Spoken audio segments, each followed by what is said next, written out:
Ladies and gentlemen, my name is Paul Heyman, and I serve as special counsel and the wise man to your tribal chief, Roman Reigns, the undisputed, uncontroverted, unquestioned leader of the Bloodline, the most dominant group in recent memory and in the entire history of WWE. The Bloodline has all the damn gold! For nearly 40 years, I have worked for, alongside, and even employed the absolute greatest superstars to ever do it. Just how dangerous do you want to live? I've created the Dangerous Alliance, led an extreme revolution with ECW, and managed the most legendary of all champions. And for me, none of that compares to the relationship I've built with the LIANLI, Fatu, and Msi families, the triumvirate that composes this dynasty that we know more colloquially as the Bloodline. My time with this family goes back 40 years. I've led them into battle, strategized with them, and have watched their children grow into top-tier superstars who have also created their own impressive legacies. And so it is my great honor to serve as your host for the WWE 2K25 showcase featuring a dynasty like no other, the Bloodline. When you look at this incredible family tree, this is proof that there is only one royal family in professional wrestling, bound by blood. A blood bond forged between High Chief Peter Maivia and Amatua Anai Anawai, the father of Afa and Sika, the wild Samoans, created a force that has dominated professional wrestling for over 5 decades. An elite collection boasting names like the wild Samoans, Afa and Sika, as well as The Rock, Rikishi, Umaga, Yokozuna, Nia Jax, Jimmy and Jey Uso, Solo Sikoa, Jacob Fatu, and of course, your tribal chief, Roman Reigns. They've owned championships, filled arenas, packed stadiums, broken box office records, years and decades of dedication to the craft, perfecting their art with each passing generation, ultimately leading us to right here, right now, with the Bloodline having dominated WWE for the last half-decade. As your humble wise man, it is my duty to take you through some of the most ferocious battles featuring the greatest warriors in the family. Not everything goes according to plan, and this year we're going to give you a chance to right the historical wrongs and change history to bring more glory to the Bloodline. It's our showcase, after all. Honestly, their only real competition is themselves. Acknowledge me! All of this fighting amongst each other, this constant power struggle, no, I won't let all of that ruin this moment. Because it's not just about Solo Sikoa or Roman Reigns. It's not just about the Usos. It's about every single member of their family that came before them, who built the lineage and who made them into the superstars that they've become today. It's been said elsewhere that wrestling has more than one royal family. That's undeniably true. Also undeniably true is that for all of those other families, there's only one Bloodline Dynasty.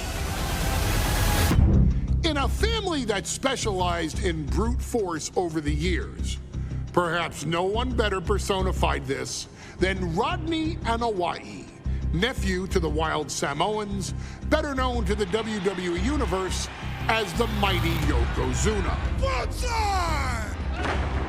The family's first world heavyweight champion, Yokozuna arrived to WWE in the fall of 1992. An imposing behemoth, to say the least, Yokozuna would make an immediate statement, winning the 1993 Royal Rumble just a few months after his debut. This victory would grant him a WWE Championship match at WrestleMania 9, where he took on Bret the Hitman Hart. This meteoric rise to the top was only a hint of the dominance Yokozuna would have on WWE for the next year. 2 WWE Championships, a WWE Tag Team Championship, victory over the era's titans like Bret Hart, Undertaker, Lex Luger, and Hulk Hogan. Yokozuna is my middle name. I'm named after my uncle. I carry it with like so much pride and weight on my shoulders just because of like what he's done for this business and like who he is as a person too. It's a cool middle name to have, man. I represent it with the pride, man, that I have. Hopefully, man, I'm making him proud by doing that. The manner in which Yokozuna melded incredible size with unspeakable agility shocked the WWE Universe, who to that point were used to their monsters hitting hard but moving slow. Yokozuna broke the mold, punishing opponents with super kicks, uranagis, leg drops, and of course, his devastating banzai drop. A maneuver so effective that once it had connected, nobody kicked out of it. Nobody. Rodney was a very unique talent. I think the way he was able to handle all the pressure, it was kind of parallel to how he was in the ring. For someone to be so big and to be so nimble, you just don't see that very often. Rodney was one of those first solo guys, singles competitor guys that was able to go out there and really just make waves, make a big splash. I mean, pun intended, I guess. You know, that fool jumped in the pool, he'd knock out all the water, and that's the way it felt sometimes. He would go into those arenas and just suck in all the energy and be able to give it back. So when I look at Rodney, I see someone very similar to me, someone who understands the top, the very, very top of the game, the top position, and everything that goes along with it. In a career filled with so many highlight reel moments, perhaps nothing stands out more than when Yokozuna faced and defeated the so-called immortal Hulk Hogan at the first King of the Ring event in 1993. Looking to humiliate Hogan after the Hulkster stole Yokozuna's WWE Championship only 2 minutes after Yokozuna defeated Bret Hart for the title months earlier at WrestleMania 9, Yokozuna entered the ring totally focused on the task at hand. And on that night, he not only got revenge, but his victory would send Hogan packing from WWE for nearly 9 years. Hulk Hogan is finished. Many felt that Yokozuna had indeed killed Hulkamania. Now, you get to possess the power of the mighty Yokozuna and deal out punishment to Hulk Hogan to walk out of the King of the Ring, a 2-time WWE champion. Showcase the ability and the agility that made Yokozuna a Hall of Fame performer and take Hulkamania down. Banzai. In a family that specialized in brute force over the years, perhaps no one better personified this than Rodney Anawai, nephew to the Wild Samoans, better known to the WWE Universe as the mighty Yokozuna. Banzai! The family's first world heavyweight.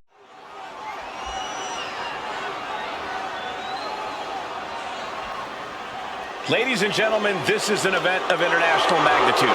Photographers from around the world as they are documenting Yokozuna's every move. Coming down the aisle with Mr. Fuji is the Silver from Polynesia Islands, weighing 550 pounds, Yokozuna! One thing, Corey, he's 550 pounds, bigger than he's ever ever been. And I understand Hulk Hogan trimmed down so he can have more speed, more endurance. But I'll tell you something, Hogan's got to take him out early. This is going to answer a lot of unanswered questions from WrestleMania 9. A lot of pressure on the president of WWE for what he did. But this is Yokozuna versus Hulk Hogan. Let the winner be the winner.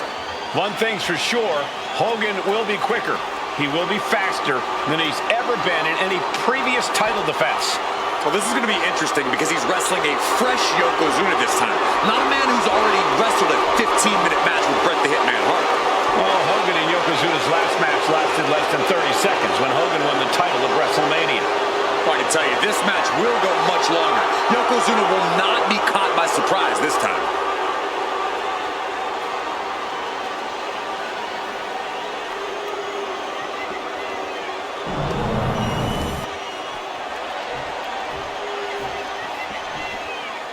Listen to this. What a phenomenal ovation for the WWE Champion.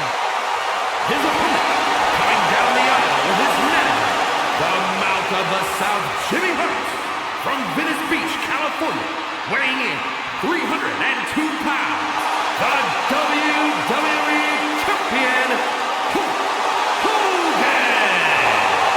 You can feel this facility shake, literally moving. The rafters shaking with the ovation of the WWE Champion Hulk Hogan. Hulk Hogan thrives on these people. He thrives on the Hulksters, the little Hulksters. This is what keeps this man going. Hulk Hogan's relying on the fans. He wants to hear them cheer. He wants to draw strength from them. But Yokozuna's focused. He has not taken his eyes off Hulk Hogan. He is ready, believe me. The Hulkster ready for war, and you can bet, ladies and gentlemen, it will be warfare here. Well, he's been saying for weeks that he is going to be the first man to slam Yokozuna. Oh, nobody slams Yokozuna. Well, we'll see. Hulk Hogan wanted to prove it was not a fluke that he beat Yokozuna. And now, we're going to find out if it was a fluke or not.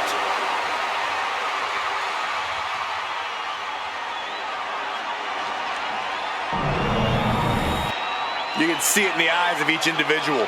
Only razor-sharp focus when this much is on the line.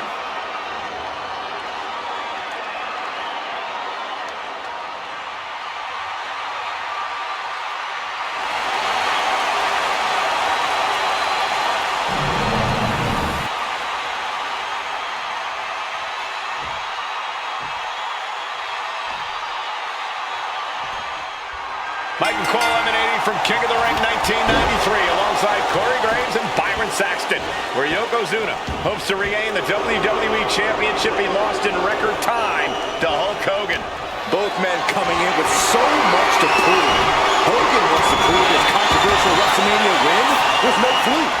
And he's also promised to finally slam the 550-pound giant right through the ring.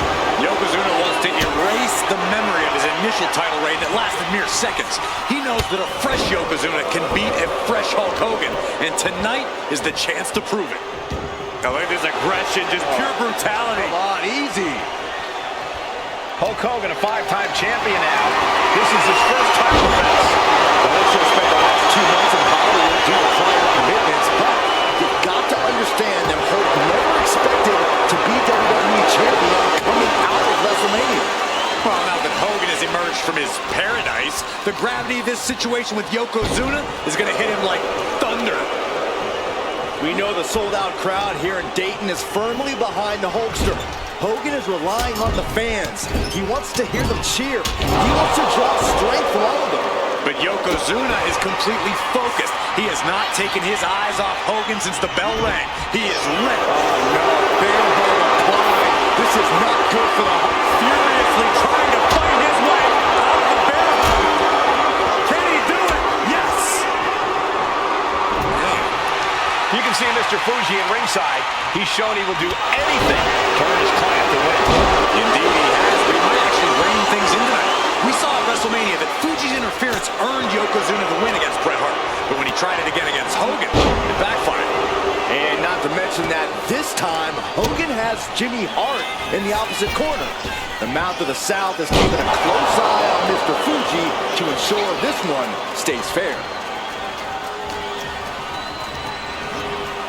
Getting him right into the corner. Headbutt by the big man. This is not going to be pretty. Dragging his opponent to the corner. Taking his time. Up to the second rope. And the bullseye drop. It just got as bad as it could for the champ. Makes a cover. No way. No way.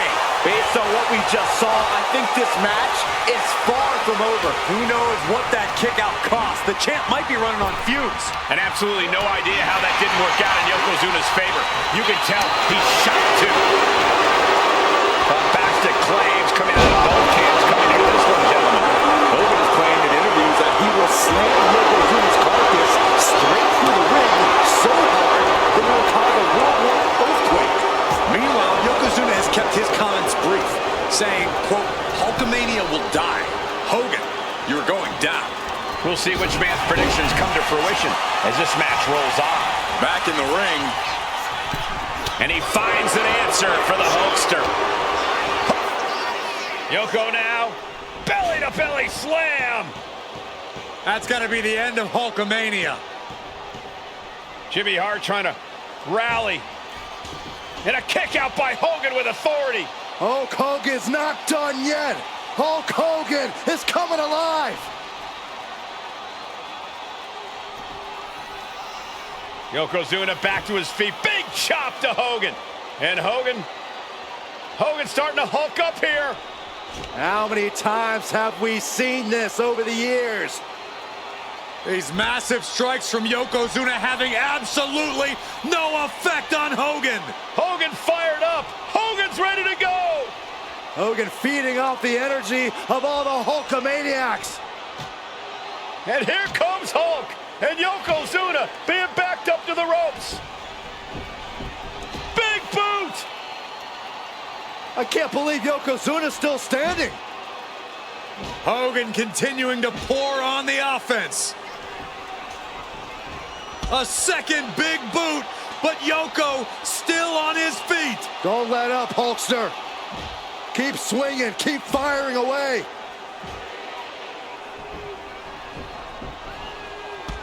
That boot, Yoko staggering, stunning, and he's down. Drop the leg, Hogan, drop the leg. Hogan, leg drop. Here's the cover on Yoko, who kicked out of the leg drop. What? Get Mr. Fuji out of there. Hogan feeding off the energy. Whoa, wait a minute. What is that photographer doing on the apron? There's a match going on. What the heck? What was that? What in the world just happened here? Oh, headbutt. Just a relentless assault from Yokozuna. Yokozuna making Hogan regret wanting this match. I love it. Yokozuna demonstrating his full power. Hogan's in trouble. And he puts a quick stop to the momentum that was mounting against him. Hogan weathered the storm and wants to create a flurry of his own. Counter. He knew just what to do. Being set up in the corner for something.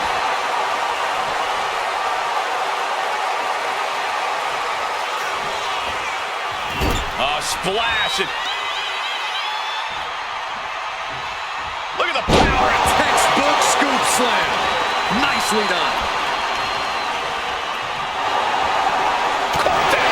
It reversed it. Yokozuna turns it around. Face buster plants it. God, the crimson is flowing. He's seriously hurt now. Quite the battle brewing here between Hogan and Yokozuna. This is exactly what the crowd wanted to see back at WrestleMania. Both competitors showing they've studied the other's playbooks to the T.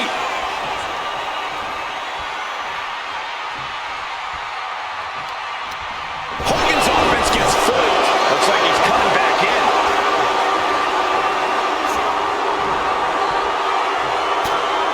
First, with a bulldog.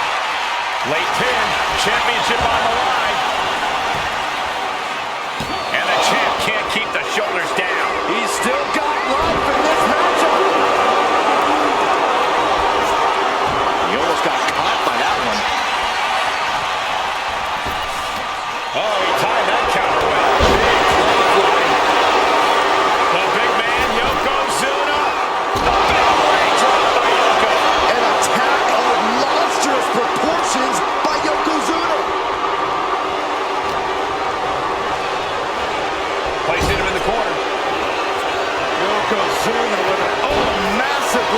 jarring headbutt.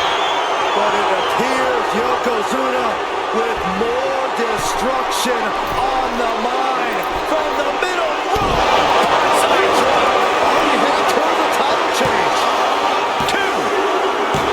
And Yokozuna is once again champion. I can't believe it. The winner of this bout and new WWE Champion, Yokozuna. We have the official word. Yokozuna is indeed the new WWE Champion. We may have just witnessed the end of Hulkamania, gentlemen. There's no may about it, Cole. Yokozuna just conquered Hogan, and every newspaper in Japan is going to be filled with pictures of our new WWE Champion. Here in the heartland of America, the heart of Hulkamania has just stopped beating. Hulk Hogan is finished.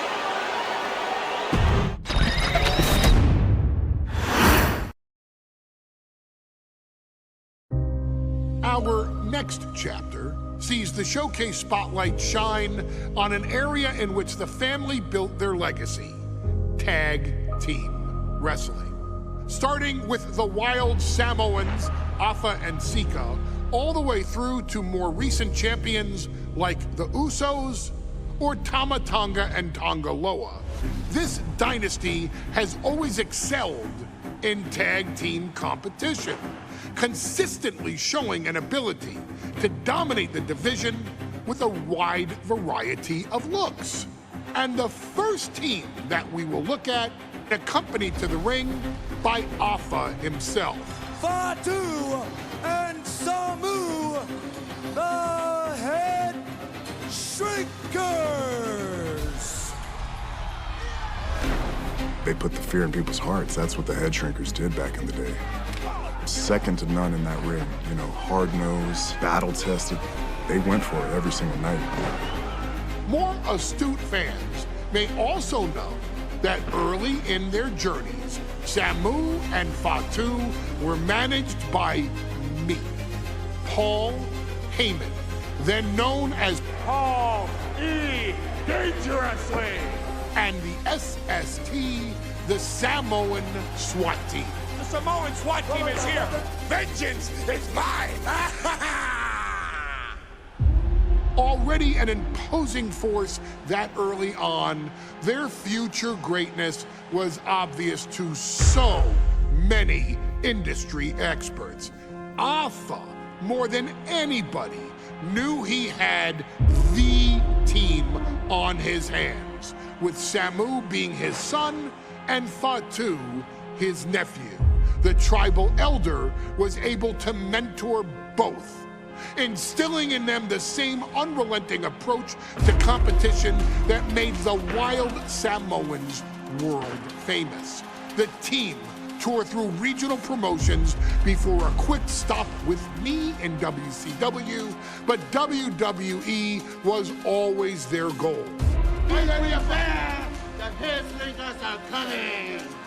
Upon arrival, it was clear that the dynasty's next generation had indeed arrived, immediately drawing comparisons to their world-renowned predecessors. 10 years before it became cool to say, Samu and Fatu displayed ruthless aggression in the ring, overwhelming opponents before the bell and continuing the non-stop attack until their hands were raised in victory.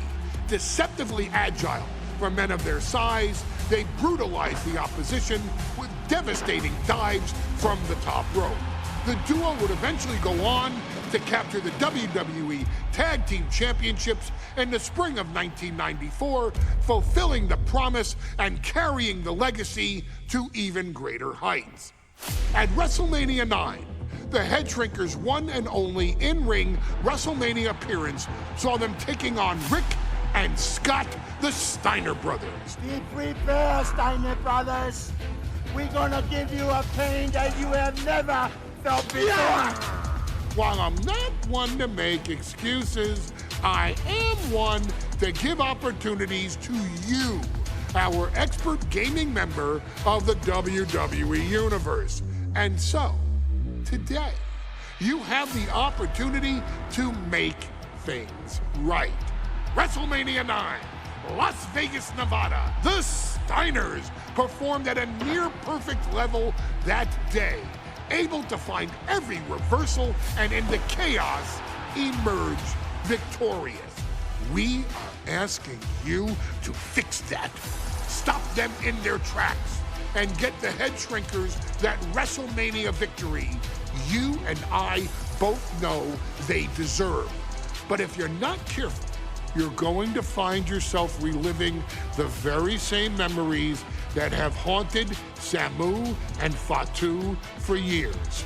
Steiner lines, suplexes, Frankensteiners that will all bring your evening to a vicious, miserable end.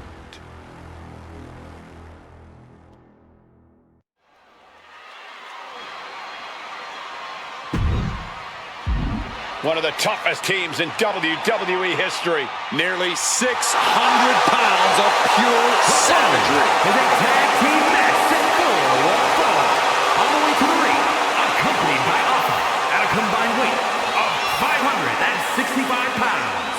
Samu and Fatu, the Head Shrinkers. Fair warning, this one may not be too pretty, guys.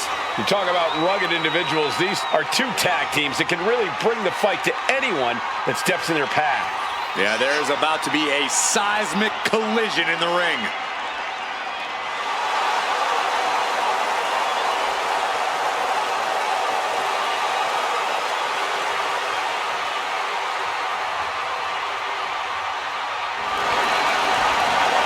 This match means so much to the Steiners and to the Head Shrinkers. Well, the whole world is focusing on WrestleMania 9, and the last thing you want to do is come up on the short end. Pride is on the line, and as is a stake to the claim of being the toughest team in all of WWE.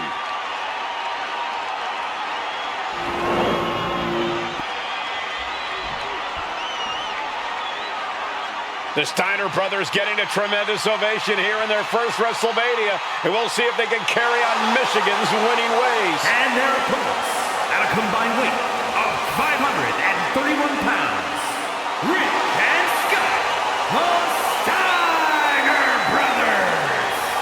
The Steiner brothers are one of the most promising tag teams we've ever seen in WWE. But Samu and Fatu are looking to stomp out any of that promise right here at WrestleMania. Let me warn the WWE Universe right now. This is going to be a brutal match. Just two heavy-hitting tag teams going at it. Physical, smash-mouth wrestling. And like Saxton said, it won't be pretty at all.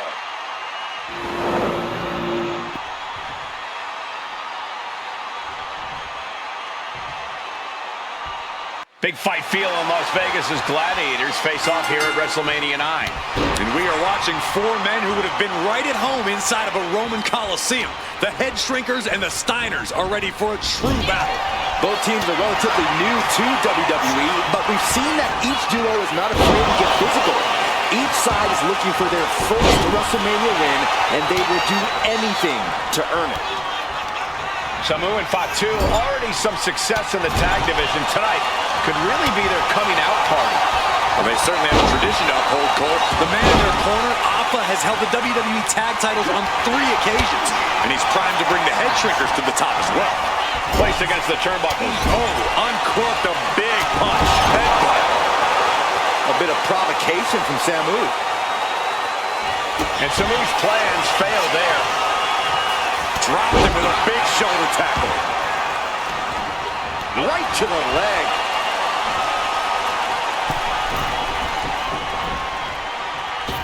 Oof, nobody home. Whack. Oh, God. The whole world is focused on WrestleMania 9 tonight.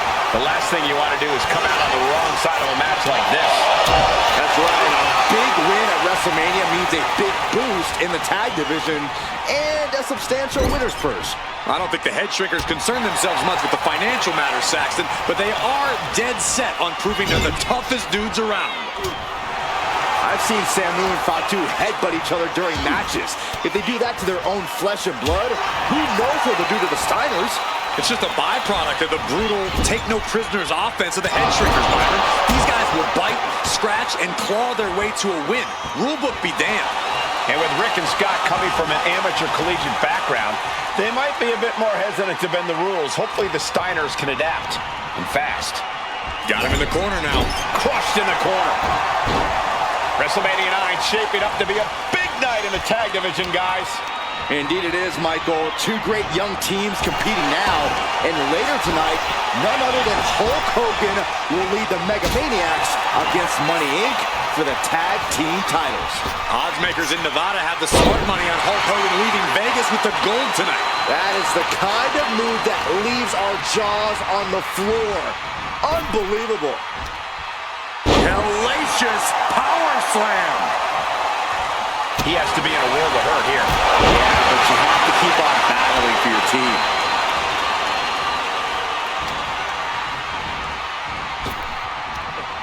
Big back body drop. And we are really seeing the amazing skill sets of all four men in this tag team showcase. Well, we already knew about the brawling of the head shrinkers and the grappling of the Steiners, but men as big as these four behemoths should not be able to fly around the ring like they have thus far. It is made for an extremely tough act to follow, guys. Launched into the air and hung across the top rope. Beautiful.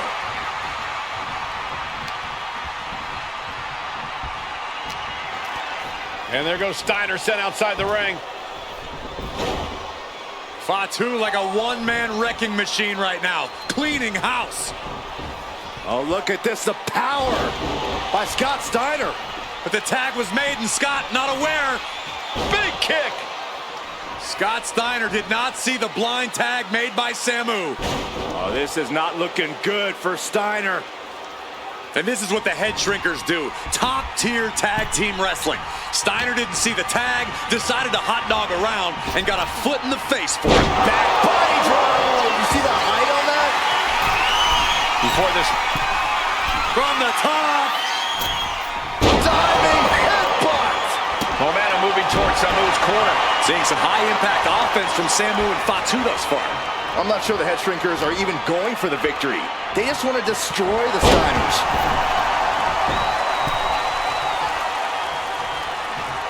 Clothesline!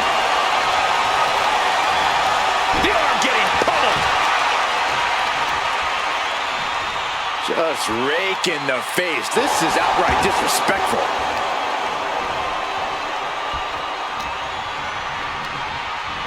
Being placed in the corner here. Here's the tag. Tandem offense on the horizon here. They have their opponent driven down face first. And the head shrinkers just might have it. Transition. What was that? He had him exactly where he wanted him.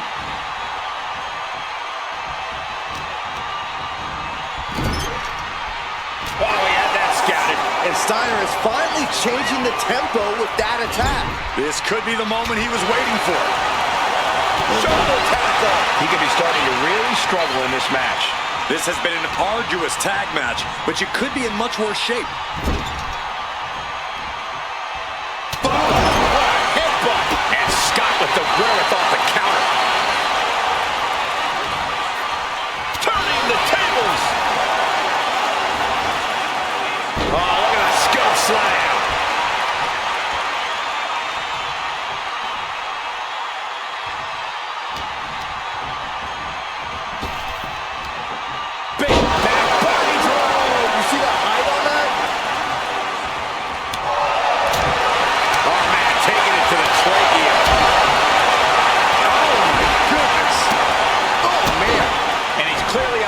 Legs now. Looks like the gas tank is running past E now. I can't imagine the pain being felt right now. Yeah, he's just running on fumes now. And he gets directed into the corner. Last-second knee to the face there. Steiner showing how much punishment he can withstand before getting his own offense in. Rick trying to bring the fight back in this one. Fatu got surprised there. Ooh, and he stops that offense.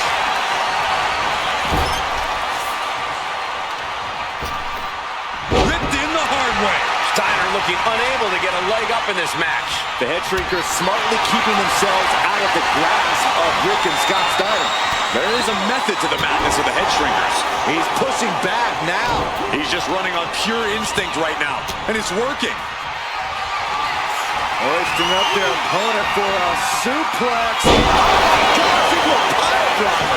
Big move from the Steiners. Might just end things.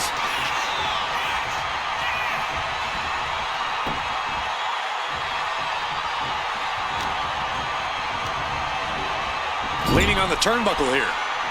And Fatu may have felt that coming.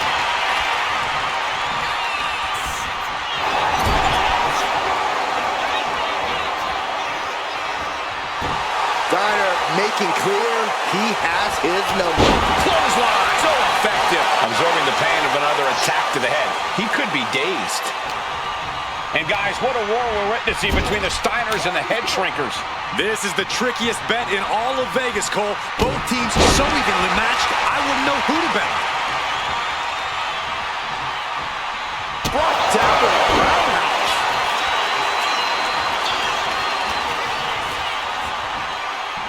Ooh, stiff punch. Oh!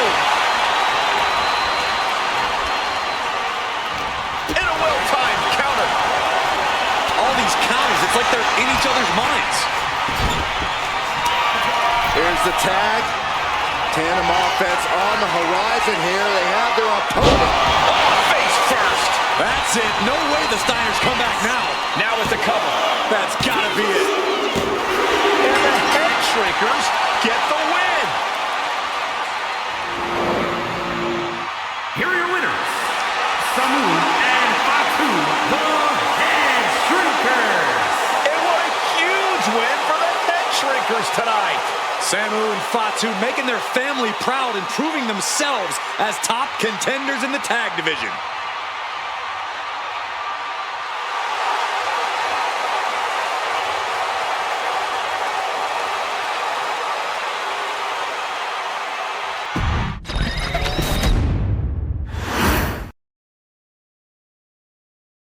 Hey, let's put this in the simplest of all terms. Dwayne "The Rock" Johnson is the biggest celebrity on the face of the planet today. Now, whether he's a blue chipper, the people's champion, or as we know him right now, the final boss, The Rock has always commanded all of the attention in the arena since the very first moment he made his WWE debut at the 1996 Survivor Series. Born into this business, The Rock would become WWE's first ever third-generation superstar, following in the footsteps of his father and grandfather.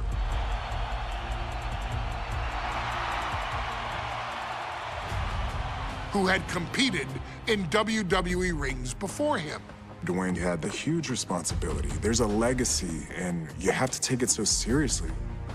Even with incredibly high expectations, the Great One surpassed them all, along with the usual achievements if your name is The Rock: 2 Intercontinental Championships, 5 Tag Team Championships, 8 WWE Heavyweight Championships, a Royal Rumble victory, not even to forget the fact that The Rock once led an entire nation. The Rock has one of the more noteworthy feats in WWE history, earning WrestleMania victories over Hulk Hogan, Stone Cold Steve Austin, and John Cena. Each of these men are known as the faces of their respective era. Each of these men found out what happens when you go one-on-one. Oh, you know the rest. Of course, The Rock rivaled Stone Cold Steve Austin's popularity during the vaunted Attitude Era, tearing opponents down with rock bottoms and people's elbows while tearing them apart on the mic with cutting one-liners and catchphrases that are still recited to this day. If you smell, know your role and shut your mouth. He ended CM Punk's 434-day title reign as WWE Champion at the 2013 Royal Rumble as well, after having only competed twice over the previous 9 years, displaying the always-ready mentality and physical conditioning on which he has built his global brand. But you don't need me to rattle off The Rock's resume to you, now do you? Of course not. The man is an occasion unto himself.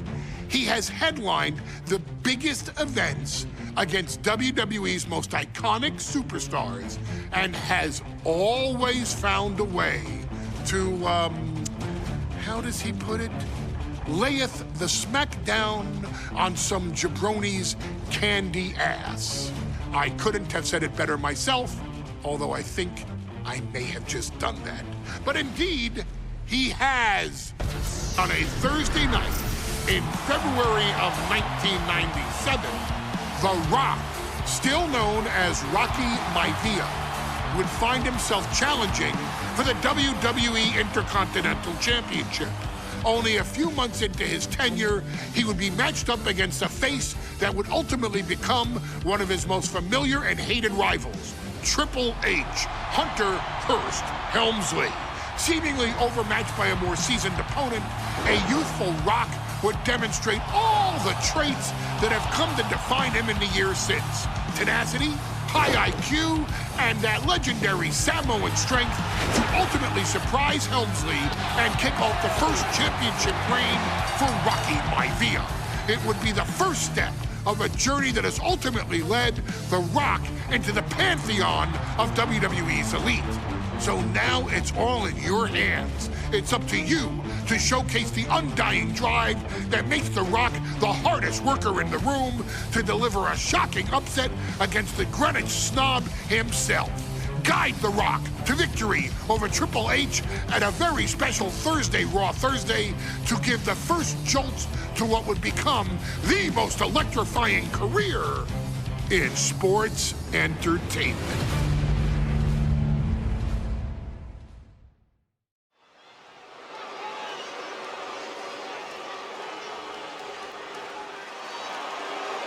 And here comes the #1 contender, at least for tonight, Rocky Maivia.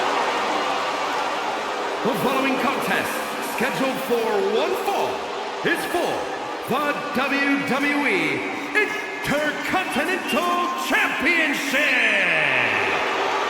Making his way to the ring is the challenger from the South Pacific, weighing in at 275 pounds, Rocky Maivia. A blue chip talent with a bright future.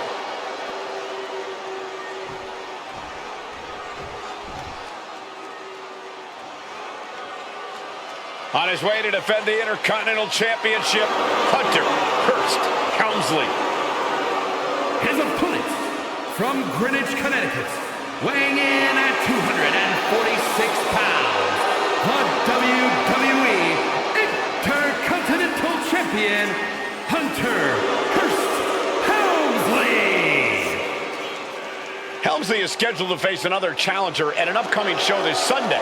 And he's taking the risk, stepping in here against a newcomer, Rocky Maivia.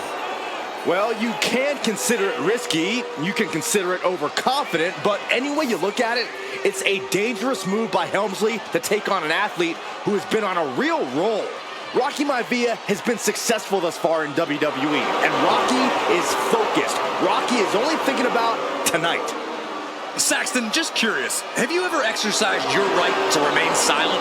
I am tired of all this talk about Rocky Maivia. Yeah, he's been on a roll, but it could all come to a screeching halt tonight at the hands of Hunter Hearst Helmsley. Helmsley.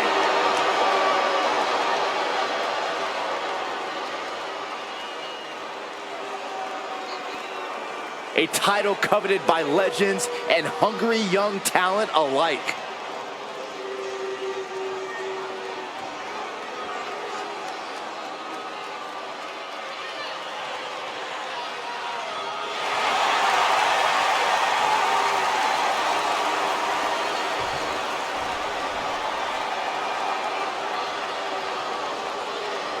The Intercontinental Championship is on the line here between two superstars who don't have anything nice to say about one another.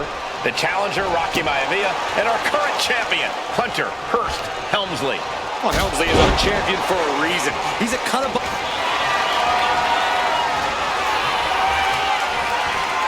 Vintage move here. The Cobra. Elbows trying to free himself, and he escapes. Turns it around.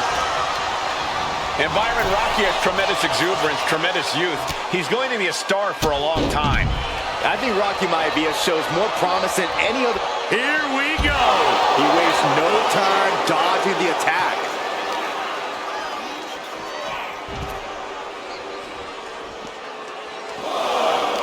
Maivia with a nice turnaround. To the arm. Getting out of harm's way. And Rocky there not showing any signs of being intimidated. And Rocky is delivering solid damage, but needs to remember to get Helmsley in the ring. The title can't be won outside of the squared circle. You just love seeing him get knocked down a peg. Intercontinental Championship at stake right here in Lowell, Massachusetts.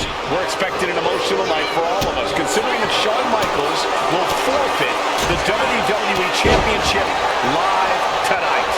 Yeah, I saw a very dejected HBK earlier today. I couldn't even get him to crack a smile at all. Well, that's just because no one's ever happy to see you, Saxton. Helmsley has no control here. The power of Rocky Maivia. Launching. Oh, what a splash! Maivia took to the sky and executed that high risk perfectly. I don't think Helmsley had that scouted at all.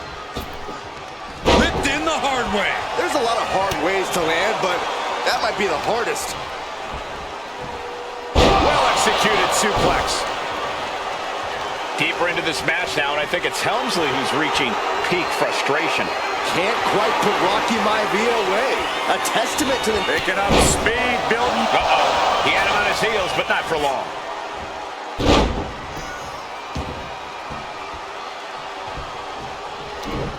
What a counter! Now that could be a first step towards Rocky gaining control. Rocky could be turning his fortunes around. One answer after another. Neat.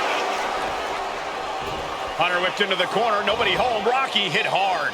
And now Hunter looks to take over this match. Helmsley muscling Maivia up to the top turnbuckle and a big right hand. Helmsley with something big in mind here for his challenger tonight.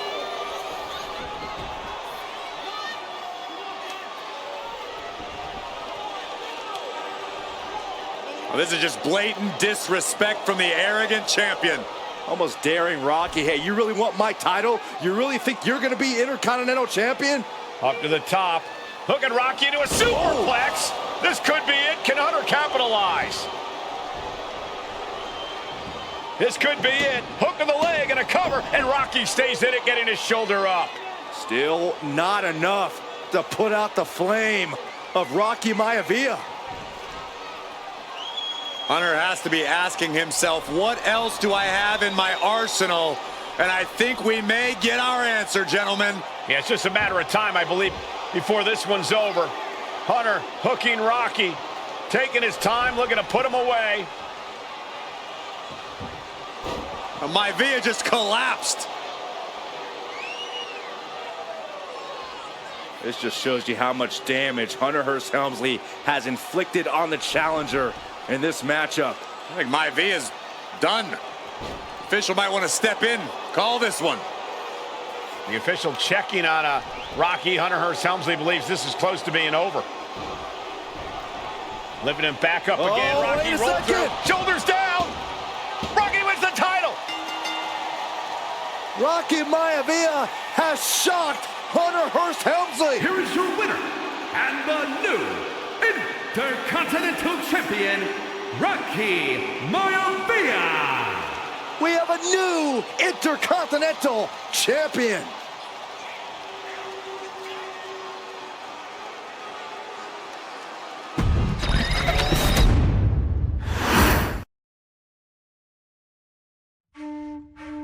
In a family of elite combat athletes and top-tier performers, the final boss has always stood out, even when he was just a blue chipper. But there wouldn't be a final boss, there wouldn't even be a bloodline if it wasn't for The Rock's grandfather, the High Chief Peter Maivia. You can think of him as the first boss. Predecessor to the tribal chief. He is one of, if not the foundation for our family. The Anoa'i Fatu Maivia wrestling dynasty. I don't think there's anybody more responsible for what's going on now than the High Chief himself. Peter Maivia isn't simply one of the two principals behind the sacred blood bond. He's also an incredibly decorated professional wrestler who traveled the world and won titles everywhere he went. New Zealand, Japan, Europe, and here in the United States, where he enjoyed especially successful runs in Hawaii and California. Maivia would eventually find his way to WWE, engaging in legendary battles with the likes of superstar Billy Graham. His larger-than-life personality would win the WWE Universe over in short order, as it had throughout his entire career. In the ring, High Chief Peter Maivia was a potent blend of brawn and grappling technique, often muscling his opponents down to the mat through a variety of joint locks and then switching to more painful holds once grounded. His sleeper hold and stump puller were both feared and renowned, and make no mistake about it, Maivia knew there was always more than one path to the ultimate victory.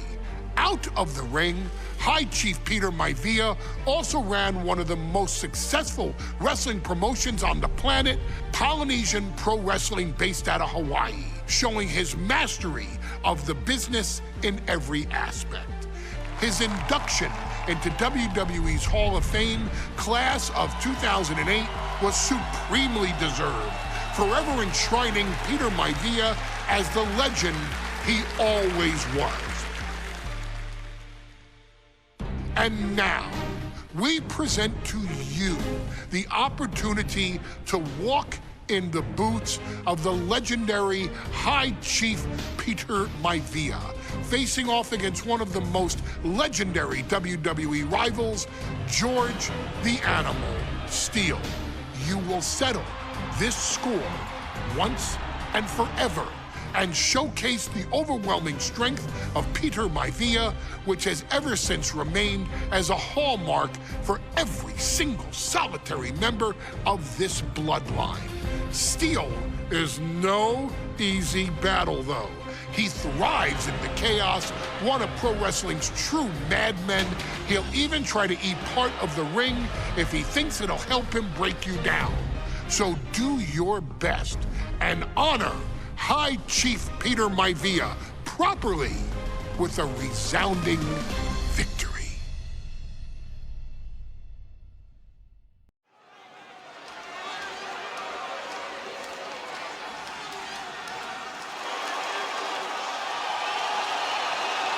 Uh-oh, somebody call the local zoo. The following contest is scheduled for one fall and is a steel cage match. Introducing first, from Detroit, Michigan, weighing in at 275 pounds, George the Animal Steele. I'm not even sure the cage can contain this man.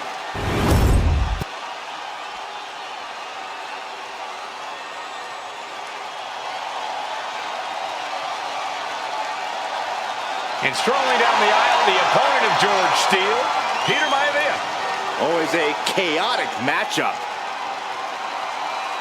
His opponent from the Isle of Samoa, weighing in at 275 pounds, High Chief Peter Maivia! Steele had better keep an eye on Maivia because Maivia is a true brawler. Few men can handle the chaos of the animal inside a steel cage, but I believe the High Chief is ready.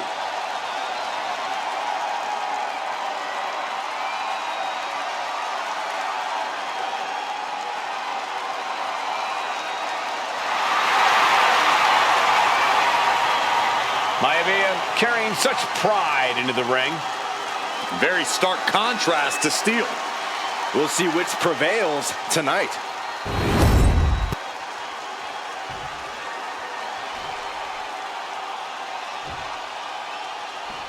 High Chief Peter Maivia taking out George the Animal Steele in a steel cage match. Quite a heated history between these two guys. Yeah, Michael, and I think it's because Maivia is one of the few superstars brave enough to take on the animal. Most of their contests have ended in countouts or disqualifications. Thanks to the cage, we'll get a decisive victory in this one. Well, that really depends on if the cage can even contain them. The High Chief Peter Maivia really making a name for himself at WWE, but he's had plenty of experience on the way up. Plenty of championships on the West Coast, but he's made the biggest splash in Hawaii, where he earned multiple tag team titles. Oh yeah, Maivia is a huge celebrity on the islands. In fact, I've heard some consider him the personification of Maui. Uh-oh, headbutt. Nothing fancy there. Peter Maivia is looking unstoppable now. And you can see Steele is struggling to weather the storm of the High Chief. Scoop slam!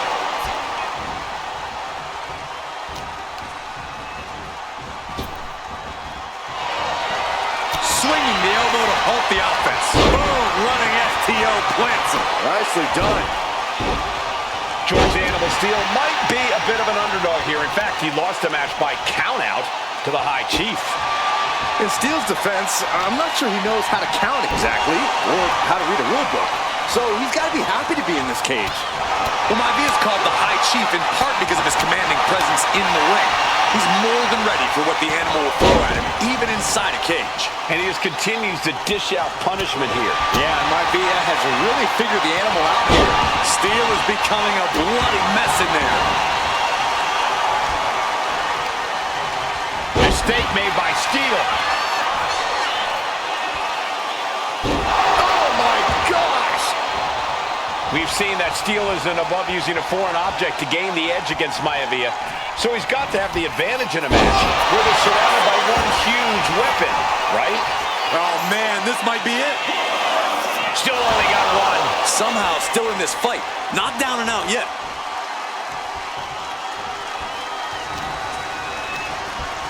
And into the corner he goes. Ian Steele fending him off. George Animal Steele is not a wrestler by any stretch of the imagination, guys. He's a true brawler. And he might be the best brawler in WWE, Michael. There is no shortage of fun. Here we go. It's popping off. Oh. Looks like a hockey fight's just broken out. The fight is on, and it's furious. Toe-to-toe, treating each other like heavy bags. Big pass. Another big move. Backbreaker flawlessly executed. Is it enough? Is it enough for Peter Maivia? Two.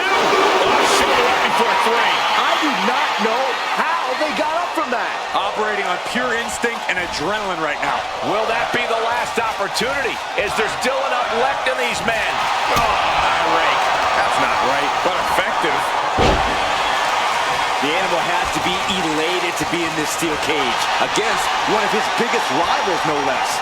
We've seen the animal brandish a weapon against Peter Maivia before when it was against the rules. The High Chief better be prepared for Steele to get even crazier. Oh, Maivia is prepared all right. The man is extremely tough and agile. In fact, the High Chief's entire body can be considered a weapon. Clubbing strike. No, nothing fancy here. Instant victory. Oh, look at this. Reverses the leverage. this match in the bag. Oh my goodness. Ah, what a smash. That is just insulting. Stepped aside, avoiding damage. Peter Maivia, very tough, but he also has movie star good looks. Quite the combo. And it served him well, Michael. In fact, the High Chief has major acting and stunt work credits to his name. And who knows, maybe we'll see the Maivia name on Hollywood billboards again sometime. Well, before any of that happens, the High Chief needs to survive this war against the Animal. He's trying to escape. He's got to give everything he has to push himself over the top. Oh, he's almost there. He better move.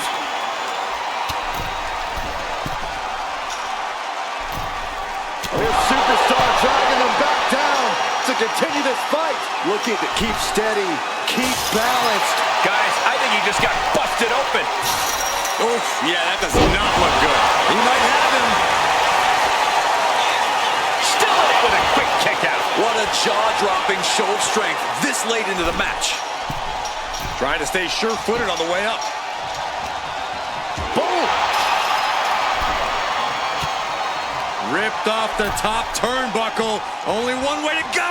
Electric chair. He's sent back to the mat in a heap. I don't think that's what he had planned. Oof, pounding the breadbasket. Ooh, pinpointing the trachea.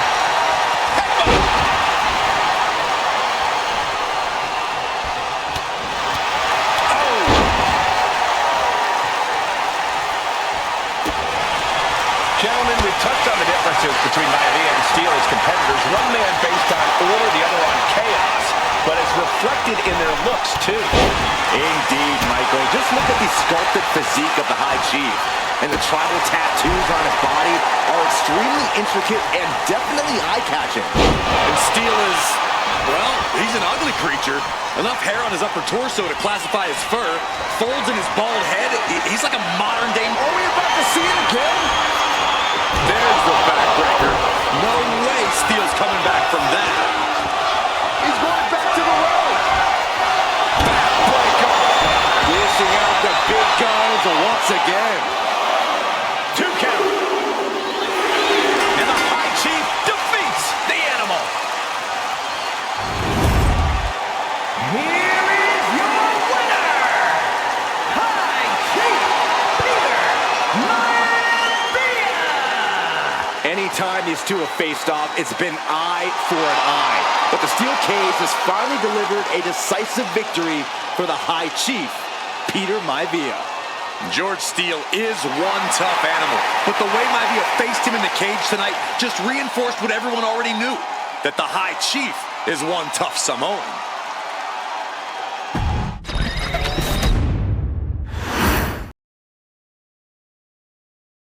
She's not like most girls. She's also not like most WWE superstars. Nia Jax, the reigning queen of the ring, is a reckoning. A force of nature that blitzes right through her competition. A cousin of The Rock. Nia Jax arrived in NXT almost 10 years ago with astronomical expectations.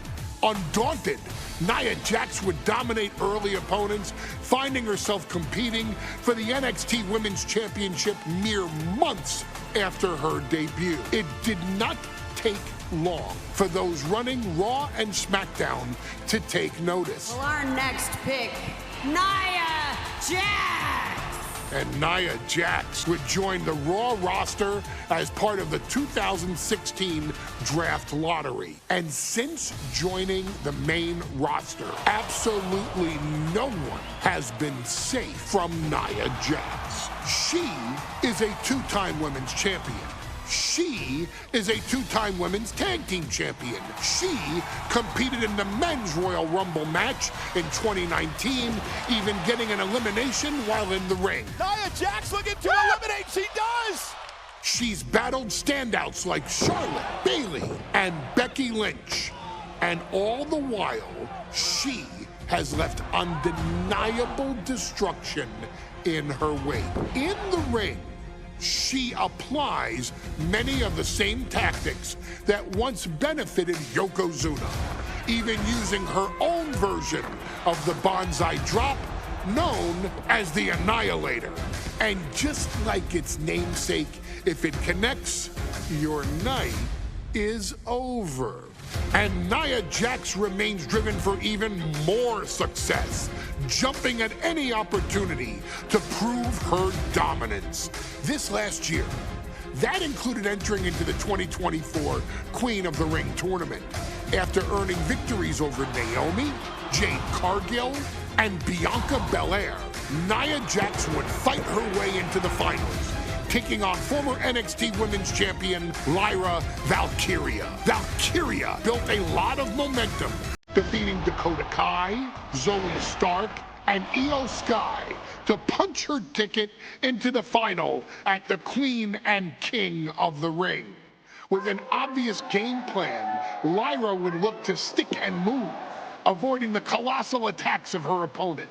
Unfortunately, as often happens when competing against Nia Jax, Lyra made one miscalculation, and that error in judgment provided Nia Jax with the opening she needed to annihilate her competition.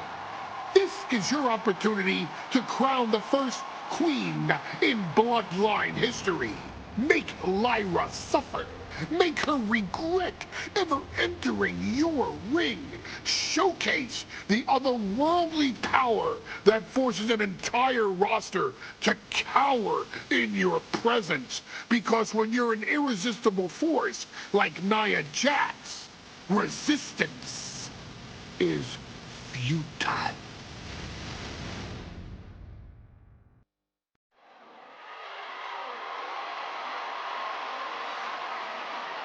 And now a dark horse will face an unforgiving titan in hopes to don the crown. Lyra Valkyria versus Nia Jax in the Queen of the Ring finals. The following is the final match in the Queen of the Ring tournament. Introducing first, from San Diego, California, Nia Jax. I cannot wait to witness what unfolds here. The irresistible force has been on a tear recently. And Nia believes the crown already belongs to her. Will Jax's menacing presence and sheer power be too much for Valkyria to overcome? Or can Lyra write a happy ever after ending to her Cinderella story?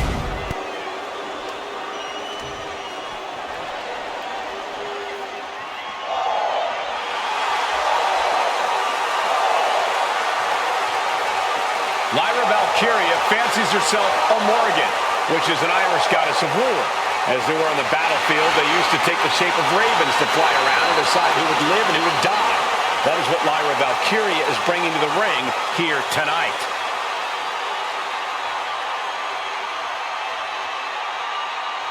And her opponent, from Dublin, Ireland, Lyra Valkyria.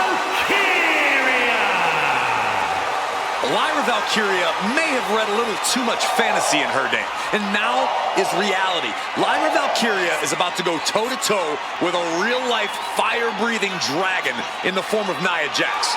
Nia Jax, who's in the best physical condition of her career, tonight will make someone.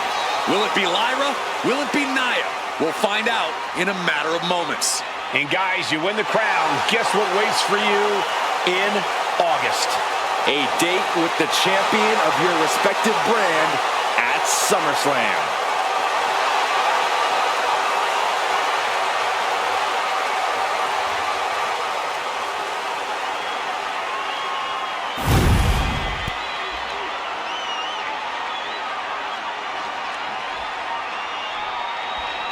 And there will be a coronation taking place tonight as Nia Jax and Lyra Valkyria face off in the finals of the 2024 Queen of the Ring tournament. The irresistible force has been on a tear recently, and Nia believes the crown already belongs to her. As for Lyra, this is the biggest match of her career. Remember, she was still on the NXT. And Nia now misses wildly. Lyra goes up over the top. Nia's got it caught, though. Lyra trying to rely on her technique to bring down the irresistible force, but having no luck at the moment. I'm not sure this is going to work either.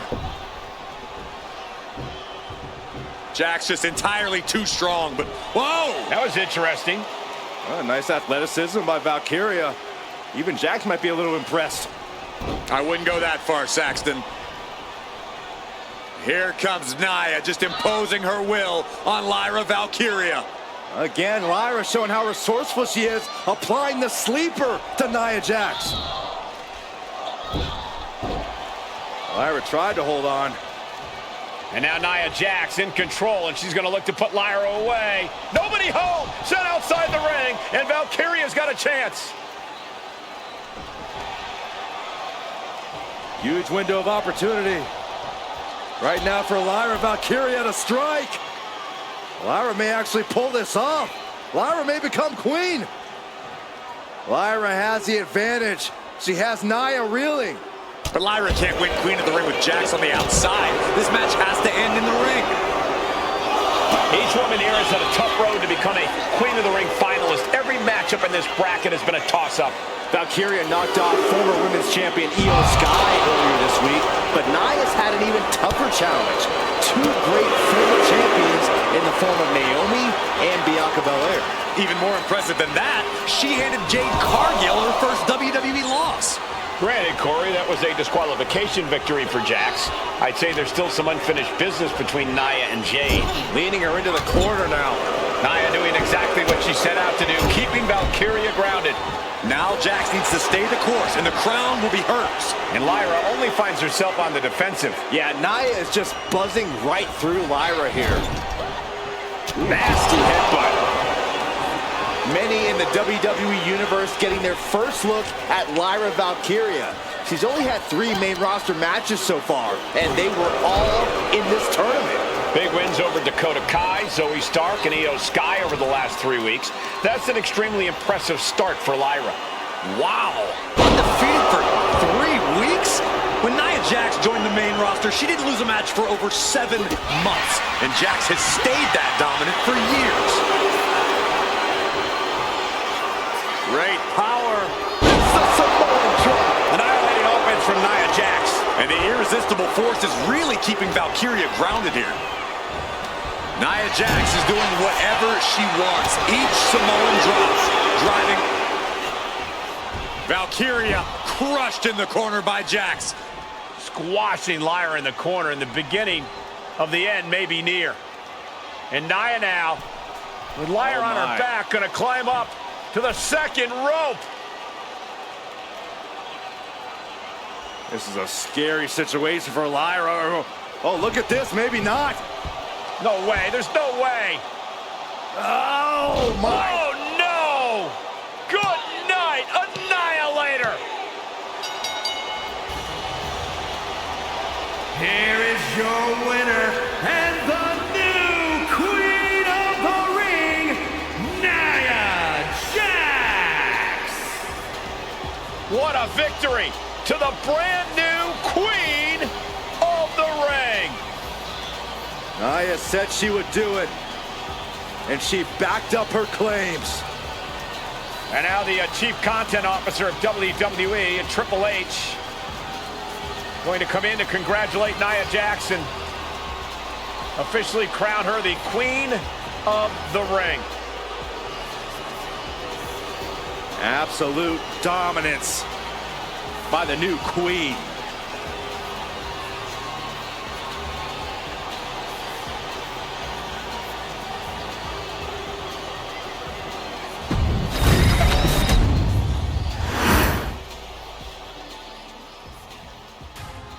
I'm sure you will agree with your wise man.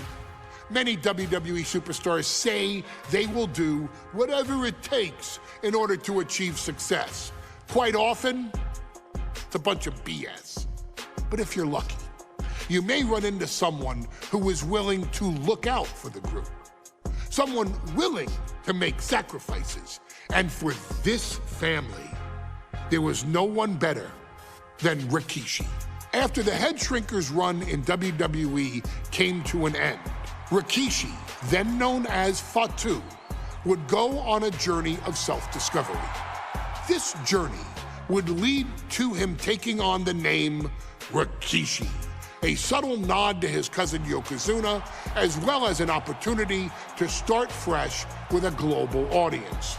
Well, my dad, you know, when he became the Rikishi character, when you think about Samoan wrestlers, right, or mean, or aggressive, he made it like his own flavor, right? You know, he had the blonde hair, still carried the aggressiveness, but I think he just wanted to add like a little flavor to it. It became even more popular to our culture. Rikishi blitzed WWE from the jump, devastating opponents with new tricks and winning people over with his fat-ass dance moves. That Rikishi is fat, all right. P-H-A-T. And with this wave of newfound momentum came even more success, with Rikishi capturing the WWE Intercontinental Championship and displaying incredible athleticism in iconic moments like when he dove off the top of the steel cage. The year 2000 belonged to Rikishi. But little did anyone know, Rikishi held a dark secret regarding a decision he'd made not for his own benefit, but for the benefit of the family. It was at the 1999 Survivor Series that Stone Cold Steve Austin was hit by a car in the arena parking lot, forcing him from the main event later that night for the WWE Championship. For nearly a year, all of WWE was consumed with figuring out who was driving that damn car and why Austin was targeted in the first place. The verdict came in. The car was driven by Rikishi. Rikishi would stand strong. Stone Cold Steve Austin. I didn't do it for me. I did it for The Rock. What? Rikishi would lay out a years-long gripe that WWE preferred Steve Austin to The Rock, and so Rikishi had made sure that The Rock's only competition had been removed from the picture. Rikishi sacrificed his own popularity to reach this goal. The Rock thrived while Austin was on the shelf. For Rikishi, the struggle and fall was all worth it. Rikishi knew that he would eventually have to face off with the Texas Rattlesnake to answer for his sins, and he welcomed that meeting with open arms. What Rikishi was unprepared for was for WWE to stack the deck entirely, looking to make Rikishi pay for taking out their golden goose. Stone Cold Steve Austin was allowed to drive his truck directly to the ring and was generally given the freedom to do whatever the hell he wanted in the name of revenge. We are going to make things right. This time, when Rikishi and Stone Cold Steve Austin lock horns, there will be no stacking of the deck. Someone willing to give of himself so that his family, this family, can succeed, deserves better. So get in there and showcase the never say die spirit that has led this family to victory time and time and time and time and time and time again. Use whatever weapon you can get your hands on and prove to Stone Cold Steve Austin that you will do anything for the people.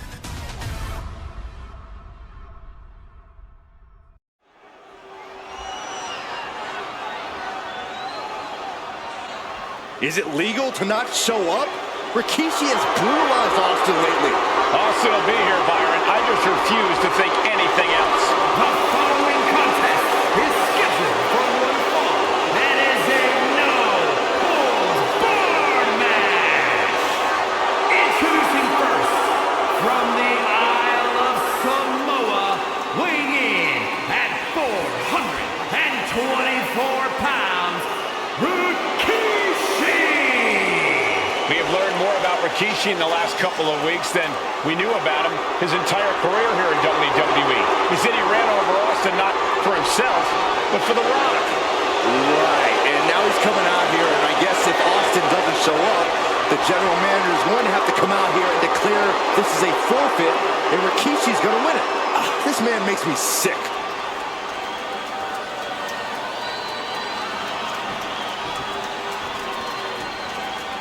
Is he here? Well, there's the Rattlesnakes music. He's here. Austin's here. Stone Cold Steve Austin came here with no fear, no hesitation, just revenge. His opponent from Victoria, Texas, weighing in at 252 pounds, Stone Cold Steve Austin fought for his life to make it back here, to make Rikishi pay. Now there is no way Rikishi can escape the Texas Rattlesnake.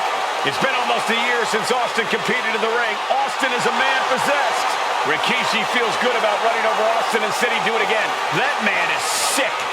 Well, Rikishi made two mistakes. One, trying to end Austin's life. And two, not being man enough to finish the job.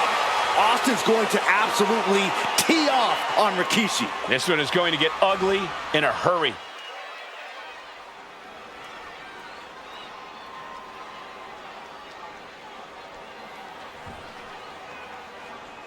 We now know the sick, demented side of Rikishi. Rikishi almost cost Austin his life and said he's here tonight to finish the job. Listen, Rikishi has seen members of his family be skipped over while other superstars skyrocketed to unimaginable heights. Rikishi feels it's The Rock's time, not Austin's. It's been a month of stunning revelations, all leading to the in-ring return of Stone Cold. Oh, spine buster! We've talked so much about motives leading into this match. In my view, Rikishi's are delusional. His family have been given equal opportunities, and they all took full advantage of them. Yeah, my blood boils at the propaganda Rikishi's been selling. But I'll tell you about the most legitimate motive in this story, and that is payback for Stone Cold. Austin nearly had his life taken from him, and there is no greater reason to stomp the tar out of somebody than that. Driven through the ground.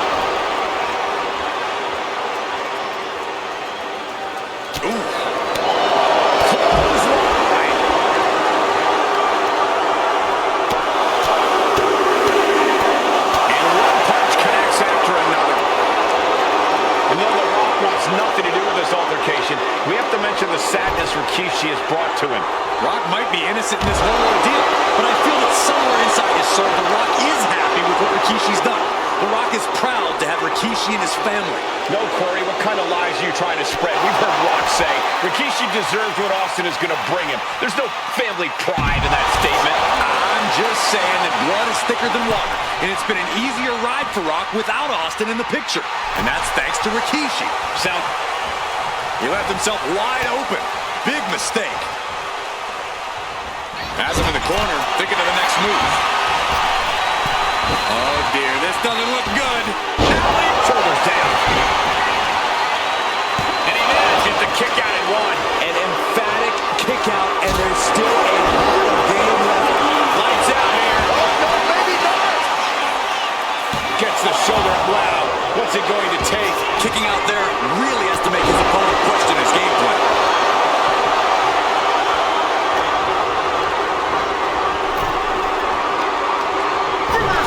And that turns things around, bringing this back into the ring. Fast thinking saved him there.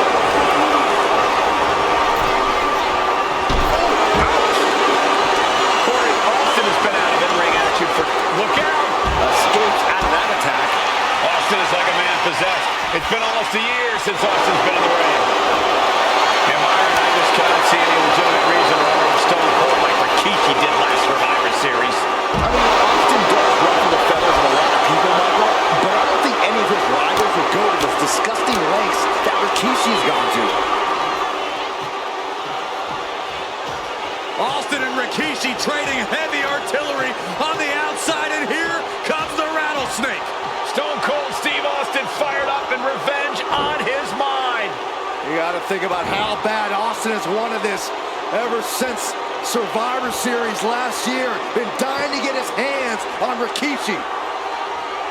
All of that venom, all the vitriol inside of Austin being unleashed on Rikishi right now. Remember, this is no holds barred. Anything goes. Austin has Rikishi down. The rattlesnake is red hot. And do you hear this capacity crowd? They want more from Stone Cold. All that he wants to see Rikishi get beaten down like a pile of human filth.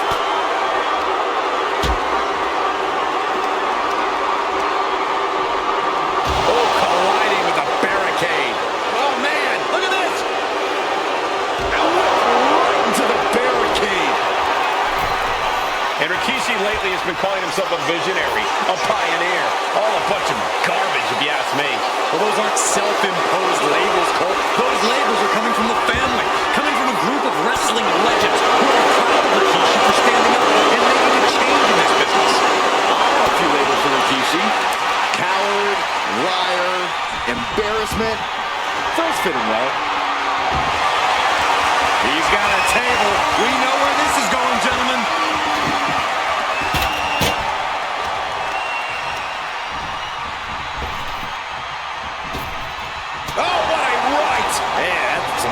Behind it.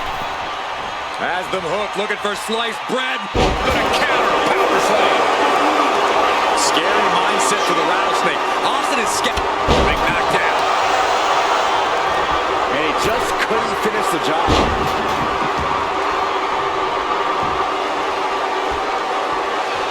Oh, the stomp. Rikishi is down. It could be over. He got the shoulder up in time. If that won't beat him, I'm not sure anything will. Gets driven into the corner.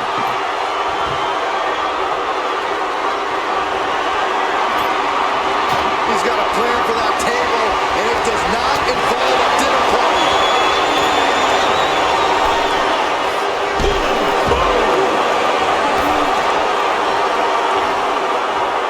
Watch out. All the way to the outside. Adrenaline can make you do crazy things. Exhibit A right there.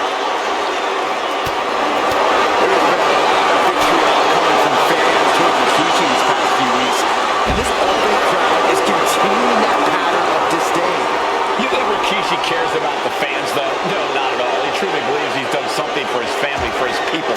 His family's respect is the only respect he's desperate for. Oh, the reversal by Rikishi.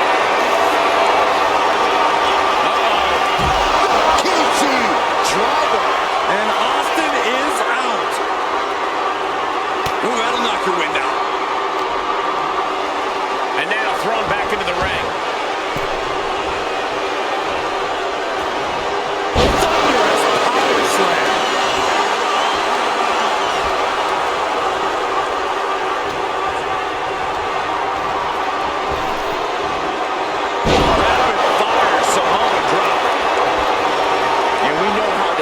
Rikishi has been, but to throw vinegar on the rattlesnake's nest, Rikishi goes and destroys Austin's truck with a soaring.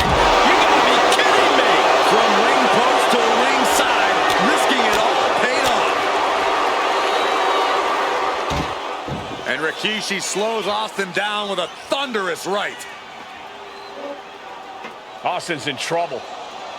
And now steel chair. Oh, and Austin, he just averted disaster there.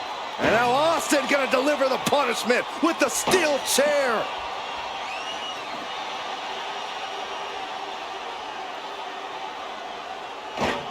A relentless Texas rattlesnake beating the brakes off of Rikishi with a steel chair. And again, thunderous blows by Austin. Down goes Rikishi. Austin beating the hell out of him. I know Austin has good reason to be doing all this, but he could be taking it too far at this point.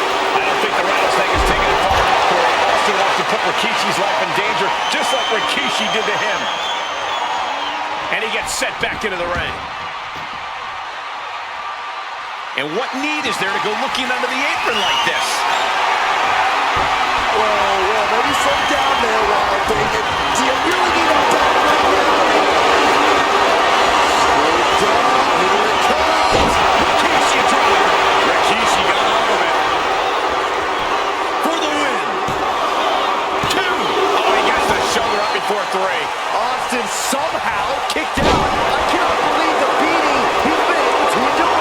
You got to imagine this match has a different complexion after what we just saw. Austin had a flashback to Detroit, where Rikishi's about to meet a stunner. Kick gets caught.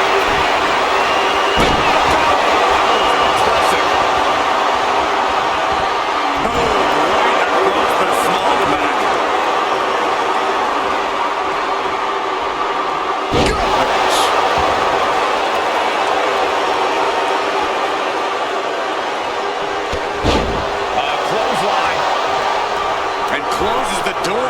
That's got to crush your spirit.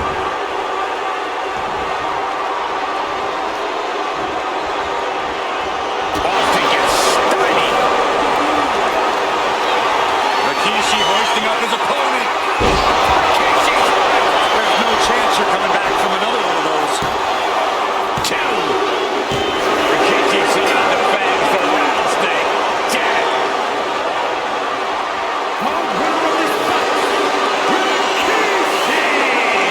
This is not what many of us expected to see. We wanted to see retribution, but Rikishi was too much of a monster for Stone Cold tonight. The vitriol that consumed Rikishi powered him to finish the job and leave a battered Austin in his rear-view mirror.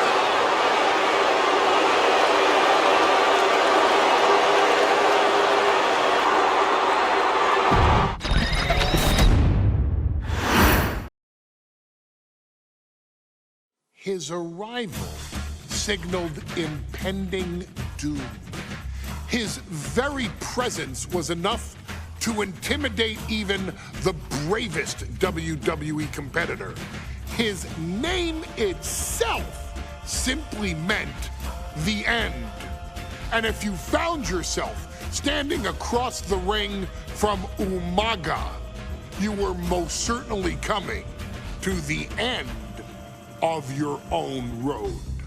The younger brother of Rikishi, Umaga, was every bit the Samoan bulldozer that his nickname would suggest, mauling opponents with ease, relishing the chaos that he created.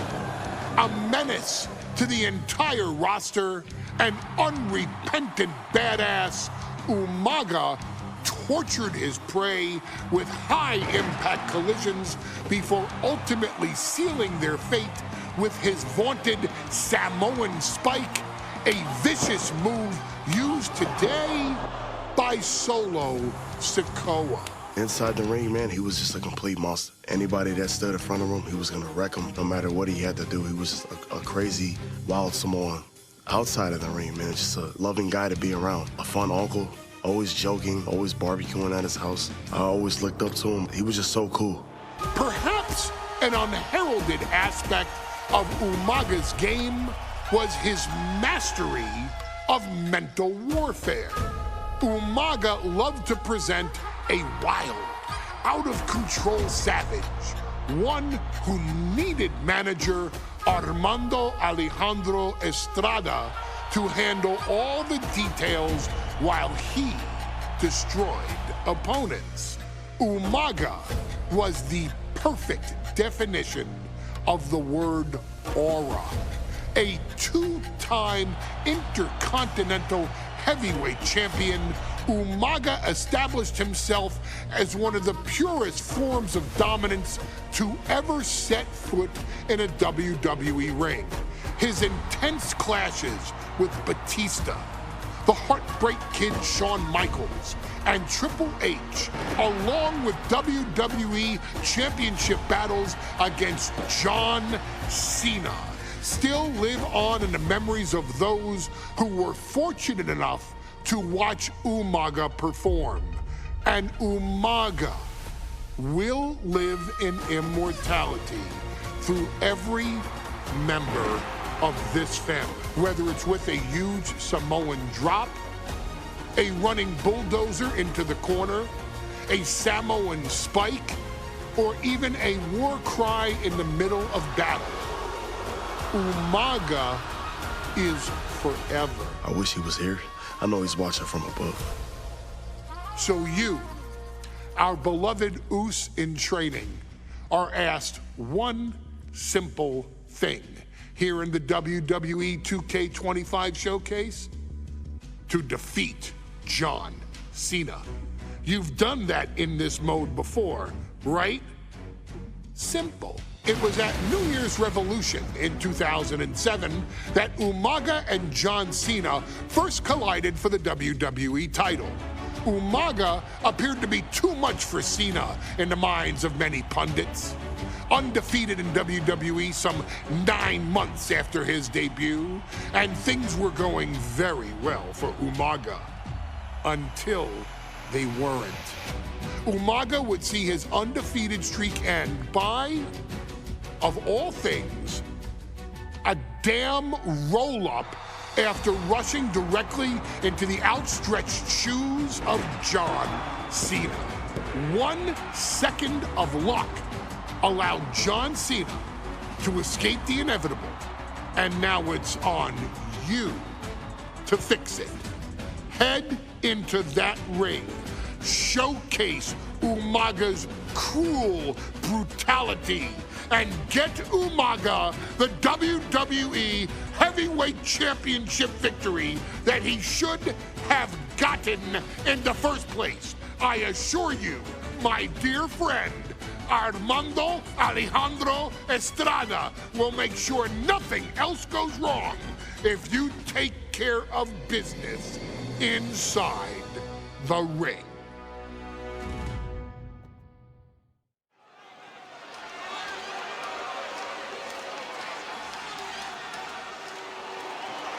Well, ladies and gentlemen, here he is. He can be the next WWE champion, the near 400-pound Umaga.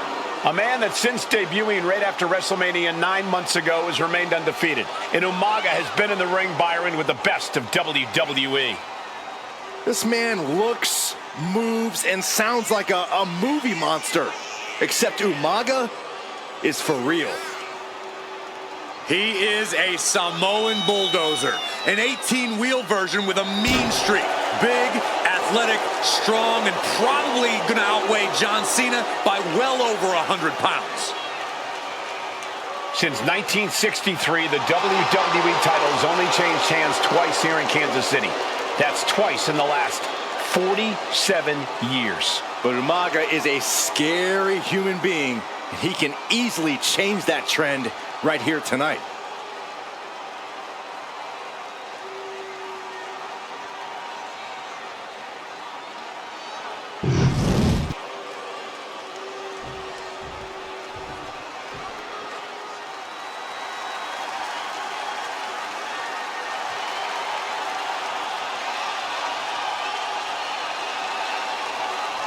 A phenomenal ovation in this arena because the champ is here. John Cena has a gigantic challenge awaiting him in the ring, but Cena doesn't have a reverse gear.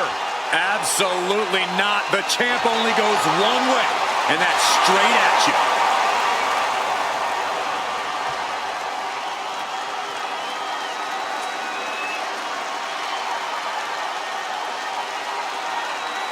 John Cena, a 3-time WWE champion, the handler of Umaga, Armando Estrada, trying to control this undefeated challenger.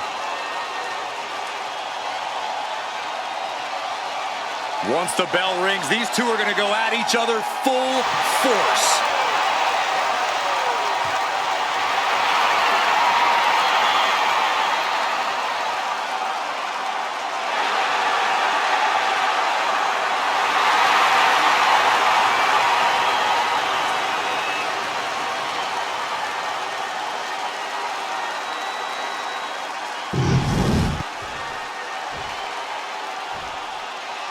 The following contest is scheduled for one fall, and it is for the WWE Championship.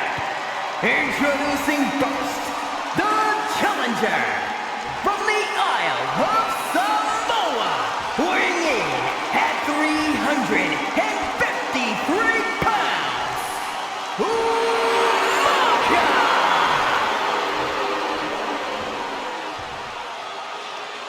And from West Newbury, Massachusetts, weighing in at 248 pounds, he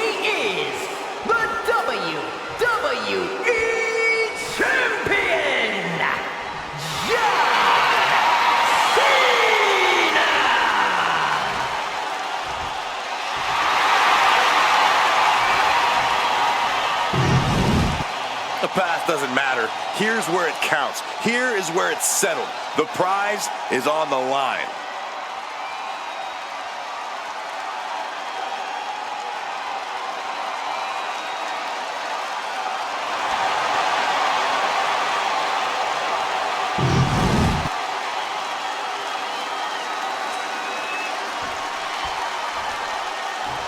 John Cena and Umaga battling here for the WWE Championship. Will John Cena halt the Samoan Bulldozer's path to destruction? Cena's going to have to go all out to accomplish that. No one has been able to withstand Umaga thus far. This brutal Samoan has made a mockery of his challengers and is perhaps the ultimate super heavyweight threat. As Cena could be in for the greatest challenge as champion tonight. But if anyone can overcome the terrifying ruthlessness of Umaga, it has to be John Cena. Umaga is truly a specimen to marvel at, Corey, and his handler, Armando Alejandro Estrada, knows he has a thoroughbred on his hands. There's a difference between thoroughbreds and Umaga, though, Cole. Thoroughbreds can be tamed. Umaga cannot. Estrada can only serve as a mouthpiece for Umaga. He can only help direct Umaga's blind brutality. I think even Estrada knows. No. On the apron. You gotta be kidding me. Cena has no control here. Cena has no response for Umaga's savage and brutal offense. Oh, man, right into the steel steps. And you see Cena's legs bent awkwardly off the steel steps. Umaga really pinpointed a target with that attack. I don't know if it was strategic on the part of Umaga or just a result of his rampage. But either way, taking out Cena's foundation is going to sway the power advantage into Umaga's favor now. And he heads back into the ring. Belly to belly. Straight into the pin. Barely down for a 1 count. Looks like it's going to take much more here. Shot to the face gets them out of that spot. A rare position for Cena in this fight. We can't often say that John's overpowered in a matchup, but this 360-plus pound Samoan Bulldozer is more than a formidable opponent. Listen, sometimes when there's a fight, you're not always going to be the biggest. You're not always going to be the strongest. And even if that is the case for Cena tonight, John Cena has never met a fight he didn't like. Cena will try to gain strength from this capacity crowd in Kansas City, but not even that may be enough to stop a rampaging Umaga. No question John Cena has his work cut out for him taking on Umaga, who's been aptly named the Samoan Bulldozer for his relentless offense. Yeah, and while Umaga may not be as refined in the ring as other superstars, his ruthlessness more than makes up for the difference. If Umaga can connect with some truly merciless attacks, then Cena and his title reign could quickly be in trouble. Cena tonight attempting to do something no one else has been able to do, be it HBK. Bang! Maybe that'll teach him not to take his eye off the ball. Suplex!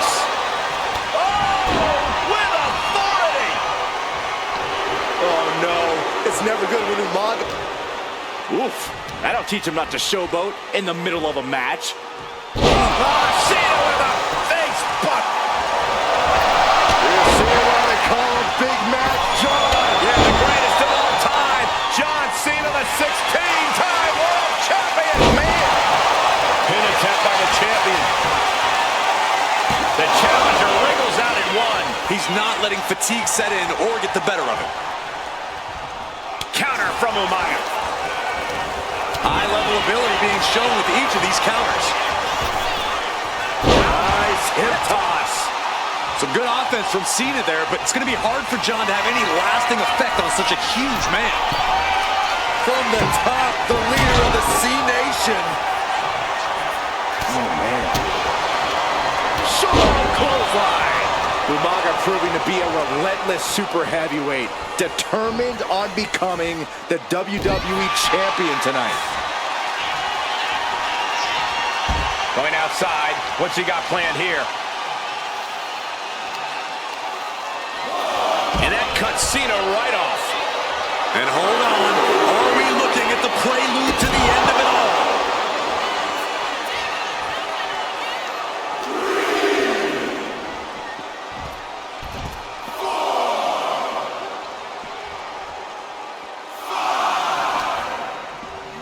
And he tosses him back in now. He's getting fired up now, really feeding off this crowd. Here it comes! Oh, somehow the cover. We got a new champ here. Makes the cover. The champ kicks out at 2. What a display of stamina. The champ showing they are truly worthy of this title. But things might only get harder from here. And I think we all know this is only going to make a monster like Umaga even angrier. And Umaga, of course, coming from a very rich heritage. Some of the greatest athletes in any sport come from a Samoan heritage. Umaga's aggressiveness can be traced back to his bloodline. When you're fighting a Samoan, you are battling a tough, scary human being. Umaga sidesteps that. He's headed to the top now. From the top rope, Samoan splash. And with the attacks Umaga has been delivering, you have to think about internal injuries mounting on Cena now. He's able to reverse it.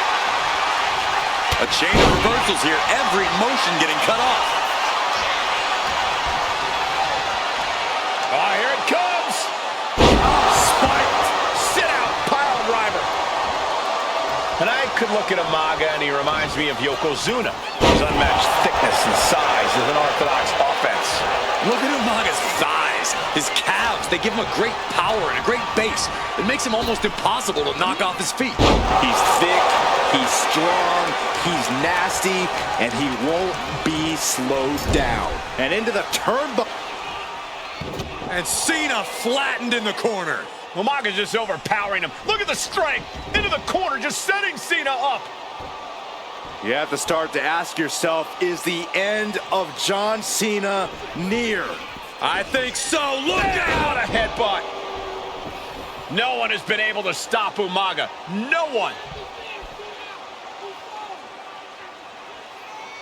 You are seeing why Umaga is undefeated. Why no one has been able to stop the Samoan bulldozer. Here comes Umaga, and Cena catches him with a boot. John Cena from behind, rolls him up, shoulders down, and a kick out by Umaga. And Cena immediately back into the clutches of Umaga. I'm not sure what else Cena can do here. I'm not sure John Cena knows how to stop Umaga. And Corey, you know there's no force equal to being on the receiving end of a headbutt from Umaga. It's in Umaga's... Well-placed elbow to break up the maneuver.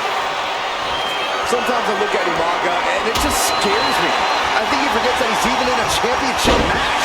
Estrada is very aware of it, but Umaga sometimes looks oblivious to what's going on, other than the fact, What is Cena doing on the top rope? John Cena, you can't see me! John Cena is pulling out all the stops, trying to keep Umaga down. I can't believe the ref didn't even get to one. Manages to reverse it. Cena and Umaga are out of control, taking each other to their absolute limits. This has been as physically intense as we expected. Umaga with a reversal. Uh-oh. He catches Cena with a counter. Oh. No surprise that what we're witnessing is trending. Forget trending on... Here it comes! He might be moments away from crowning a new champ. Somehow he kicked out. That was a matter of a fraction of a second. And now the Samoan bulldozer are going to have to dig a little deeper to close this one out. Umaga exerting his dominance. Brutal attack from Umaga. He smells Cena's blood in the water. Pulled in for a belly to belly. Going straight for the body, doing a little more softening up with the torso area.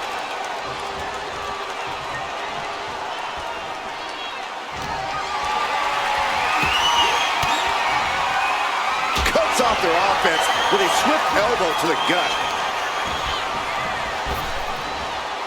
Rapid fire Samoan drop.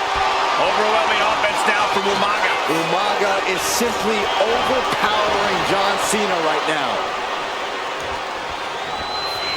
Here it comes! Samoan spike! The challenger might have what it takes to win this.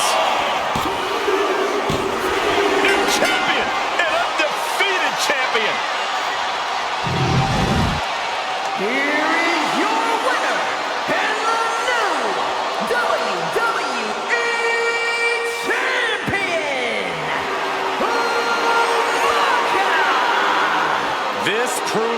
Truly no one can withstand Umaga. The Samoan bulldozer has wrecked his way straight to the WWE Championship. Cena's title reign is over. An incredibly impressive showing from Umaga tonight, absolutely leveling John Cena in a savage display of dominance. Will Cena come looking for a rematch? Only time will tell. But for now, this is Umaga's moment. He is your WWE Champion.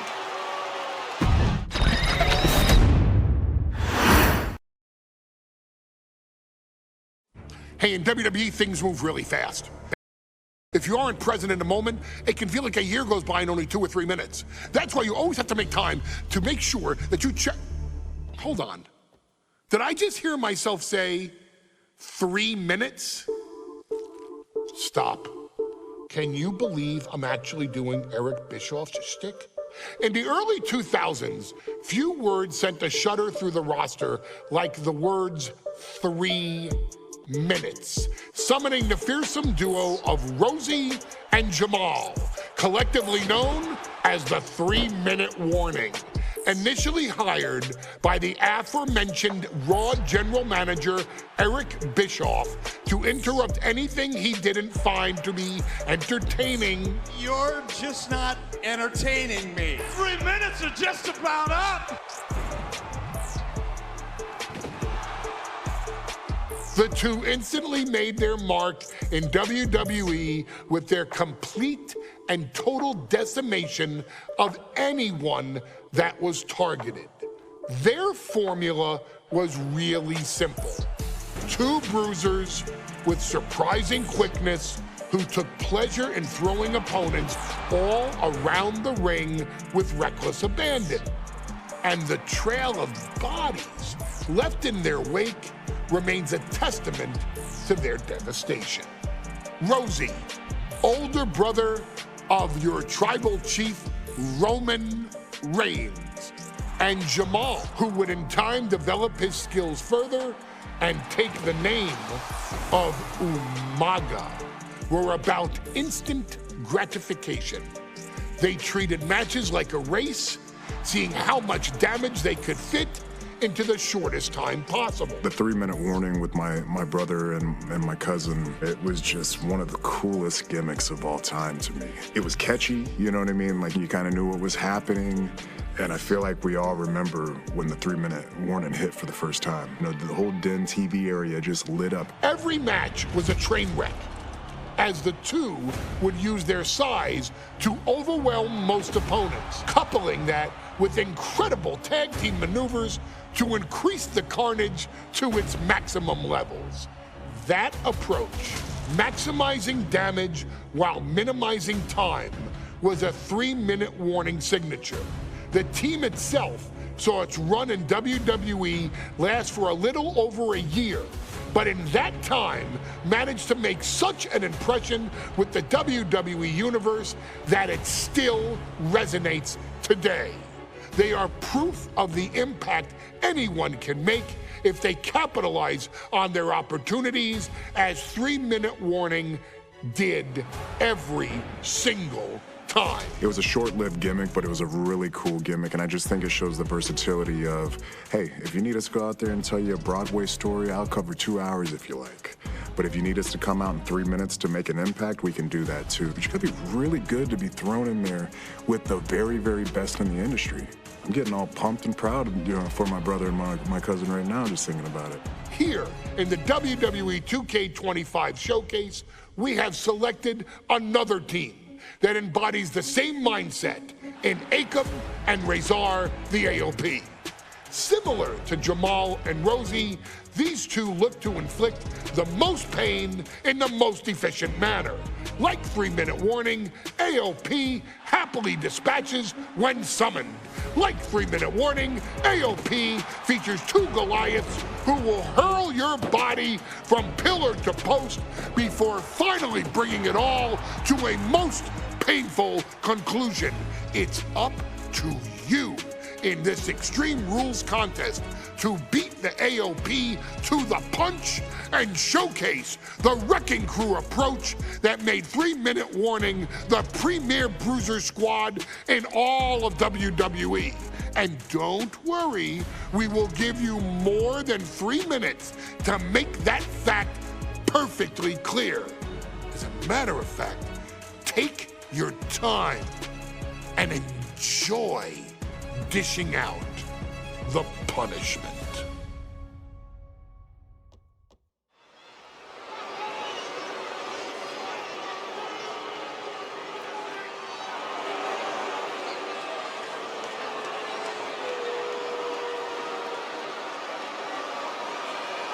AOP is here, ready to wreak havoc. And they want to prove 3-minute warning has nothing on them. Two roughneck teams ready to use this Extreme Rules stipulation to the fullest.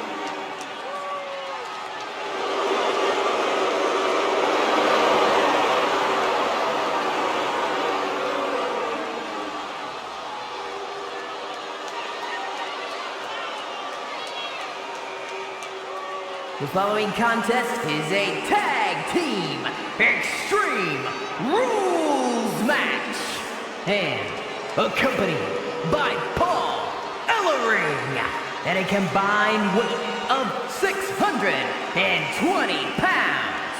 Akon and RYZEN, the authors of pain. AOP look unintimidated by the task at hand. They are totally prepared for the merciless tandem of 3-minute warning. You know, there's actually a lot in common between these two teams in terms of tactics and physicality.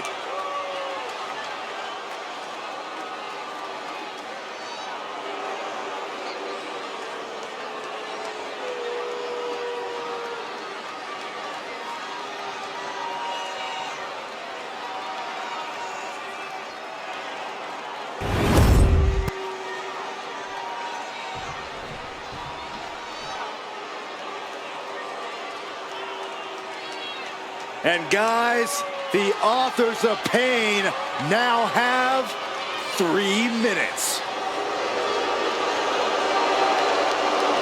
And at a combined weight of 770 pounds, Rosie and Jamal. 3-minute warning. Authors of Pain versus 3-Minute Warning is a recipe for brutality and ruthless carnage. And that's an irregular match, Cole. This is Extreme Rules.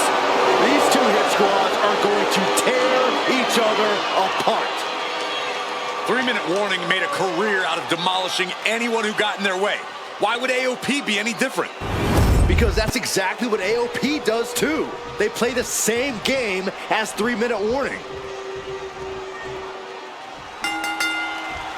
Here we go with AOP and 3-Minute Warning going head-to-head.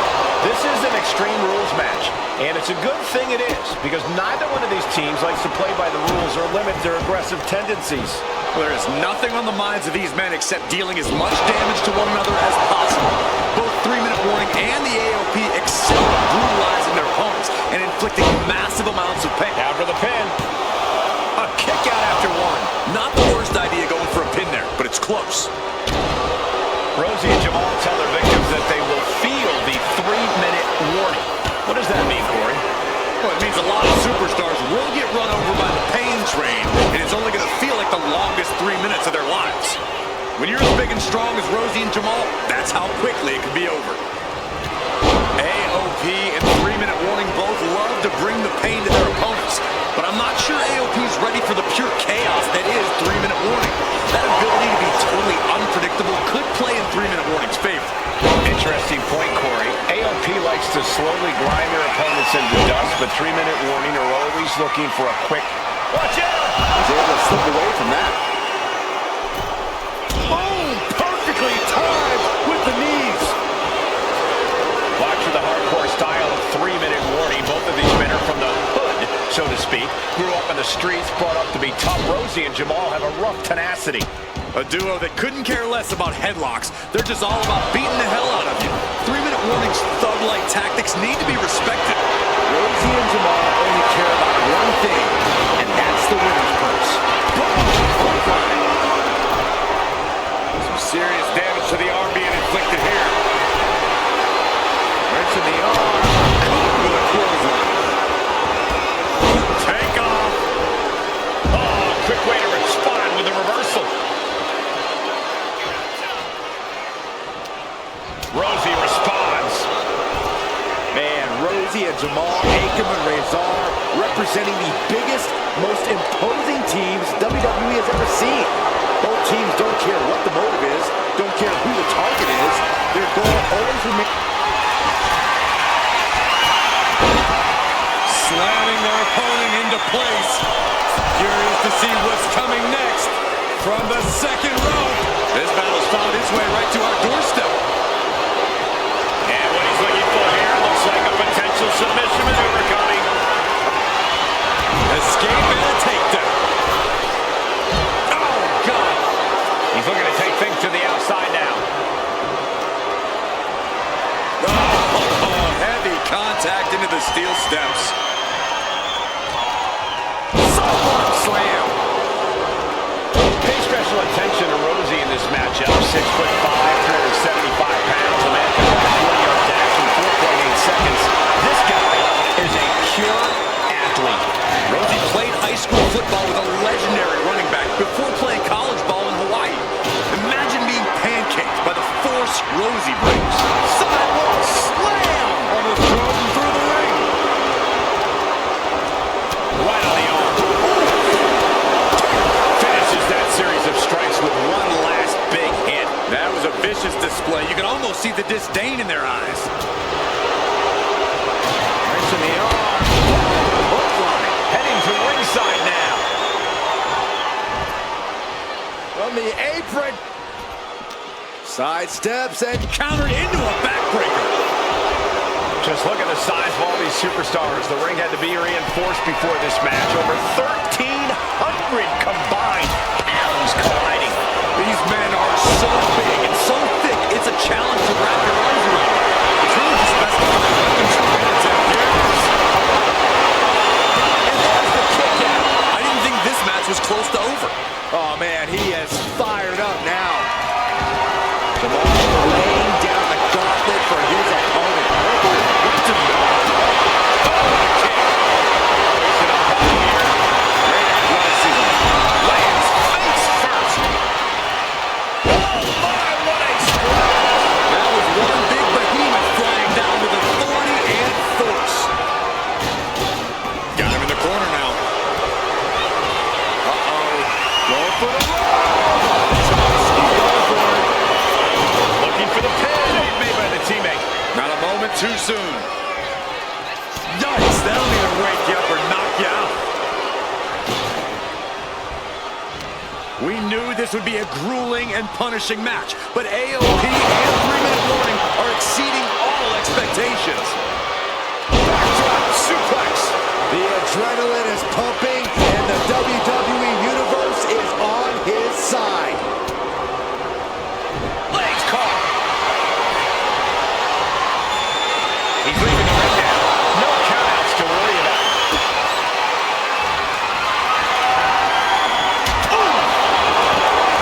A show of confidence for RYZEN.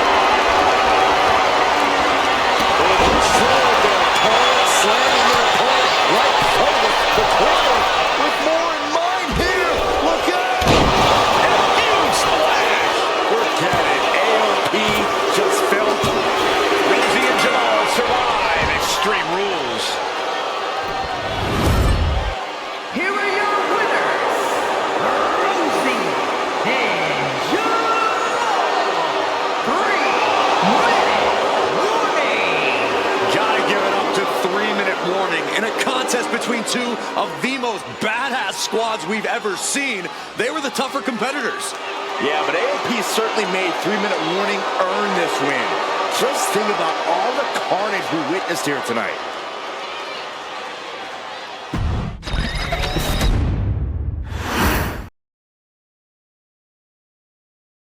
we've come to the part of the showcase where we get to talk about Tamina. Ever since walking in WWE, shoulder to shoulder with the Usos, Tamina's alliance with this dynasty has never been in question. I remember watching Monday Night Raw and I seen Tamina debut with my brothers. It was a pretty cool, dynamic, right? Two of my brothers and Tamina. Together, Tamina and the Usos helped each other navigate through a trial-filled first year in WWE, making sure they all survived together. In later years, Tamina has formed alliances with both Naomi and Nia Jax, honoring this family's connection. While Tamina has looked to create her own name in the industry, she has never missed a chance to acknowledge her place in this family either. Trained by Afa and Sika, the wild Samoans, Tamina was instilled with the same instincts that have carried each member of this family to wrestling glory. Her in-ring approach is similar to many in the bloodline. Quick striking, high-impact attacks, and smothering holds. As capable with a super kick or a big splash as anyone else, Tamina has maintained a remarkable level of success in her WWE career. A constant contender, Tamina has competed for the Women's Championship on many occasions. She's also held the Women's Tag Team Championships along with 9 separate reigns as the 24/7 champion. Tamina has proven capable in any environment against any opponent. Tamina is always the perfect test for a rising contender. Defeating Tamina proves that you're at the top of your game, and she will always expose those who aren't quite ready yet. Taking her lightly is the easiest way to book your visit to the local medical facility. Tamina has taken part in many memorable moments, but in the 2K25 showcase, we're going to give you the chance to make history. In the first ever women's Money in the Bank match, Carmella, of all people, would walk out victorious after letting someone else do all the work. Tamina, Becky Lynch, Natalya, and Charlotte Flair were all robbed of a great opportunity that night by Carmella. So this is your chance to make it right. Showcase Tamina's grit and take out the other 4 ladies in this ladder match to become the first ever winner of the Women's Money in the Bank. Carmella might still sneak out with the win, but if she does, she's doing it on her own because we're not allowing anyone else at ringside for this match in our showcase.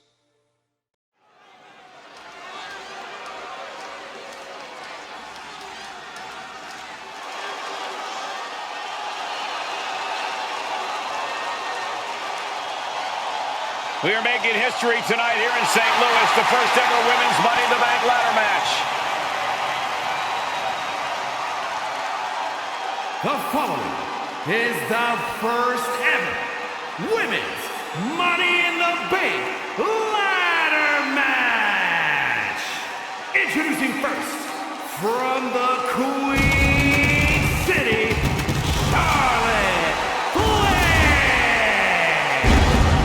Charlotte Flair looking to become a Triple Crown champion. Every title, every opportunity she has put in front of herself, she has seized. This is a night where careers change forever. You're right, Cole. You can feel it. Legends are going to be made. Careers defined. Hearts broken. This is Money in the Bank.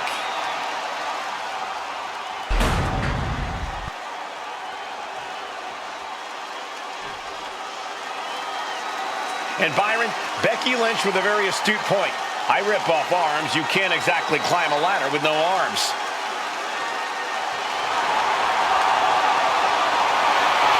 Next, from Dublin, Ireland, Becky Lynch. To add to that, Michael, I talked to Becky earlier and I asked, are you nervous about this? She said, yeah, I'm a little nervous, but I'm more excited than anything because I get to be part of history. Becky Lynch, the first woman drafted to SmackDown. First SmackDown Women's Champion. Can she become the first Miss Money in the Bank? Well, you could feel the excitement the moment they brought out the ladders before this show started. There is a big fight field right here in St. Louis.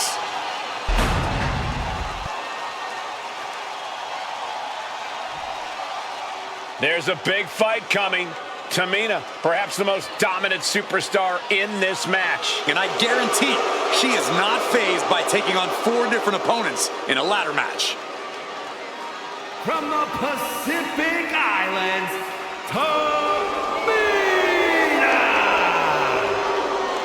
This is a milestone moment that is being watched all over the world. And Tamina is hoping to live up to her family's legacy. She wants that briefcase. She wants that title. It's in her blood.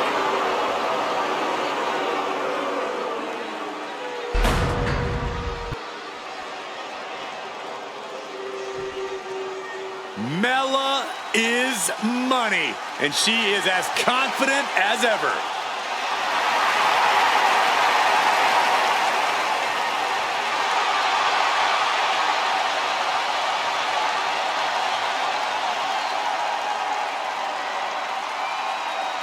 Making her way to the ring from Staten Island, Carmella!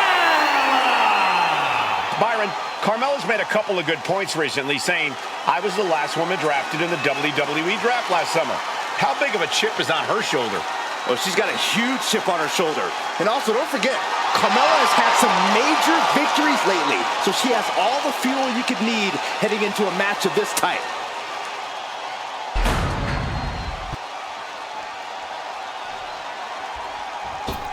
Natalya, another superstar who walks into this match thinking she has legacy on her side tonight.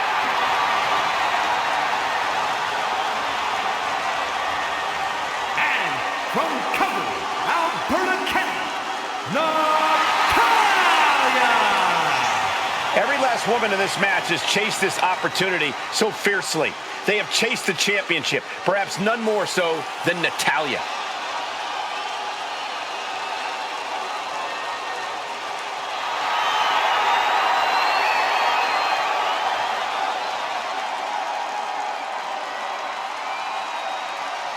Winning Money in the Bank would certainly go a long way to helping Natalya prove she too is the best there is, the best there was, and the best there ever will be. Winning that briefcase is like taking the proverbial express lane to success. Charlotte, Becky Lynch, Tamina, Carmella, Natalya, all with a chance to make history. All with the opportunity to be called the first ever Miss Money in the Bank. The revolution that became an evolution only continues in the women's division. One of these women will climb the ladder and earn the opportunity of a lifetime. Such a dangerous setting for all these superstars. Ladders are everywhere. Each competitor is only limited by their imagination.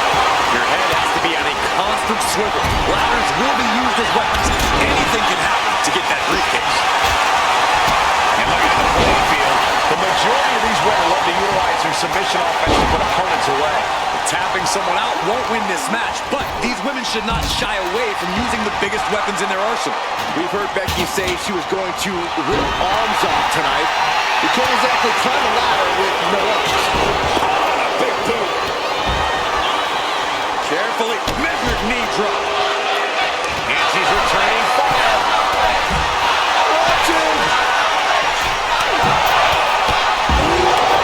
Someone get the spatula. We have a human being to scrape up. Head up that ladder.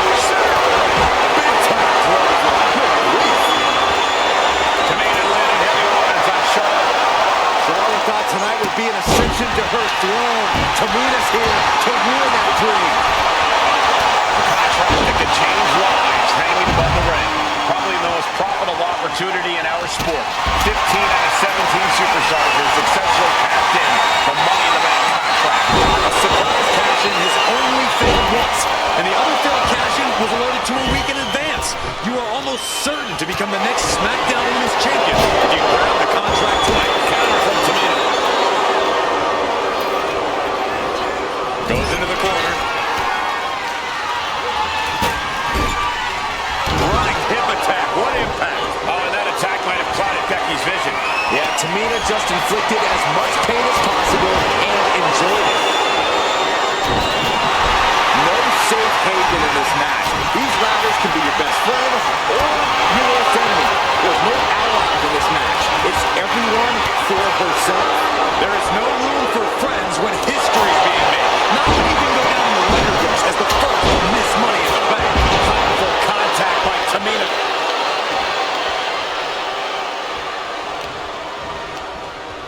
Gets the reversal. What a counter.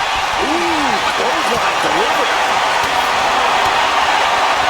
Counters with an attack on Charlotte.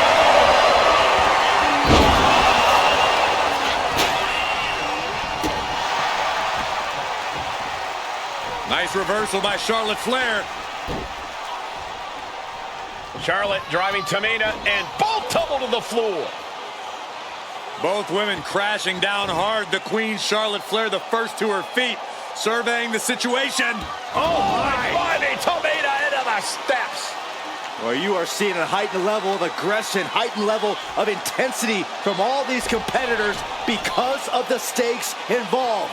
Guys, where's Charlotte going? Flair looking to up the ante now from the top. Oh my goodness, taking out everybody.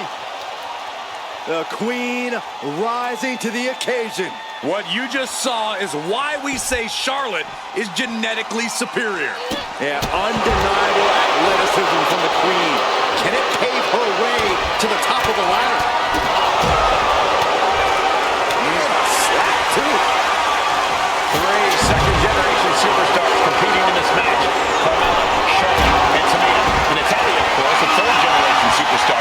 Women bred for these kind of moments. Any of these women will add a significant chapter to her legacy if she can become the first Miss Money in the Bank. Nicely done with the head scissors. Foot to the belly. And Natalia dodges there. Oh, taken down in one fell swoop. Oh, from the rope. Boom, impact. She's pumping herself up, reaching out for that burst of energy. Oh, perhaps looking for some kind of equalizer here. Oh, boy, come on, not the chair. Range down an elbow retaliation. She sent the ladder up dead center. Her eyes are on the claws now. Needs to move quick here. This might be your chance. Looks like scaling the ladder was the easy part of the job. Unhooking the prize is the big challenge. Elbow puts it under that. What a boot. Shot with the spear. She had that scouted. Caught with the boot.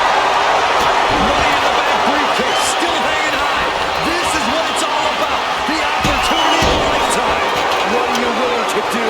How much can you sacrifice to be the first Miss Money in the Bank? And the opening could be the opening. You just have to go for it. God. This could be the beginning of the end. Uh-oh. Sharpshooter applied. Trying to fight out of this submission. She releases the hold. No harm in changing things up if a submission isn't working the way you want to. Oh, straight forearm. History on the line. Guaranteed championship opportunity. Nothing but carnage happening in this one. 5 women fighting for their key to destiny. Willing to go through hell for it. She goes under the ropes, back inside. This match has to be close to an end. Yeah, I don't know how much longer a good defense will even matter at this point. Down to the gut. Clothesline in the back of the neck. Not how she had this match planned. If she can turn things around here, I'll be speechless.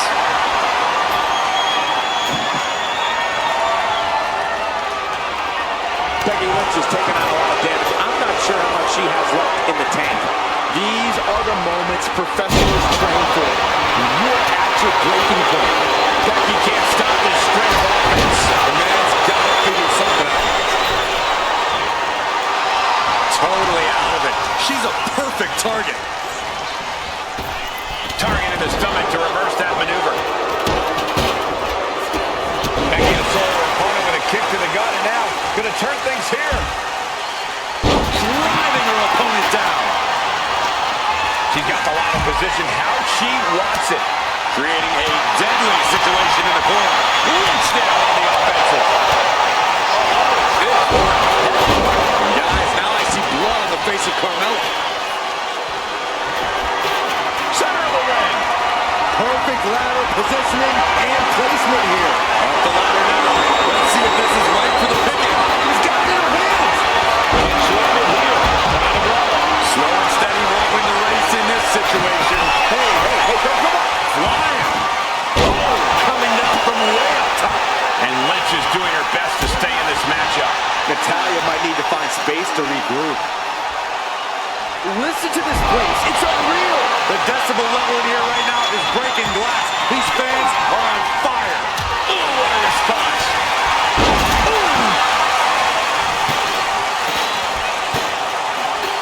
As their opponent hurt. Ooh, manhandle slam.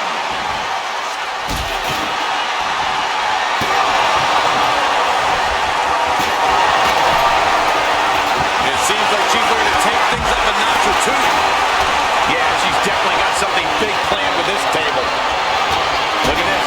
She's going for her destiny, guys. But she better hurry. She doesn't have much time. Climbing up. But is there enough time to go for the win? Oh, strong impact. Oh, man. Big foot. She's reaching for it. Heart has to be pumping right now. Needs to focus and pull it together. Seeing one opportunity. Charlotte's got a chance. What a barrage of stops. And that was a well-executed attack. She's got nowhere to go. Turning down face first.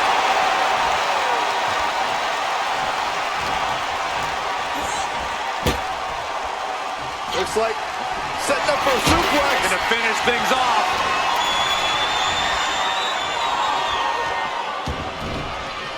Into a top rope. Oh, that'll cave your chest in. Big time clothesline. Good grief. And Tamina pushed into a weakened state now. Carmella is clawing deep in her arsenal to try and end things.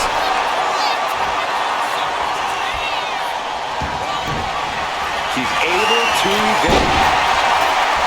This has been an epic encounter. These fans are sending the decibel level off the skin. Uh-oh, she has trouble coming. Not going to be easy to get out of this. She might want to tap here. Maybe her opponent won't fade. Charlotte doesn't have a chance of coming back from that maneuver. Placing the ladder right in the middle of the ring. Up the ladder now. Let's see if this is right for the picking. Trying to reach it. Trying to win. The longer this goes, the more likely we can see a card crash back to the canvas. Tamina is so close to victory now. Could this be her moment? Insulting. Able to slip away. Sit out mat slam.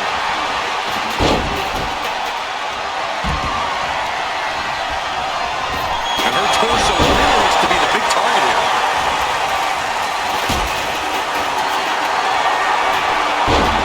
Becky Lynch rolls through, and she's Right into the disarmer. slides right out of the disarmer. She breaks the hold.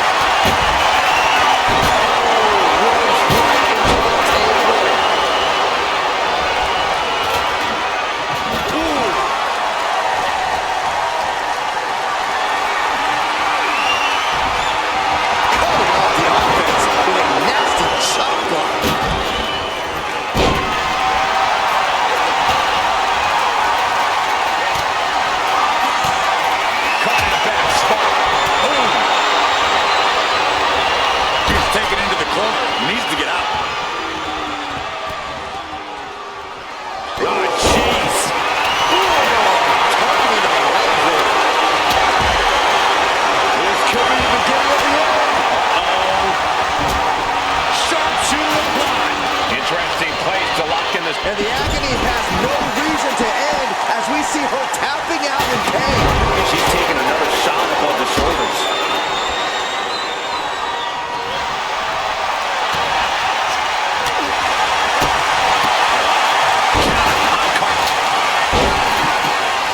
The boat, Natalya, doing what she does best. Sharpshooter applied. And you still need to find a way out of this. Tapping won't save you. All you can do is battle out of this. Nasty chop delivered by Charlotte. Natural selection. Bye-bye, Carmella. I don't think she'll be climbing up. Very unique escape to fight her way out of the sharpshooter. Taking things back into the ring.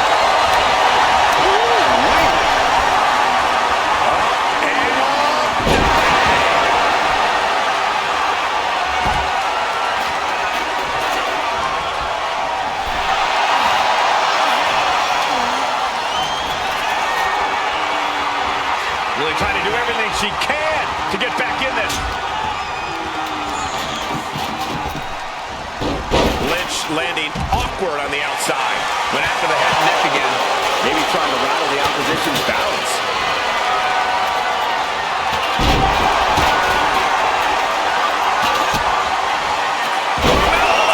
Buster.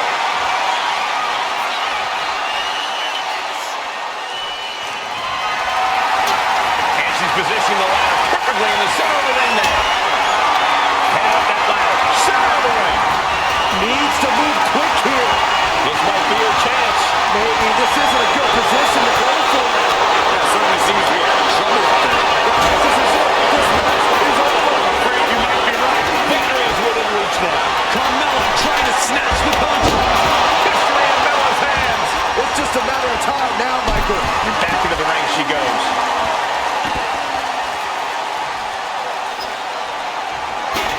Carmella eludes that. No way back to Charlotte. Becky Lynch with a great shot. Producing a trampling.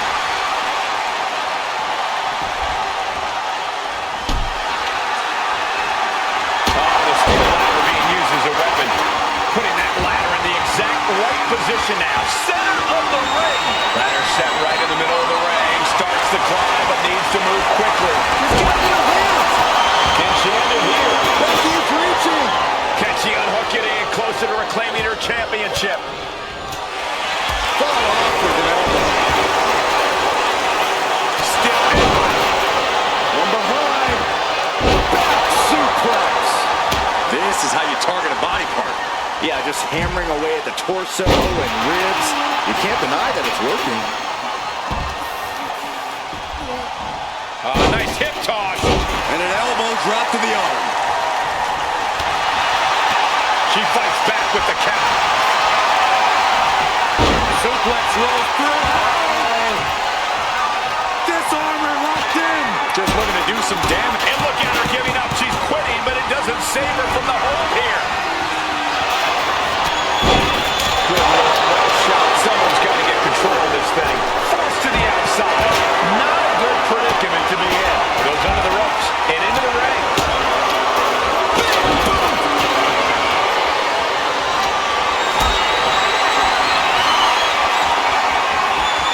Carrying the opposition. What's the thought here?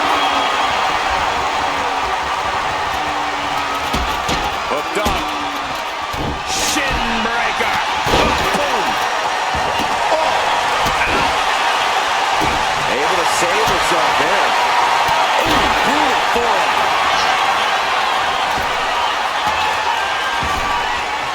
He's ready to take this match to the outside.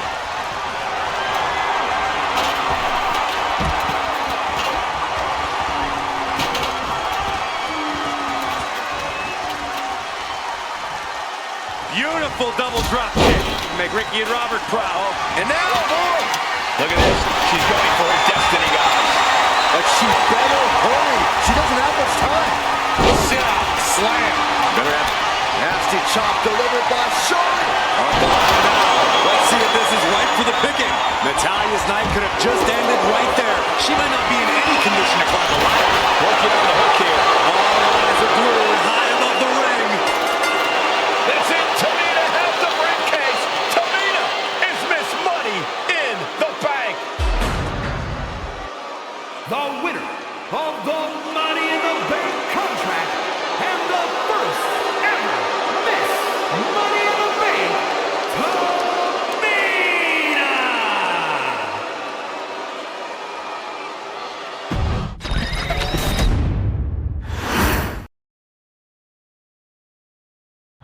Any member of this family that enters the professional wrestling business knows about the expectations that are gonna be on their back. They know about the prestige that their very name carries. They know that those who came before them have accomplished so much. Bearing the weight of those legacies can prove to be way too much for almost anyone. But that was never the case for Jimmy and Jey Uso. Jimmy and Jey Uso looked to be stars from the very start, constantly evolving their look, style, and offense as they progressed in their careers. Face paint and war dances would fade away, and the two would embrace the day one-ish mentality, looking to punish opponents and send them to the Uso penitentiary. The Usos are 8-time WWE Tag Team Champions. The Usos have main evented WrestleMania after initially fighting for a mere spot on the card. The Usos were the premier team of the 2010s. The Usos are the greatest team of all time. Jimmy and Jey are poetry in motion, each knowing what the other is looking to do next, each using every bit of savvy they gained growing up in professional wrestling to keep their edge. And sure, in recent years, it's been difficult between the two. Jimmy did cost Jey his match at SummerSlam against your tribal chief, Roman Reigns. After months of the anger building between the two, Jimmy and Jey ended up as the first two entrants in the 2024 Royal Rumble match, bringing things to a head. But even that moment wasn't enough to settle the issue, and so they would fight again at WrestleMania 40. Jey Uso truly became main event and found his inner yeet, even adding another tag team championship with Cody Rhodes as his partner. As your wise man eventually would suffer as well, Jimmy found himself betrayed by Solo Sikoa and unceremoniously dumped out of Solo's version of the Bloodline. When Jimmy and Jey are a tag team, they are pure art. They are the reason for the resurgence of tag team wrestling's popularity over the last 15 years. And perhaps, oh, perhaps, their grandest moment came during the 2017 Hell in a Cell, when they would lock horns with perhaps their greatest opposition ever, The New Day. From July to October of that year, the SmackDown Tag Team titles would change hands 4 times between the two teams, both looking for ultimate bragging rights. The Usos' connection as twins always gave them an upper hand with most teams. But the New Day had their own trick, utilizing the Freebird rule to allow any 2 of the 3 members to compete in any match.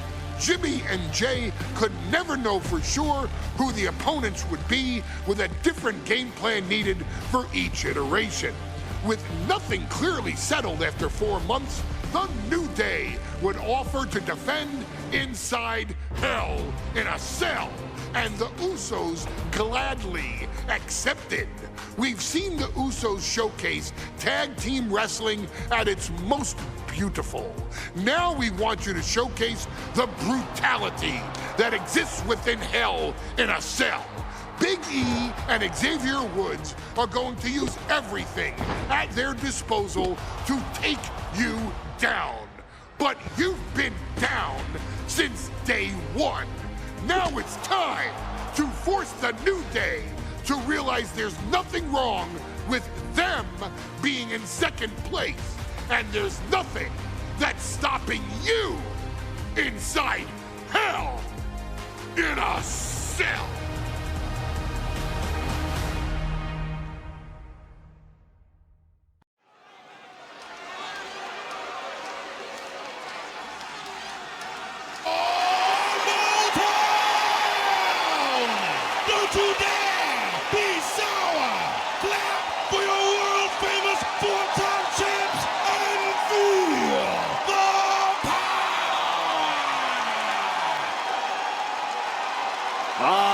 prepared to kick off Hell in a Cell with the 4-time tag team champions?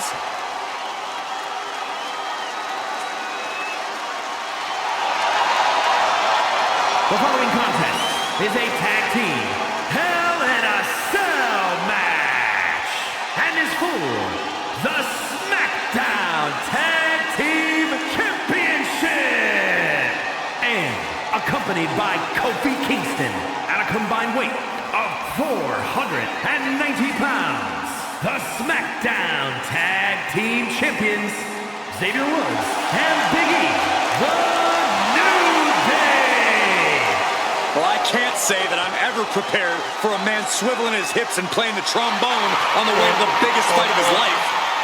This is our first Hell in a Cell match of the night. The New Day actually requested this match to defend their tag titles. Who would have thought 4 months ago when this rivalry began that it would end once and for all inside Hell in a Cell? New Day about to make it evident that the time for fun and games is over.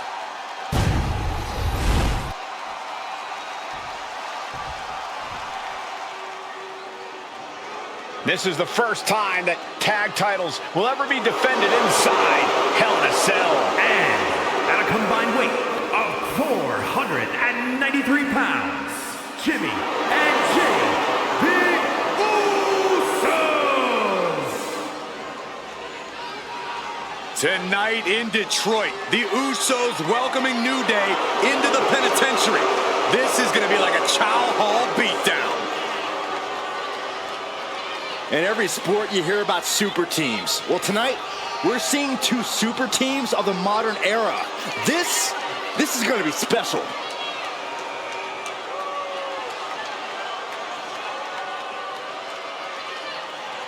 Tornado tag rules here, gentlemen. 2-on-2 as Kofi is going to be locked outside the structure. Pinfall or submission needs to happen in the ring, but we all know this fight's going to go everywhere before that happens.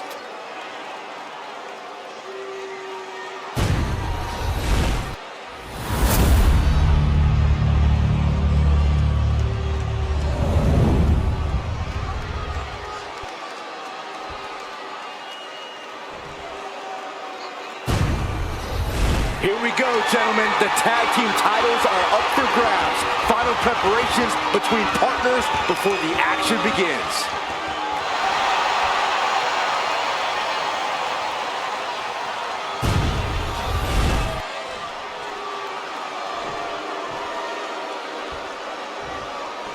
The cell door is locked. First of 2 Hell in a Cell matches tonight in Detroit. This is the 20th anniversary of this barbaric match. The Usos and the New Day must be prepared for pain, punishment. 2 of the greatest tag teams ever. One of the best rivalries going today. It all comes to a head right now for the SmackDown Tag Team Championship. We're going to shut this down. And skirts out of the pen. We'll need to get a little more to put this one away. He dodges out of danger. And he gets discarded out of the ring. Now that was a very questionable attack. I think it goes beyond any gray area. Back into the ring here. Nice DDT. Out of the ring, still surrounded by the hell that is the steel structure. The universal signal for extreme. The kendo stick has entered the fray. Corey, for as entertaining as the New Day are, they can scrap with the best of them. Remember that. Look, don't let the booty-os and trombones fool you. New Day can get down and dirty, especially when they have the Usos pushing them. New Day prepared for an all-out run tonight. I have a feeling the Usos' objective is to send the New Day to the hospital. Well, 2 teams so familiar with each other, some innovation with weapons almost becomes a necessity. Now we see Jey Uso hard ride to the outside. And now he gets back into the ring. What a way to get out of that one. All the talking we've heard leading into this match, we've heard the Usos call the New Day, quote, 3 clowns on a tricycle. Look, the Usos love the trash talk, but they deliver. And don't act like the New Day don't throw verbal jabs either. We had Big E earlier saying how he's going to drop some gloom and doom of biblical proportions. A prophecy Big E is fully capable of backing too. And the Usos' confidence got a bit shaken there. Yeah, as New Day building up that quicker pace there. Oh, kick right to the gut.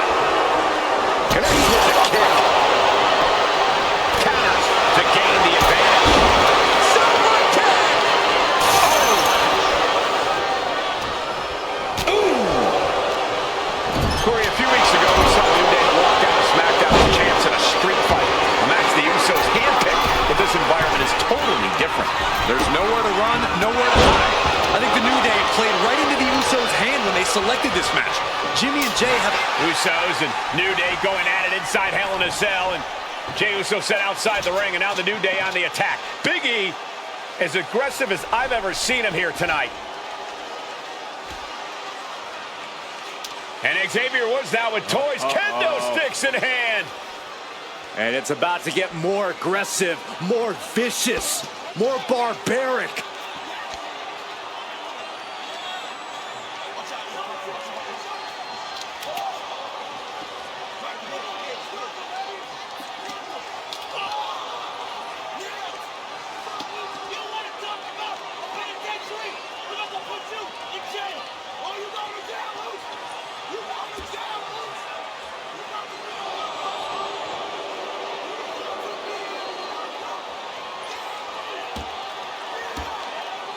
I've never seen this vicious of a side from the New Day.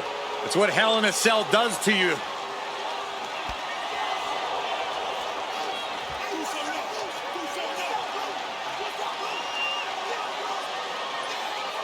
Oh, now with the kendo sticks, Xavier Woods unloading.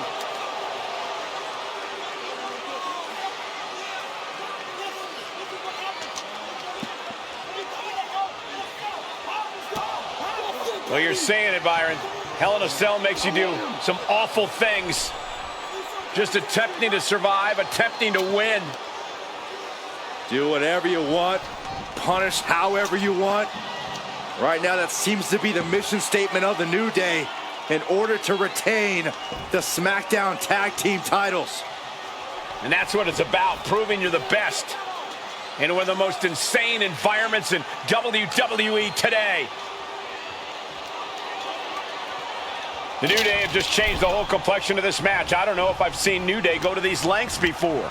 Well, no time to be a jovial bunch when you're in a cell, Michael. Tonight, it's not about entertaining. It's about putting your sworn enemy to rest for good.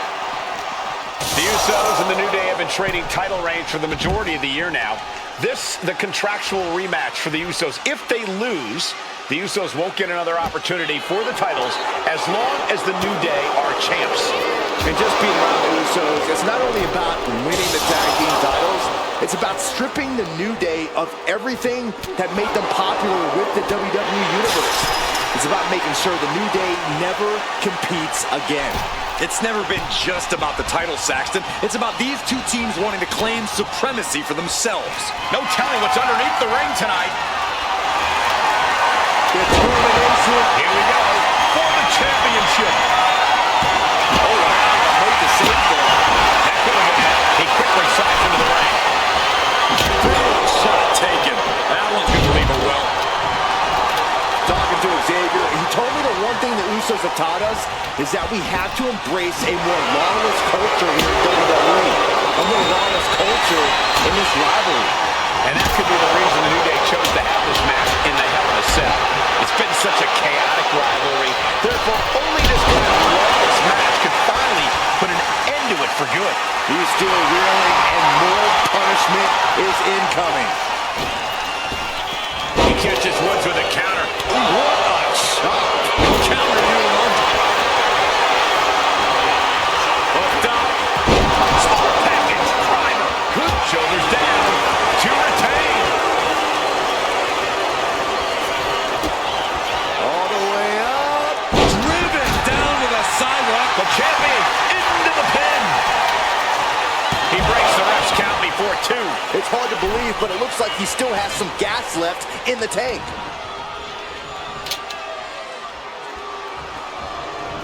Ooh, counters that into a boot. And Woods saw it coming. Looking to explore every inch of hell here now.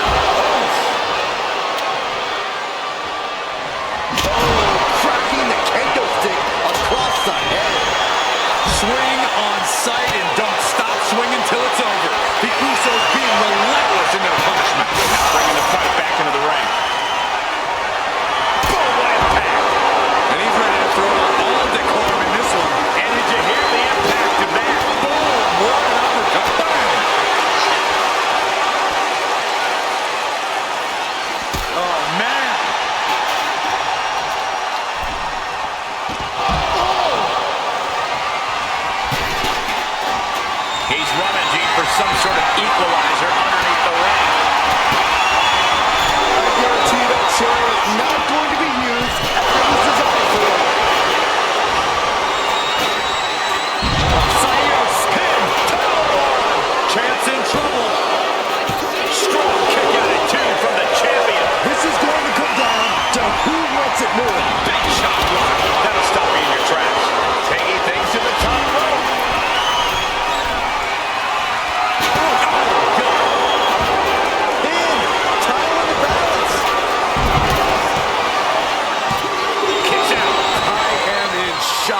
What's it gonna take to keep this guy down? Back into the ring now. Put in the corner now. Uh-oh. Just like that, Big E finds a counter. Launched right out of the ring. Spine buster. And his opponent up. This is about to be over because here comes the New Day might be on the verge of retaining. And then quickly the cover.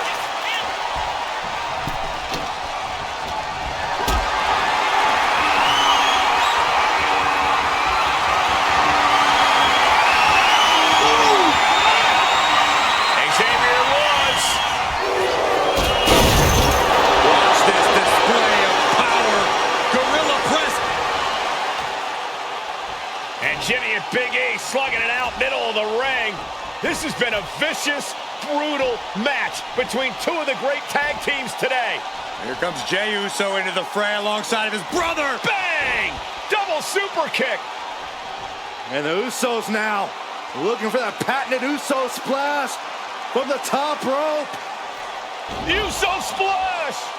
The cover to win the tag team titles, and Woods handcuffs it all, breaks it up. At the last possible second, Xavier Woods saving this match for his team. Credit to Woods for his never say die attitude. But Xavier Woods is outgunned right now.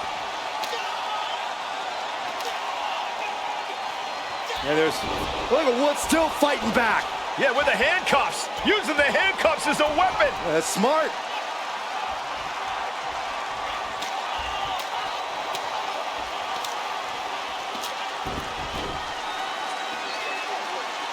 And Woods now down.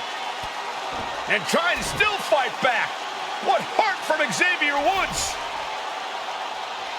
That heart may not have much more fight left. Jimmy and Jey back up to the top one more time. Uso splash in stereo.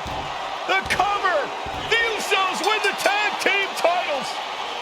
Here are your winners and the new SmackDown Tag Team Champions, the Usos!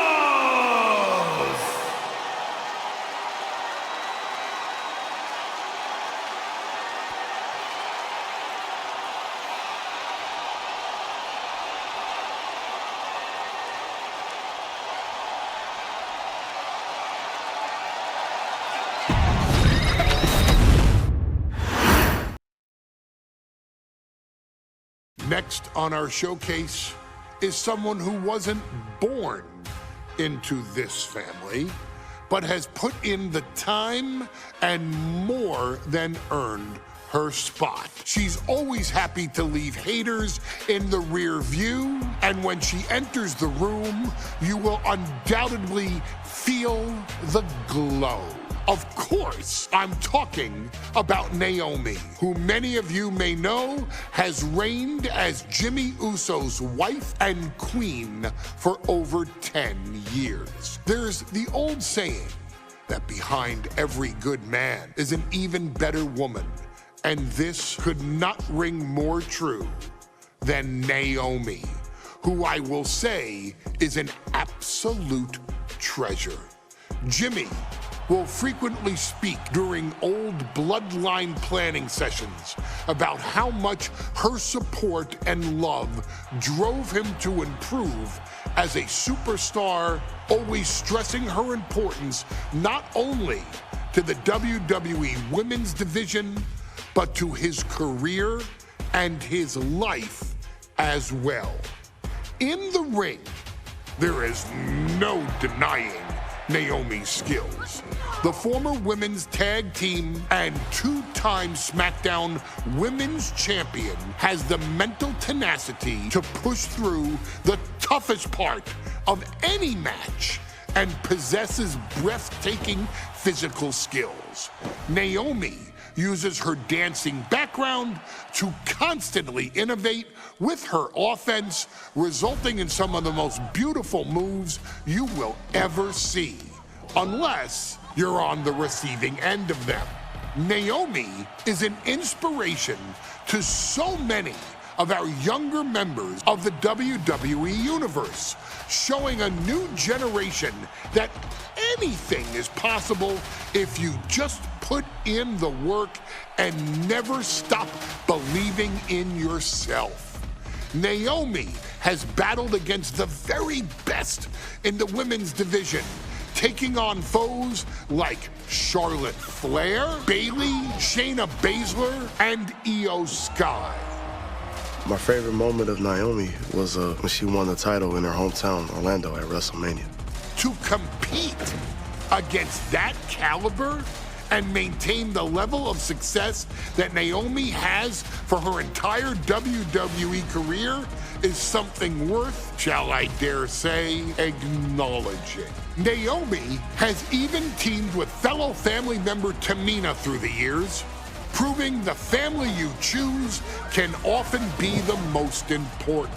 And in true Uso fashion, Naomi shows an unrelenting desire to win, to achieve greatness, and to dominate her opposition.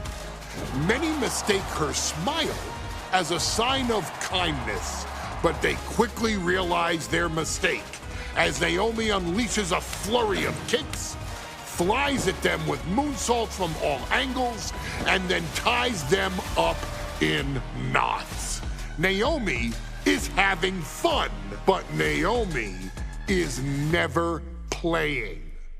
And now, we take you back to the 2020 edition of Super Showdown, which saw Naomi challenge Bayley for the SmackDown Women's Championship. Unfortunately, a ridiculously lax referee decided it was just fine for Bayley to basically do whatever the hell she wanted. Bayley, oh my gosh, she's trapping Naomi's legs in her shirt. And Naomi wound up suffering an embarrassing loss after Bayley used wardrobe to her advantage. Well, Bayley, we can pretty much guarantee that trick won't work again. This is your chance to help guide Naomi to a third SmackDown Women's Championship, and to do it by defeating one of the greatest competitors WWE has ever seen. Your wise man has nothing but respect and admiration for Bayley's abilities, but those abilities are eclipsed by Naomi's extraordinary trinity: smarts, strength, and aerial attacks that should give all of you everything you need to get the win and the title.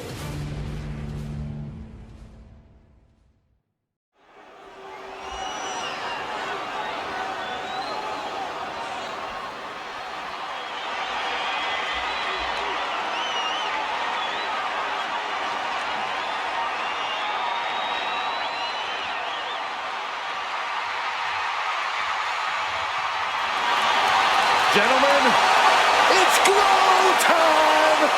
I got an idea, Saxton. Why don't you glow home? No, I cannot, Corey. When asked earlier this week about this matchup, Naomi said it is an honor to be here, an honor to make history, because for the first time ever, a women's championship will be defended in Saudi Arabia. Naomi certainly has momentum on her side, and as we've seen in recent weeks, it appears as though Bayley has at least a healthy respect for Naomi.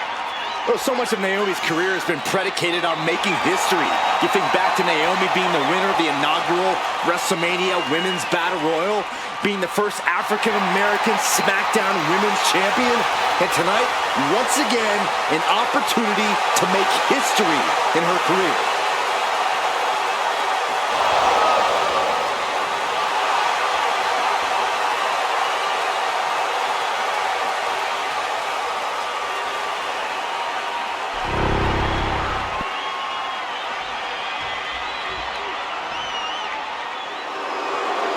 And gentlemen, when Bayley was asked about this history-making match tonight, she said, of course I'm part of this, because history is made by winners. And I'm going to become a role model for everyone here tonight in Saudi Arabia and for everyone around the entire world.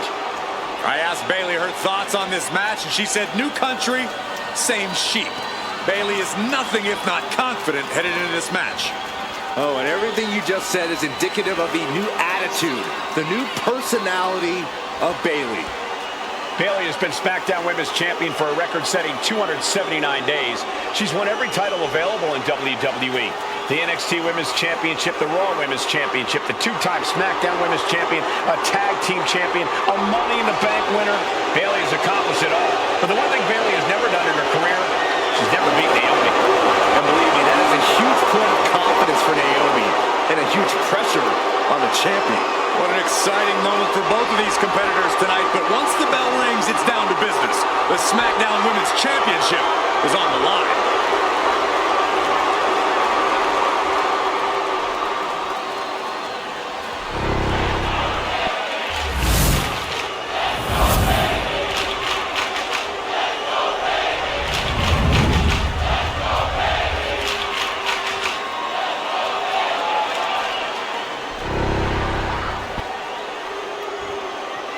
The following contest, scheduled for one fall, is for the SmackDown Women's Championship.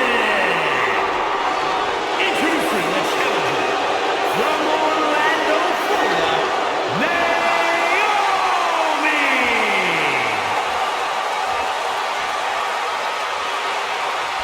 And her opponent from San Jose, California, she is the SmackDown Women's Champion, Bayley!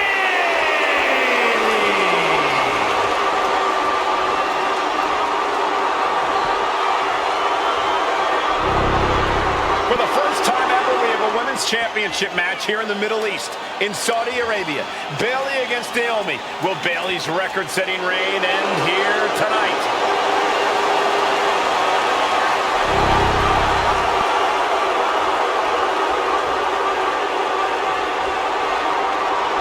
Bayley versus Naomi, SmackDown Women's Championship on the line. So much of Naomi's career has been predicated on making history, and tonight she has the opportunity to make even more history. Naomi's got plenty of momentum coming into this match and is feeling mighty confident herself. And Naomi has been quick to take to social media lately, reminding everybody that Bayley has never beaten her one-on-one. Yeah, not so subtle reminder to Bayley, who has been very insulting, very humiliating to a lot of people in WWE. And that attitude is why Naomi wants to dethrone Bayley, take the SmackDown Women's Championship away from her, and maybe humble Bayley a little bit. She's tossed right out of the ring. She's bringing the fight outside. Oh no, they're coming this way! We know that Naomi's going to want to pick up the pace in this match, but Bayley's going to look to wear Naomi down. Yeah, Bayley's going to want to slow down the pace and let the adrenaline wear off for Naomi. Bayley can also turn up the aggression here in a way I'm not quite sure Naomi can match. Bayley having every reason to be confident heading into this matchup. But 279 days as champion, Corey, can take a toll on you. Bayley has been carrying an exhausting weight on her shoulder for a long time. I don't think it's anything Bayley can't handle, Cole. Once you reach the mountaintop, you plant your feet and you hold your ground, no matter... Oh, that's what you get when you disrespect your opponent.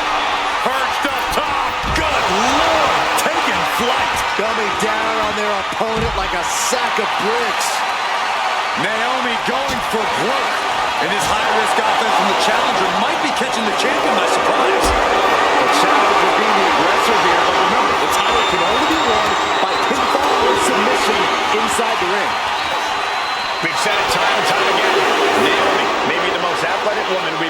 seen compete here in WWE. Yeah, Naomi wants to depend on athletic maneuvers, while Bayley wants to be more methodical and fight a more classic wrestling style. She catches Bayley with a counter. Evades the attack. Oh my goodness, dribbling the opponent's hand like a basketball. And she's returning fire. Wow. Foot to the gut. Bayley's being caught off guard by Naomi. The champ wasn't expecting such a flurry of offense from the challenger. Between the top and middle ropes and a stunner. Bayley realizes that Naomi wants to pick up the speed of the matchup. The champion refusing to allow that to happen. From the top, connects, saw it coming. And she anticipated what was coming. Double axe handle smash. Naomi isn't feeling intimidated by the moment. Pretty drop kick. And Naomi keeping Bayley on her toes, pushing the pace on the champion. Naomi moving fast, showing that superior athleticism. Bayley might not be able to keep up here.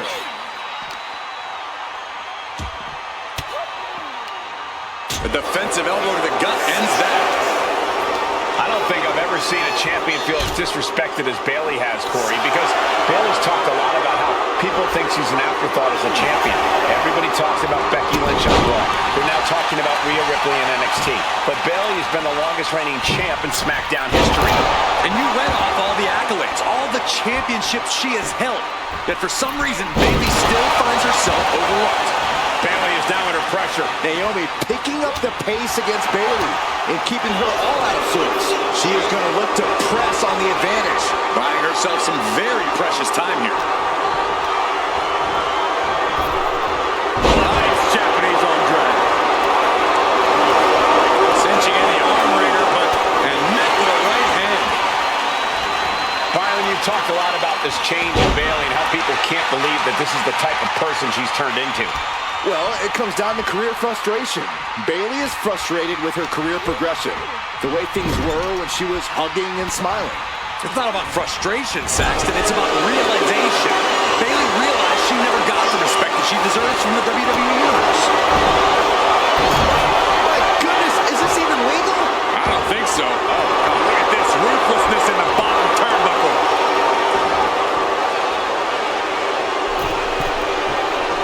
Oh, boy. I think the crowd knows what's coming. Like a cruise missile from the second row. And she's not done. Going up.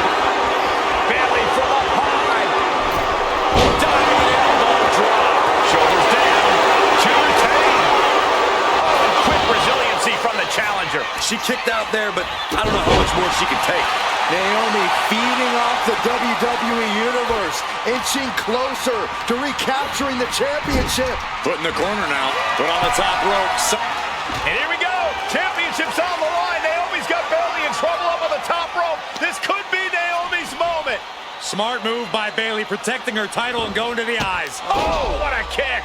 Bayley is down and in trouble. Quick thinking by Naomi, looking to close this one out. Nobody home. Bayley wisely moves out of harm's way. What's Bayley trying to do here? What the? I think Bayley's trying to trap Naomi's legs in Naomi's own shirt. A great counter by Naomi. Naomi ducks underneath, and we got a standoff. Great match so far.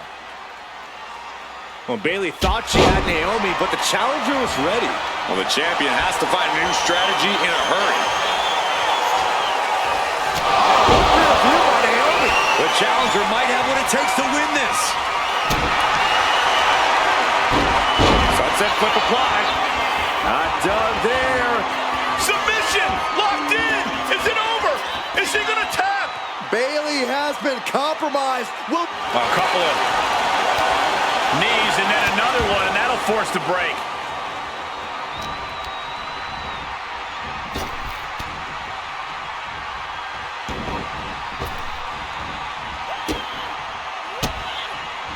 Naomi put a stop to that. gets bounced into the corner. Naomi is some athlete. The challenger comes up big. Makes a cover. What in the world? I knew it would take more than that to put the champ away. But just how much more is needed? The end could still be right around the corner. Naomi just gave this one her best shot, but she couldn't end it. Bayley and Naomi both worn down, both exhausted. But this is about winning. This is about being the better woman in the history books. And Naomi is taking the upper hand. And Naomi continues to somehow have Bayley's number here. All the way to the outside. From up top, right onto the target outside. That is kicking things into a whole new gear. Uh-oh. Saw the opening and turned it into a jawbreaker.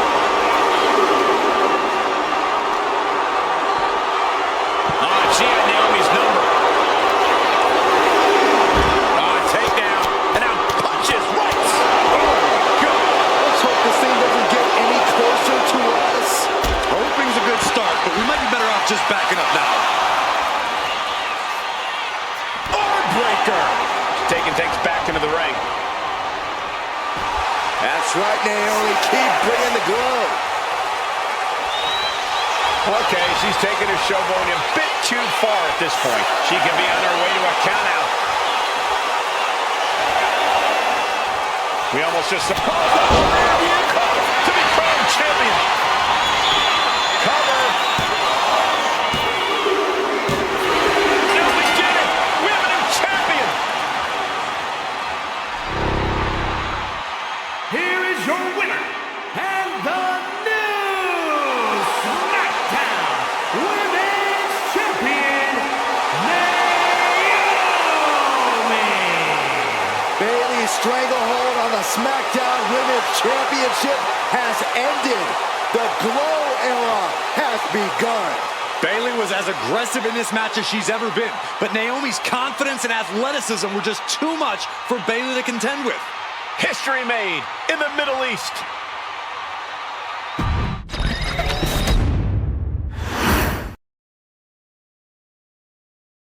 Ladies and gentlemen, if it weren't for the next two superstars in our showcase, none of this would be possible. Because without Afa and Sika, without the wild Samoans, there truly is no dynasty. While it was their father who made the blood oath with High Chief Peter Maivia, it was Afa and Sika who built the family up, training generations of relatives, all with the single goal of becoming the best professional wrestler on the face of the planet. And while the two would together be WWE Hall of Famers, based solely on their work as trainers and cultivators of the next generation, their in-ring successes only add to their immortality. Afa and Sika formed WWE's most dominant tag team of the early 1980s, fighting their way to the WWE Tag Team Championship on 3 separate occasions.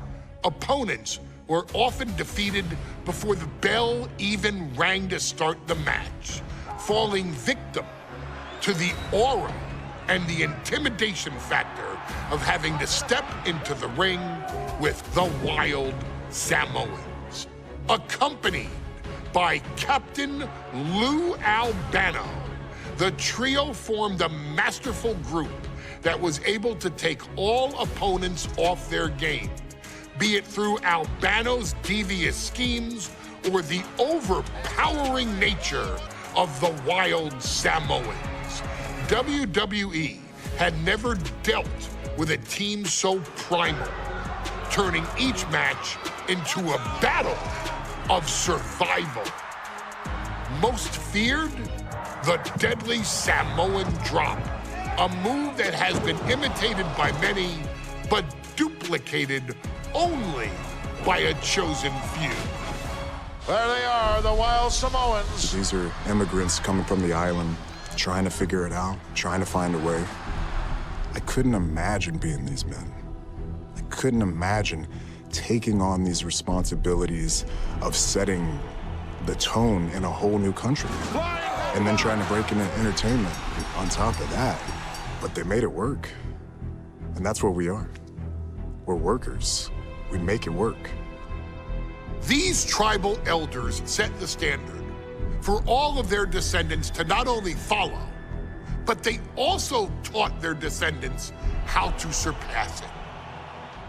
So beloved were the two that perhaps no moment holds more significance to your tribal chief, Roman Reigns, than when he was presented the Ula Fala by his father Sika and Uncle Afa after the 2020 Hell in a Cell event. You see, it was their acknowledgement that gave Roman Reigns the unshakable confidence to continue his journey to becoming the greatest of all time.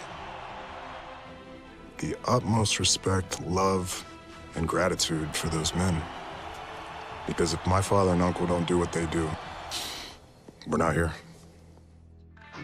We now humbly present to you the honor of walking in the famed footsteps of the Wild Samoans, finding a tag team in WWE's long and storied history that we felt would test the Wild Samoans was not an easy task. But then, a thought came to your wise man. Why not give the audience exactly what they want? Why not put the Wild Samoans against one of the greatest tag teams of all time? Why not present Afa, Sika, the Wild Samoans versus Bubba Ray and Devon, the Dudley Boys? And if we're going to go that far, let's do it in a tables match. Showcase that savage brutality that made both teams the eternal legends we know them to be. No pinfalls, no submissions, no rules. Just be the team that avoids being put through the table, and you will emerge victorious. And with these four men, you better believe that things are going to get extreme.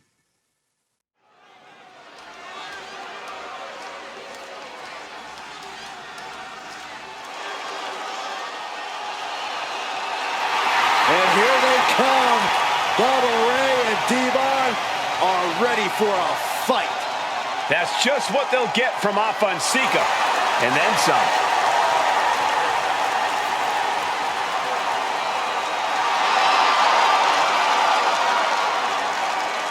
The following contest is a tag team tables match.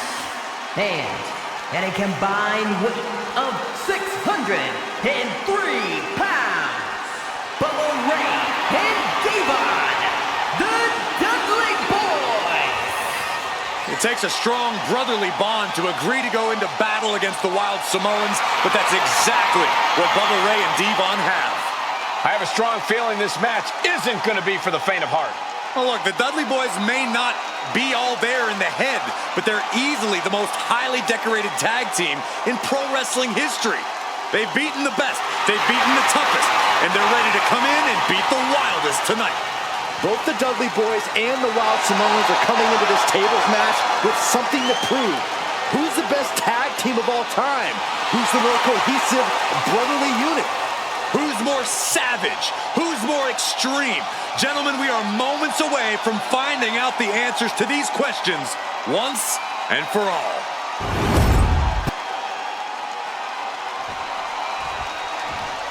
Guys, this is going to be a great one. You can feel the electricity already. I feel the excitement and some fear, too. Welcome by Captain Lou Albano and a combined weight of 645 pounds. Alpha and Sika, the Wild Samoans. This tables match might be a dream match for many, but for both the Wild Samoans and the Dudley Boys, this is about to be one team's greatest nightmare. Alpha and Sika clearly not looking to back down here.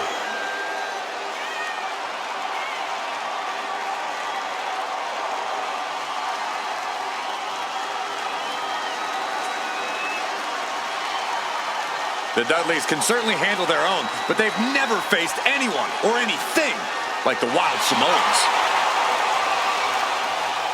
Those mean looks on both Alpha and Sika's faces, I'll tell you, they're out for blood. And the Dudleys are about to walk right into the Lion's Den.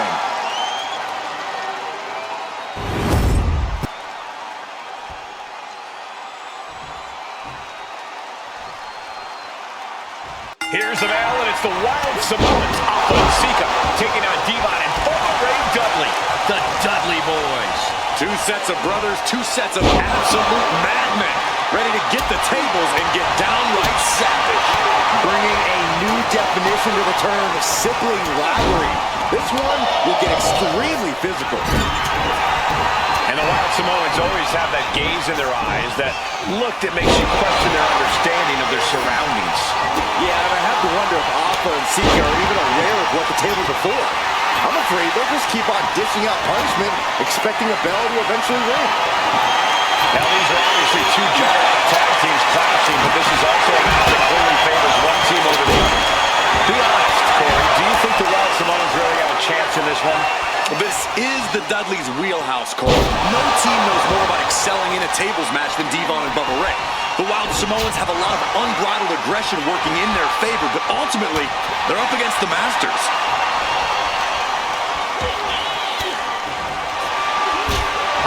Sika, both individuals that compete barefooted. Not something common of most wrestlers, Corey, but it is actually very customary in the Samoan wrestling heritage.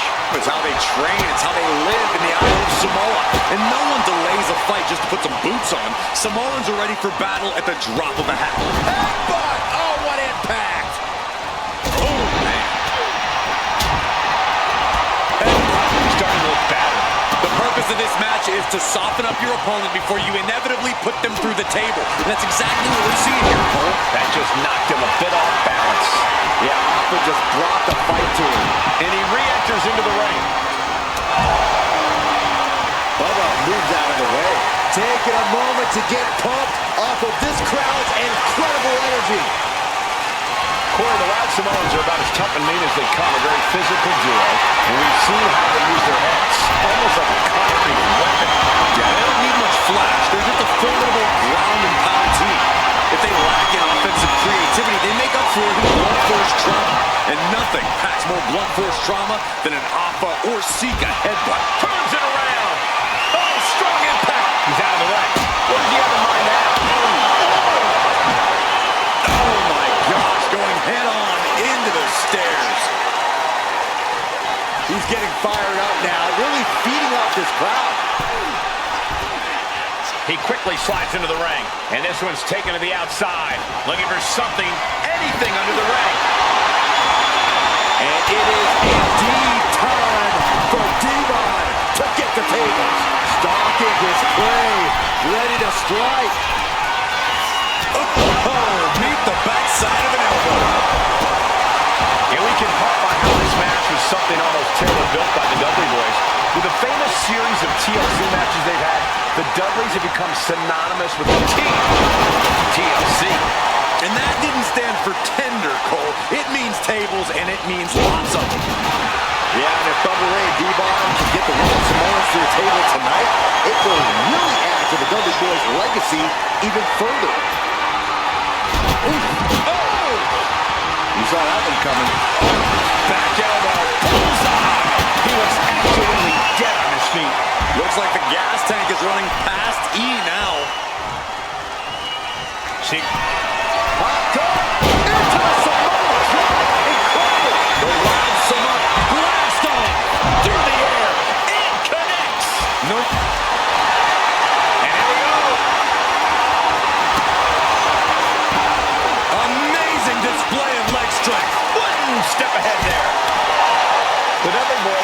tonight knowing they had to turn up the dial.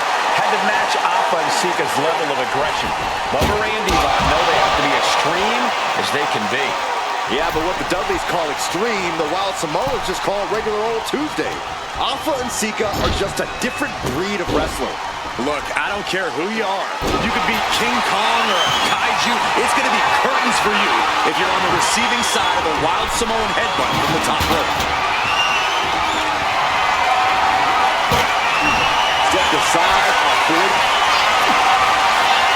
I don't think this table's going to last much longer. Alpha and Sika just beat the Dudley boys at their own game. Here are your winners, Alpha and Sika, the Wild Samoans. And it's the Wild Samoans standing tall, having beat the Dudley boys at their own game. Devon and Bubba pushed Alpha and Sika to their limits, but in the end, there was only one way this match could end.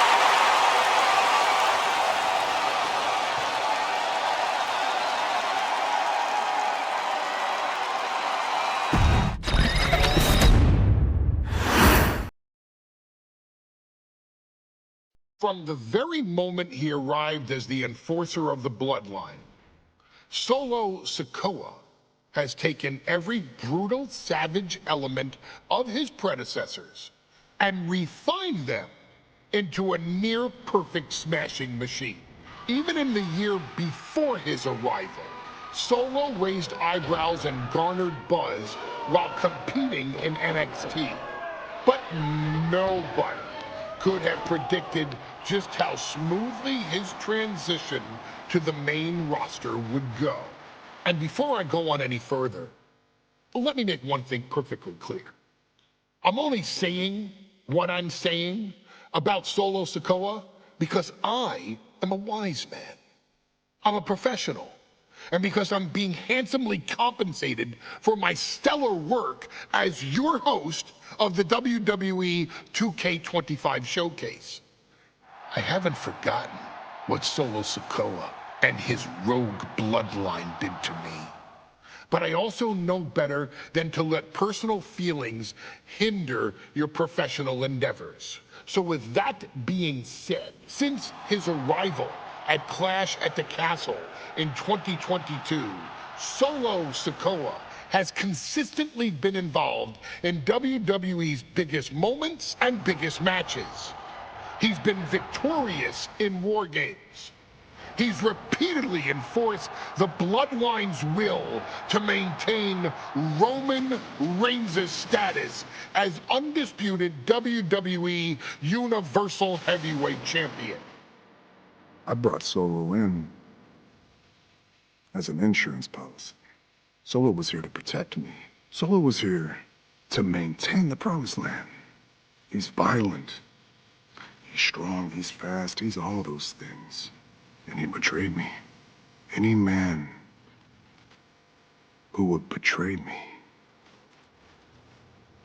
must be a very dangerous man. Solo defeated John Cena. Solo elected to betray your tribal chief, Roman Reigns, in an attempt to bestow upon himself the title of tribal chief. When I refused to acknowledge Solo as my tribal chief, you are not my tribal. He, Tama Tonga, Tonga Loa, and Jacob Fatu put me through a table in Madison Square Garden. And that led to opportunities to compete for the undisputed WWE Heavyweight Championship. It's led to more visibility with Solo's rogue bloodline ruling over SmackDown. Every choice Solo made only furthered his standing in WWE. He has the bloodlust of the wild Samoans, the brutality of his cousin Yokozuna, and the single-minded focus of Roman Reigns all rolled into one. There is no question. The future is his for the taking, and that he will be champion many times over, and that he may set records of his own before it's all said and done. Few men have so quickly served notice to all of WWE in the manner that Solo Sikoa has done. Whether you want to acknowledge him or not is irrelevant. One way or another, Solo Sikoa forces you to do just that, or you will suffer severe consequences. One by one, each and every single superstar on the WWE roster is going to find that out. Solo will make sure of it. I, of course, will simply await any and every opportunity for your tribal chief, Roman Reigns, to teach Solo some manners. Until that happens, though, we are taking you back to the one-year anniversary special for NXT 2.0, which saw then North American champion Carmelo Hayes, and indeed, he is him, issue an open challenge. Unfortunately for the future superstar, it was to be answered by Solo Sikoa, and things went as well for Hayes as you can probably guess. Showcase the unrelenting fury that has made Solo Sikoa nearly unstoppable, and defeat Carmelo Hayes to earn Solo his first championship victory. It won't be easy against Carmelo, especially when he has Trick Williams watching his back. And if you make one mistake against the champ, he'll take his shot and most likely hit nothing but net.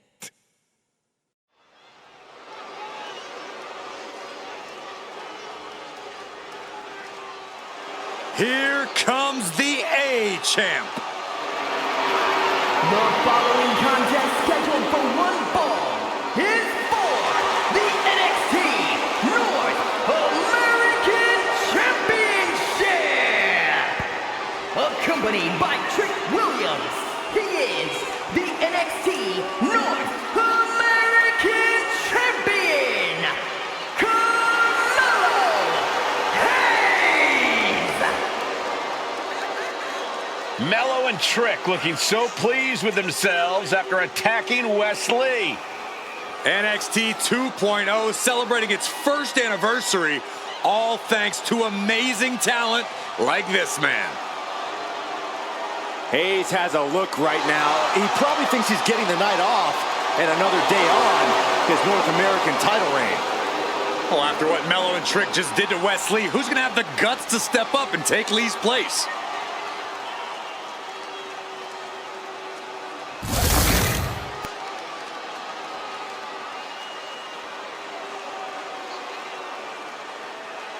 What?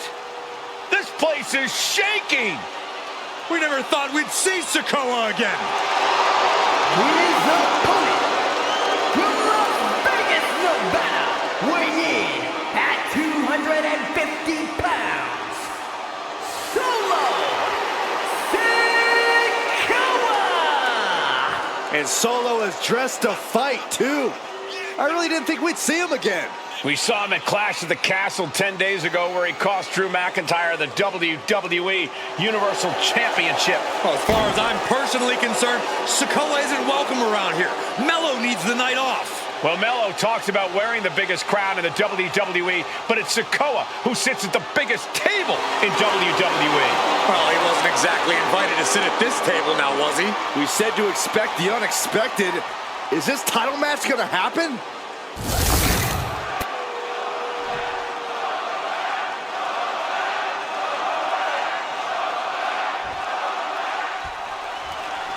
Now this is a surprise. Carmelo Hayes seemingly had no challenger for his North American title, but Solo Sikoa just showed up here and said, I got next. Thank goodness. Melo had an opponent chosen by the NXT Universe as they voted for Wes Lee. But Melo and Trick brutally attacked Lee backstage. Now we're being spared a Melo-bration and getting a real match. And I would have never expected Sikoa to show up. He just joined the Bloodline on SmackDown, and now he's in the main event of NXT. Can the Bloodline get even more gold tonight? Strong words from Carmelo Hayes before this match saying, quote, heavy is the head that wears the crown, and Melo has the biggest crown and the heaviest head. Melo has indeed proven worthy of said crown, but he's face to face with a man who has a seat at the biggest table in WWE. Now, both men have earned their status thus far, that's for sure. Solo Sikoa already with the strategic advantage, taking Hayes by surprise and challenging him for the North American title. And the Street Champ needs to continue to be unpredictable if he wants that championship. He's got two sets of eyes watching his every move, so he needs to outmaneuver both Melo and Trick to succeed. Sikoa taking command, and Melo is obviously still in shock about this impromptu match. He connects with a counter. You got to imagine that Roman Reigns, the Usos, even Paul Heyman are watching this match closely right now. Oh, absolutely, Cole. We're talking about the man who has held the WWE Undisputed Universal Championship for 744 days. And the Undisputed Tag Team Champions, the Usos, who have held those titles for 422 days. Record-breaking reigns in both singles and tag team competition. If Solo captures the North American title tonight, who knows how long he'll keep it for. There it is! Reversal! From behind, back suplex.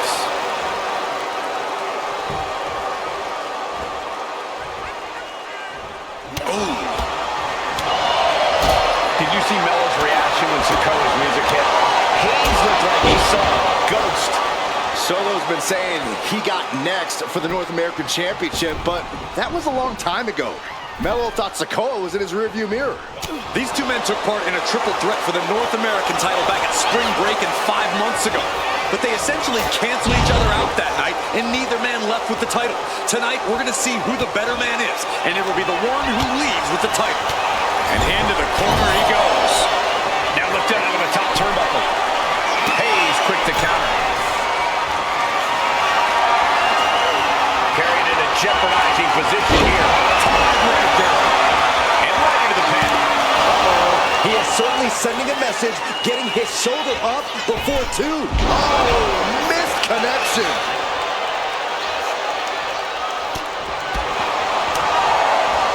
Roundhouse kick, man.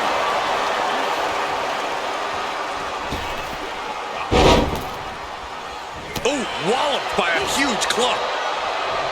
Let me point out that this is brutally unfair to the A-Champ. He prepared for Wes Lee or a night off. Now he's not getting either? This is ridiculous. The advantage is clearly in the hands of Solo Sikoa, who's had something up his... And Sikoa sent toward the ropes, and Carmelo Hayes with a kick right into the midsection. Melo taking it to Sikoa here. The power of Solo just a little too much for the A-Champ in this instance. What a chop. Trademark viciousness. Lack of mercy. That's what Solo Sikoa is all about. Into the corner. Big splash by Sikoa. Melo in trouble. Sikoa. Trick Williams making sure Melo got out of harm's way. Well, at least momentarily. Yeah, momentarily is right. Sikoa continuing to inflict more punishment on the champ. And Hayes takes out Williams on the outside. Solo standing strong. Solo not allowing the presence of Trick Williams to distract him whatsoever. Oh, what's coming here? Submission move being applied. And he very quickly counters. Wow, what a club. Trick Williams has been quite the difference maker for Carmelo Hayes over the last year. How many times has Williams helped Hayes and saved that North American title? Yeah, but 10 days ago, Solo Sikoa did the same thing for Roman Reigns when he attacked Drew McIntyre at Clash at the Castle. Sikoa has blood on his hands, too. He doesn't have much time to get back in the ring. And now he's back into the ring.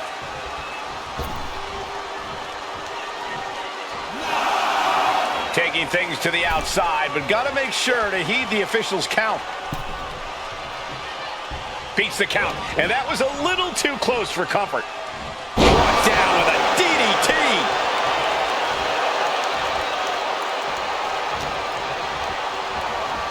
Getting set up in the corner now. Solo Sikoa signaling to the audience, and they are responding. Point of the elbow, nailed it. You got to be impressed by both Solo Sikoa and Carmelo Hayes. They've taken NXT 2.0 by storm over the last year. Yeah, since the shift to NXT 2.0, Melo has spent over 9 months as NXT North American Champion over 2 very long reigns. And don't forget Solo. Over the last year, he's defeated top NXT names like Santos Escobar, Grayson Waller, and LA Knight. Yeah, he beat Knight so bad we haven't seen him in months. Maybe we should ask that Max Dupree guy. What a way to celebrate a year of NXT 2.0. 2 of its brightest stars going to war for the North American title. So big uppercut rocks the jaw of Carmelo Hayes, ripped out of the corner. Looking to put him away, and now Trick Williams up on the apron, causing a distraction. Trick paying dividends. Ooh. First 48. And that could be the turning point for the North American champion. Oh, Samoa drop by Sikoa. Cover now for the win. Hayes kicks it too. And Williams once again on the apron. You can see how concerned Trick Williams is that Carmelo Hayes' championship hopes, might be fading away. Super kick drops Williams. Hayes picked out of the sky. Oh, and a spinning solo. Is that it for Carmelo Hayes?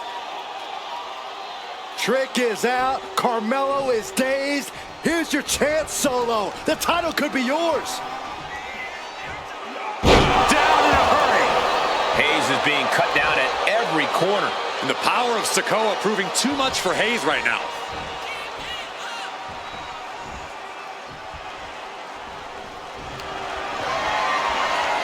Caught by the back of the elbow. He's looking to get back in this. He is absolutely back in this fight. The WWE Universe is pouring more fuel on his fire right now.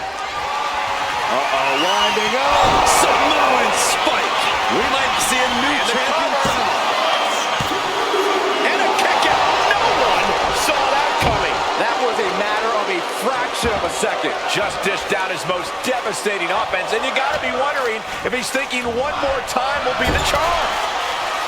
Sikoa and Hayes both putting out all the stops. What a battle for the North American title. The A-Champ and the Street Champ are taking each other to the limit. From the top. Diving elbow drop. Are you kidding me? And right into the cover. Might end this. What is it going to take to put him away? Shot to the gut will break things up. Oh no, that's a lot of blood now coming from Sikoa's head. The spinning solo. Now the pin for the championship. What the? Sikoa is the new champion. Here is your winner, and new NXT North American Champion, Solo Sikoa! Solo is your new champion. It is the North American title now going to SmackDown. This has to be the most unpredictable era in WWE history. You know Sikoa was given his marching orders from the head of the table. Don't leave NXT without the gold. Well, mission accomplished for the newest member of the Bloodline. As Melo would say, if you call your shot, you better make it. Solo took the shot, hit the shot, and now he's the new North American champion.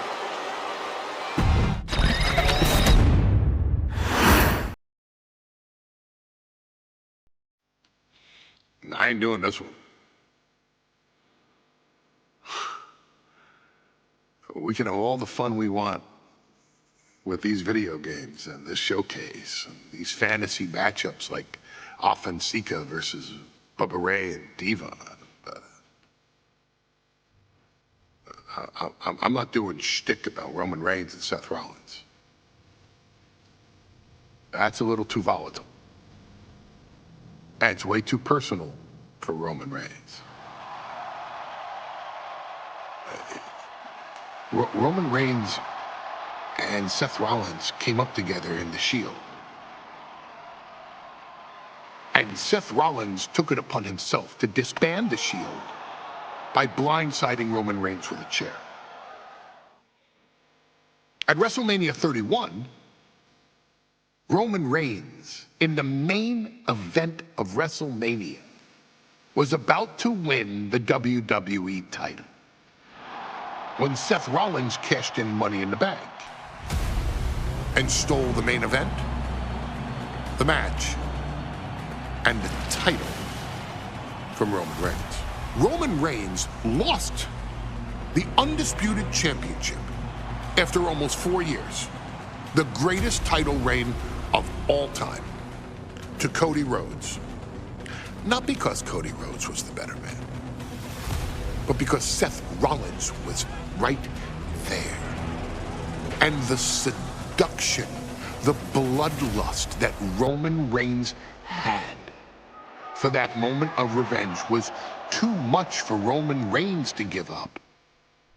And for the first time in Roman Reigns' life, he took his eye off the ball for that much time and smashed Seth Rollins with a chair, the same way Seth did a decade earlier to Roman.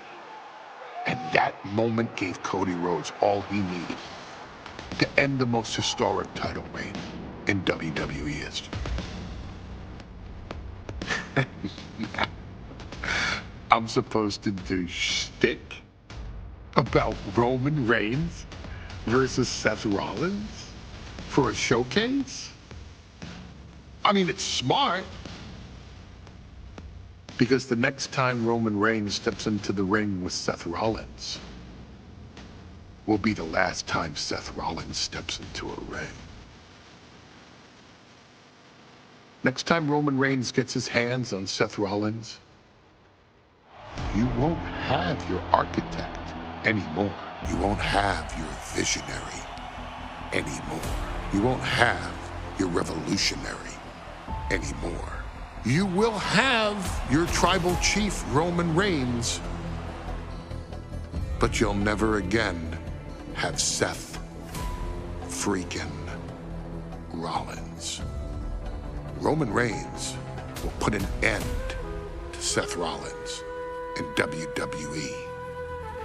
And then the only way you'll ever be able to see Roman Reigns versus Seth Rollins will be in the WWE 2K25 showcase. Roman Reigns versus Seth Rollins from the 2022 Royal Rumble. And that's not a prediction.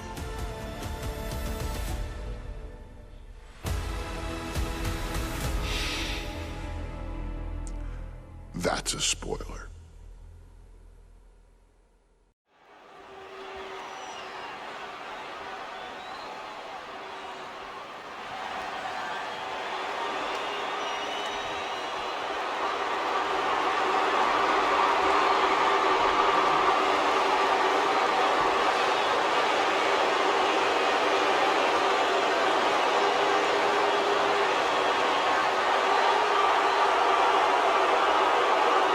The big question as we kick off Royal Rumble, will Roman survive tonight?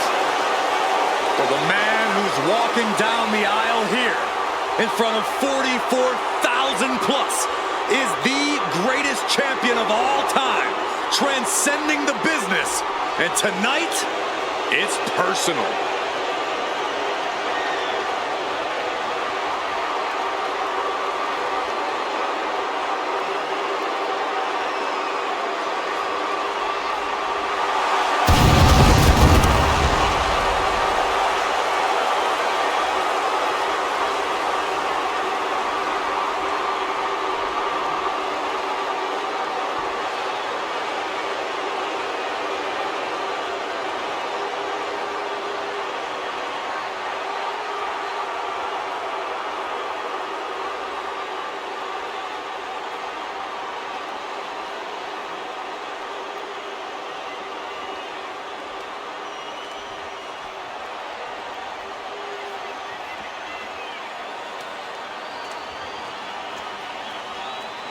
For 17 months, Roman Reigns has dominated everyone.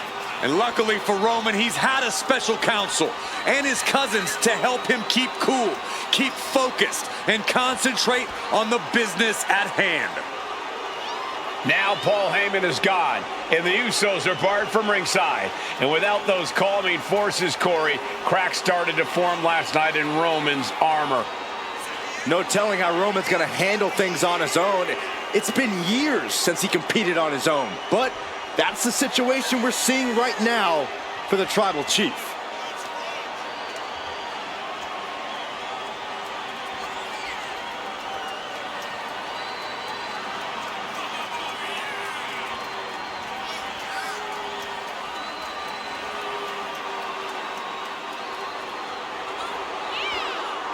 In recent weeks, Seth Rollins touched on the one thing that Roman Reigns has not been able to get over: the dissolution of the Shield at the hands of Seth Rollins.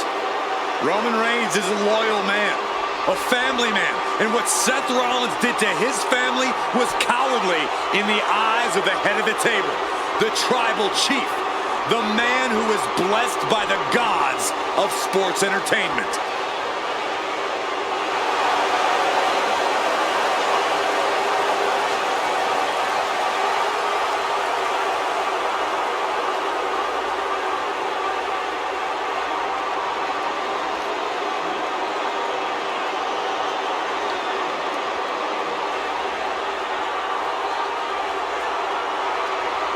Corey, on SmackDown last night, we saw one thing that we haven't seen out of Roman Reigns.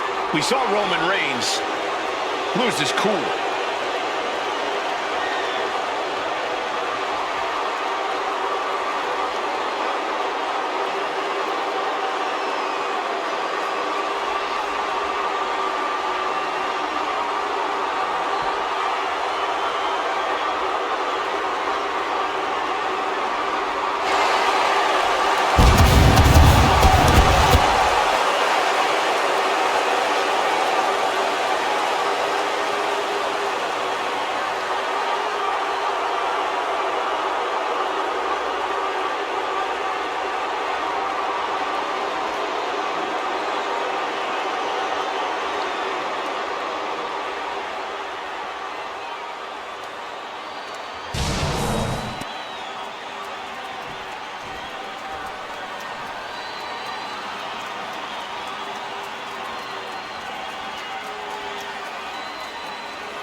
Look at this.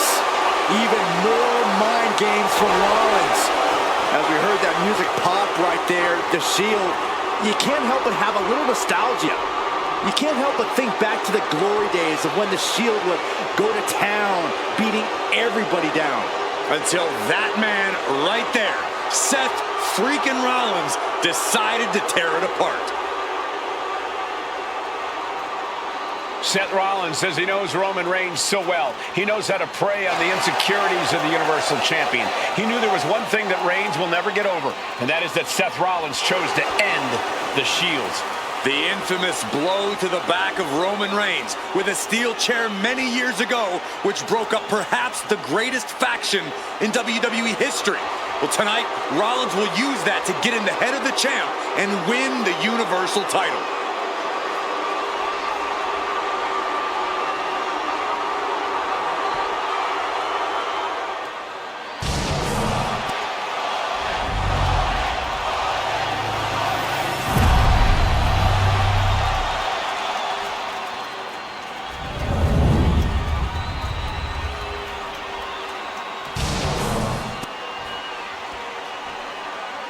The following contest, scheduled for one fall, is for the Universal Championship.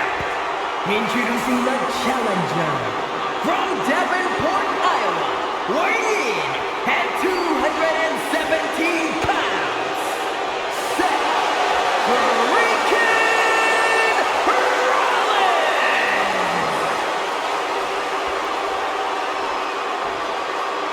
And his opponent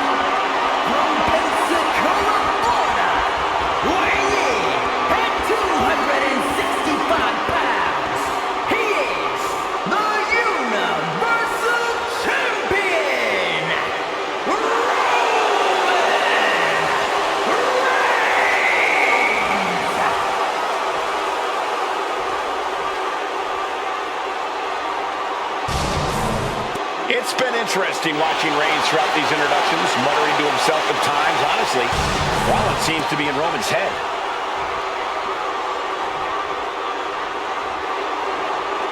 Bell rings and the WWE Universal title is on the line. Roman Reigns over 500 days as Universal Champion, but nobody has been in his head like his old brother-in-arms, Seth Rollins.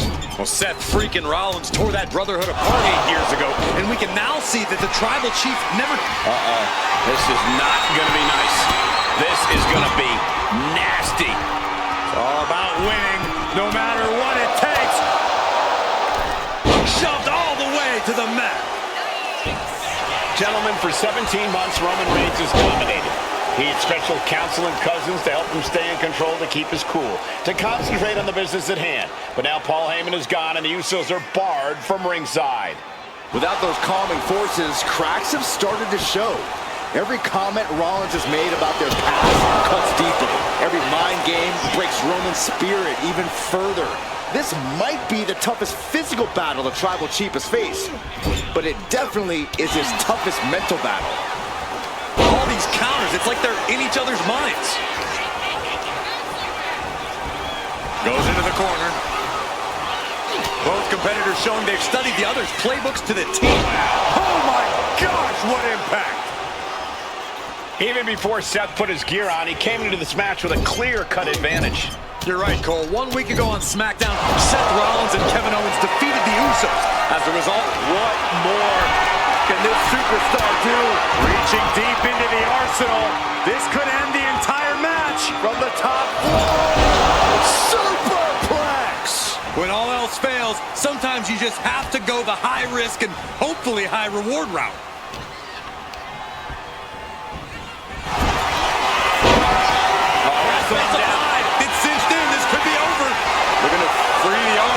Just that. Big reversal by Rollins. These two have learned each other so well. And the wise man, Paul Heyman, will be at ringside for a championship match tonight, just not this one. And that's just sickening to me, Cole. Reigns had just cause for firing the wise man, and now Paul's right back with his old client. Heyman has zero loyalty to the Bloodline. Okay, Corey, did you forget the fact that Roman attacked Heyman? Anyway, Reigns just needs to forget all of that tonight. Rollins is already playing next-level mind games in this match. Reigns cannot let Paul Heyman's actions affect him. Seth freaking Rollins has made it extremely personal with Roman Reigns. Years ago when he destroyed the Shield, and again in the lead-up to this match. And if I'm Roman, I'm taking all that aggression and ending this quickly. Go full force and incapacitate Rollins ASAP, because the longer Reigns fights with all his rage, the more potential he has to make a tactical error. Holy timed offense there. And he is directed into the corner. Oh my God. Oh man. Rollins pulling out all the stops early. Roman Reigns needs to kick into higher gear to catch back up. Ooh, and he stops that offense.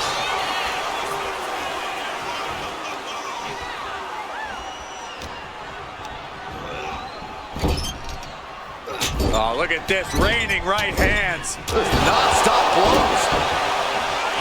You want to wear your Shield gear? You want to play mind games with the head of the table, Seth?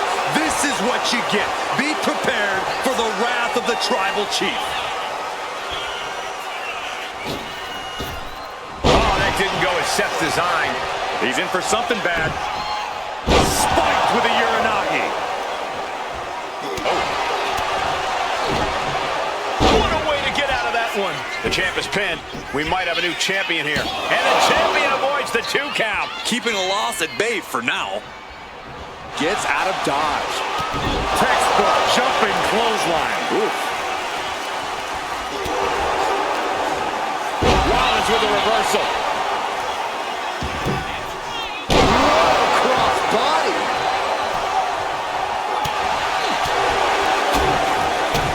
Kick to the gut. Oh, what a right!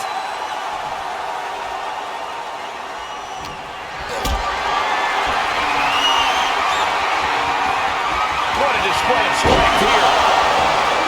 I hate to say this, but the Tribal Chief has become extremely frazzled without the benefit of having the Bloodline by his side. Every little move Rollins makes seems to put Reigns Shield's entrance music. I bet if Rollins gave Roman a fist bump, it would make the Tribal Chief go nuclear.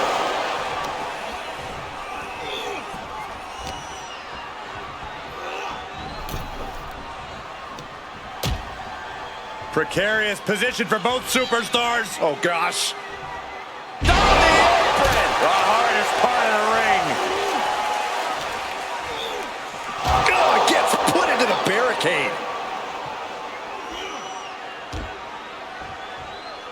Get a big boot.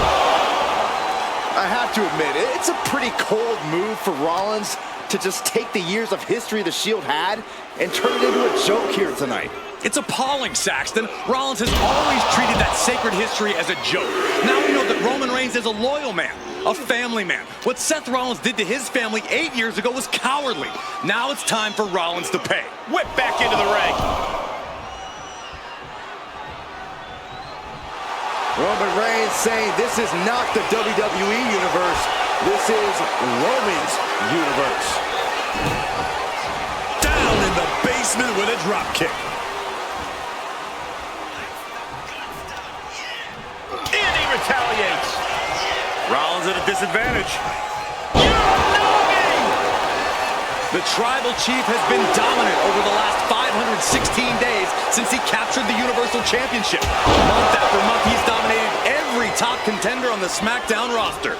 Roman Reigns has beaten big names over the last year and a half. The Braun Strowman, Rey Mysterio, the Demon Finn Balor, even John Cena.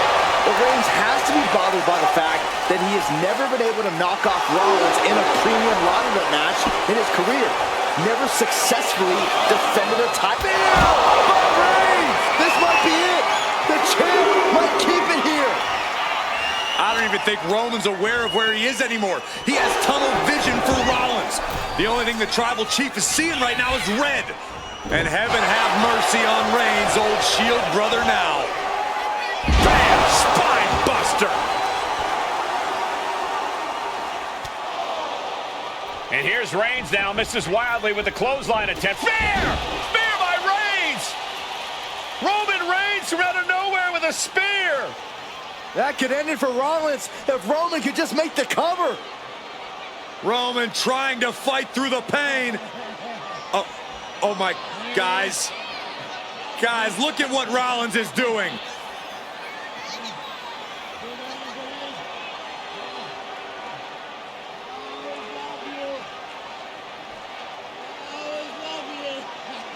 After all these two have been through, Rollins wants that Shield fist bump. Reigns shaking it off as Rollins continues to try to play mind games. Yeah, but that may have triggered a litany of emotions within the Tribal Chief. Reigns unsure of what to do.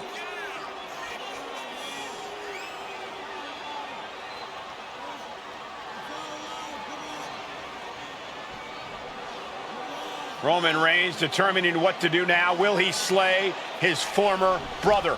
Reigns now. Look, gonna lock in the guillotine. Submission well, there's move your locked answer. in. Submission move locked in. Rollins in major peril right now. Rollins looking like he's starting to fade.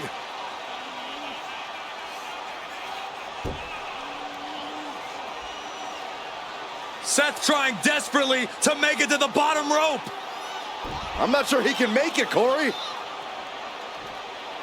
Trying to make it to the rope to force some sort of break. Seth trying to hang on. How can he do this here? Is Rollins going to tap there? What's Rollins going to do? Is he going to tap out? Well, he makes it to the rope. Reigns has a 5 count to break the hold.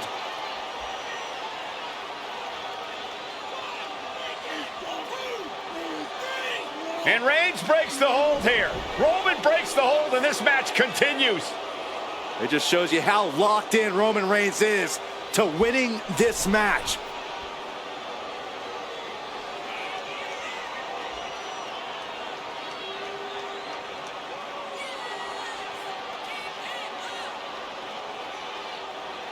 Rollins just motionless now. Roman had that guillotine locked in far too long. Well, the oxygen slowly circulating through Seth again, but I feel it's just a matter of time. The fun and games Rollins has been playing has pushed the Tribal Chief past his boiling point. Sent to the corner. Each superstar trying to counter and gain an advantage. Oh, what a boot.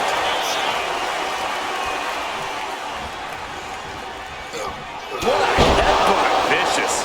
Rollins getting worked on here. The power and rage of the Tribal Chief is just overwhelming Rollins here. Targeting the arm to great effect.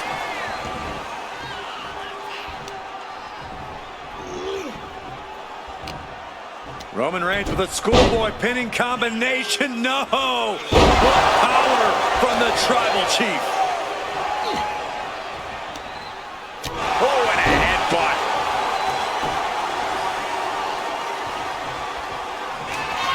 The Tribal Chief locked and loaded.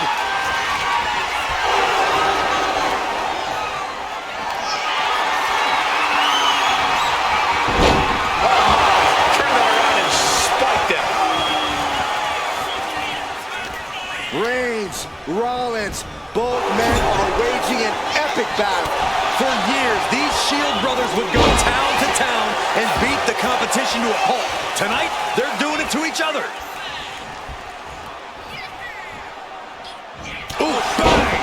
Rollins continuing to mock Reigns, continuing to infuriate him as he attacks the Tribal Chief. From the apron, fist directly to the gut. And he slides him back to the mat.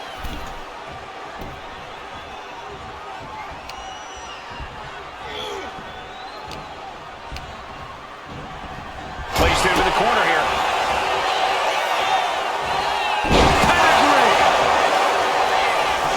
Going for the win, not letting up, refusing to give up even an inch of ground as this... Seth Rollins, to the back of the neck. That might have just sealed the deal on us having a new champ.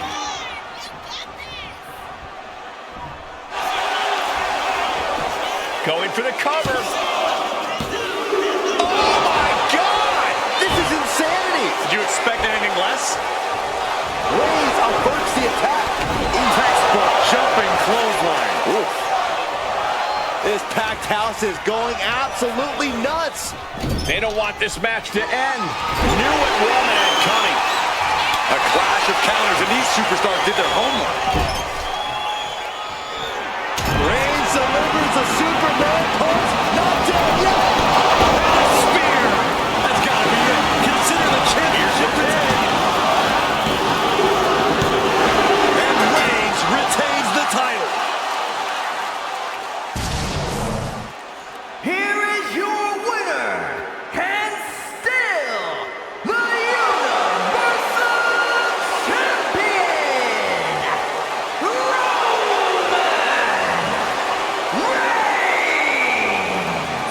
Roman Reigns has finally done it. Finally earned that title defense against Seth Rollins. Finally exorcised the ghost of the Shield. It looks like a huge weight has been lifted from the shoulders of the Tribal Chief. Roman may never forgive Rollins, but now he can forget him.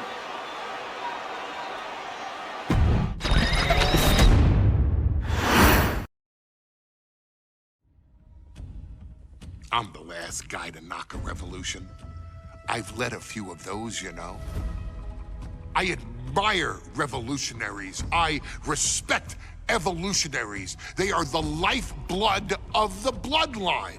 So when Solo Sikoa seized the moment and became the Tribal Chief in Roman Reigns' absence, I didn't like it. I don't even think I respected it. But something deep down in me admired it. That took some forward thinking. I'm the chief now!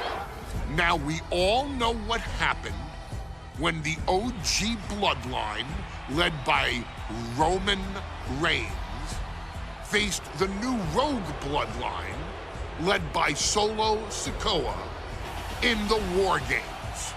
But there was a discussion here while planning the WWE 2K25 showcase that has me, your wise man, admittedly a little intrigued. What if War Games was limited to only OG Bloodline, no honorary uses, versus Solo's Rogue Bloodline, no honorary uses? It's 4-on-4 Roman Reigns, the Usos, Sami Zayn, versus Solo Sikoa, Tama Tonga, Tonga Loa, and the most dangerous new competitor WWE has ever seen, the Samoan werewolf Jacob Fatu. What happens then? This is your moment to determine who is the real Bloodline. This is your moment to determine who is the only Bloodline.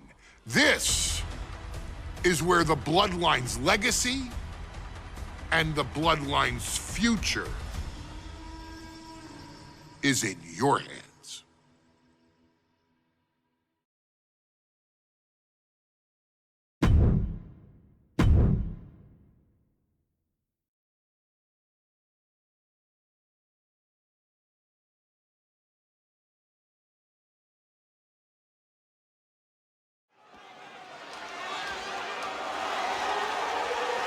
The following contest is the men's War Games match.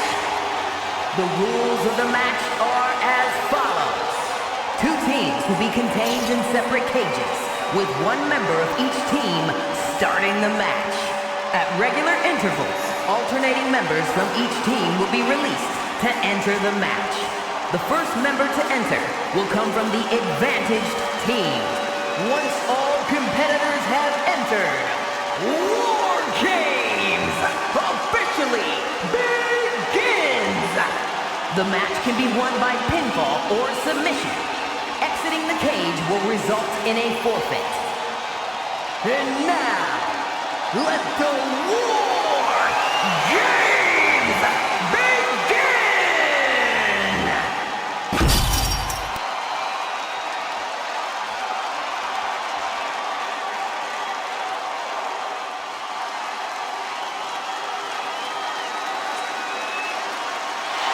The Bloodline is in chaos. This wrestling dynasty is on the brink of collapse. This conflict goes far beyond acknowledgement, Michael. This man and the original Bloodline are fighting for their livelihood. Introducing first, from San Francisco, California, weighing in at 242 pounds, main event,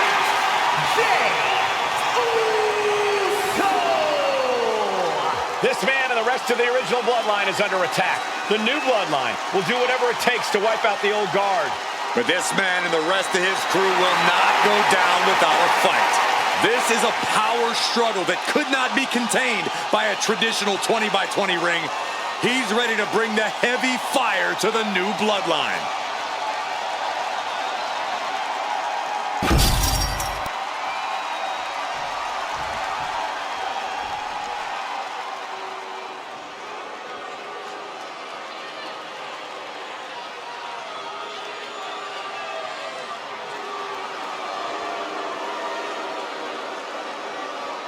The original Bloodline was created with the wisdom of the elders, but this man and the new Bloodline are destroying what was built.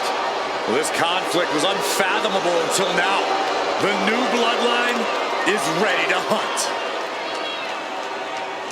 And from Sacramento, California, weighing in at 285 pounds, the Samoan werewolf, Jacob. The new Bloodline does not live by a code. They do not act with honor. This man says the OG Bloodline will suffer the consequences of their disloyalty. We are looking at a heavy hitter with pure malice in his eyes. And he's looking to make his name at the expense of the old guard of the Bloodline. The OG Bloodline have never faced a threat like this. The island of relevancy is no more. The OG Bloodline is fighting bloodthirsty savages who will feast on whatever they can. There will be no hesitation in pulling the trigger, and the OGs have got to match that ferocity. And gentlemen, it is time for Bloodline War Games. Roman Reigns, the Usos, and Sami Zayn versus Solo Sikoa, Tama Tonga, Tonga Loa, and Jacob Fatu. Both of these sides have a deep and abiding hatred for one another. Solo felt he was held down. His crew never called up during Roman's time as the tribal chief. But most of the men on Roman's side were unceremoniously removed from the Bloodline courtesy of Solo Sikoa. And those who weren't have faced continued attacks from the new Bloodline.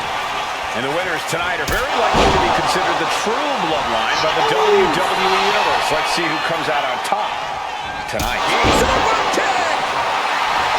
Solo Sikoa's group at a decided disadvantage. His side has less experience inside this structure. Up high, cross body. Jay is imposing his will. Jacob's being cut off at every path. From the top. He fails to connect.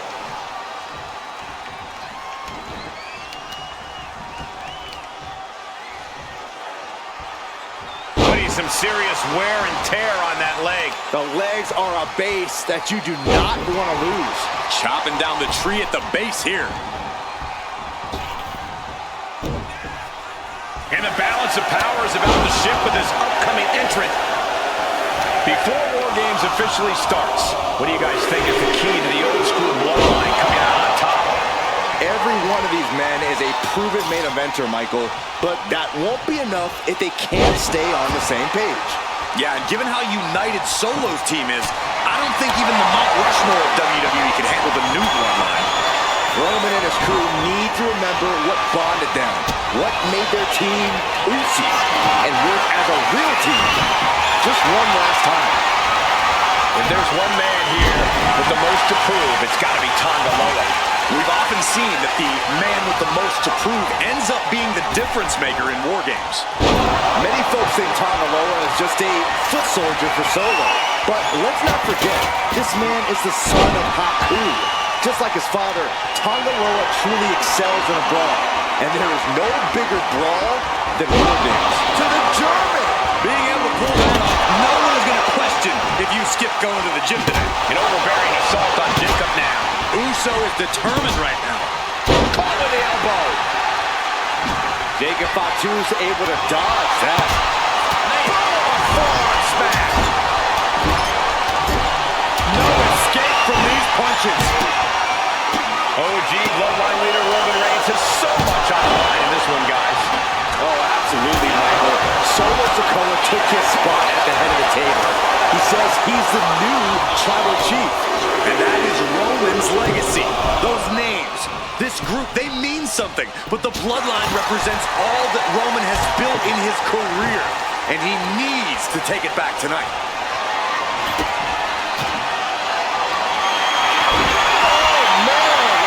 Taking this fight to the War Games trench is going to do a lot of damage before the match even starts. Double springboard. Can you believe it? Oh, catches a kick to the face. 8 men in this war, but one seems to be fighting his own internal battle. That man, Jimmy Uso. He's currently on Team Roman, but this might be an instance of the enemy of my enemy is my... From the top.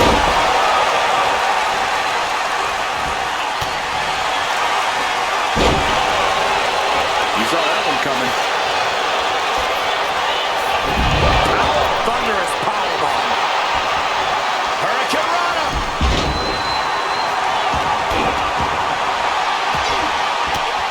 Tonga Loa being neutralized there. Zayn, the master strategist with a master stroke. I think tonight is going to be a breakout performance for Jacob Fatu. So much raw talent in that young man. Every Bloodline member, new and old, is a generational athlete. But Jacob seems to be a step ahead of every one of these men at times. can take the mantle as the leader of the Uso. But now here's Jey Uso. Jacob Fatu got a problem here. Top rope. Uso surprised by Jey. Uso missed. Through the ring door and adding a bit of leverage to the situation. And guys, this is what War Games is all about. Both bloodlines leaving it all in the ring. The old guard and new school trading their biggest shots in one of the most dangerous environments in all of WWE. Solo's the color leader of the new bloodline, has called himself the head of the table. Called himself the tribal chief. And when he has the WWE Universe perched up top.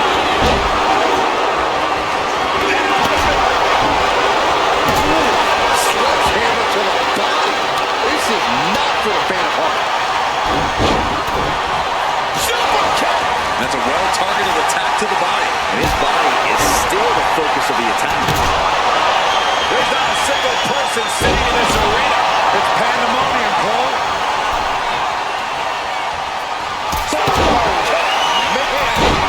Man, jarring headbutt. He's getting on his feet, vulnerable to what's coming next. Back down again, Jey. Jacob Fatu got a problem here. Here comes the buzzer. The numbers advantage vanishes with this next entrant. There's electricity running through this arena right now. Will it be the spark for one of these competitors? Tonga Looking to get wild inside War Games alongside his bloodline. We all know what he's thinking here. What a headbutt. The teams are squared up, but he doesn't think that's enough, apparently. The assault to his core is continuing. If he keeps taking targeted strikes like this, he's going to be doubled over before long.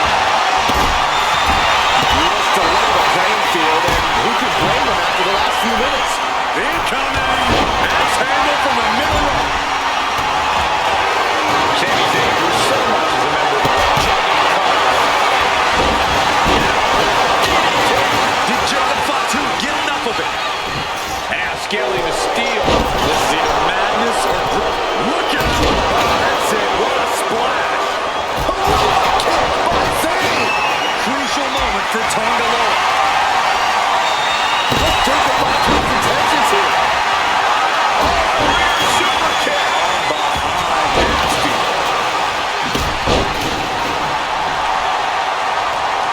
The sledgehammer, how do you recover from that?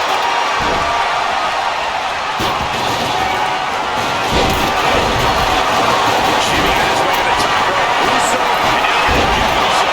Jimmy might have just finished this.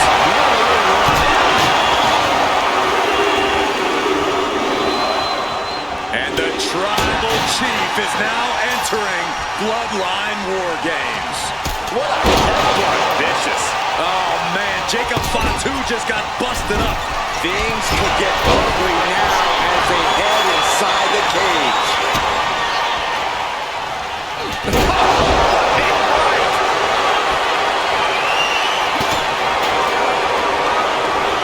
Put in the corner now. Face first to the turnbuckle. Tama taking on some damage. Well, Reigns brought the fight in a major way on that exchange.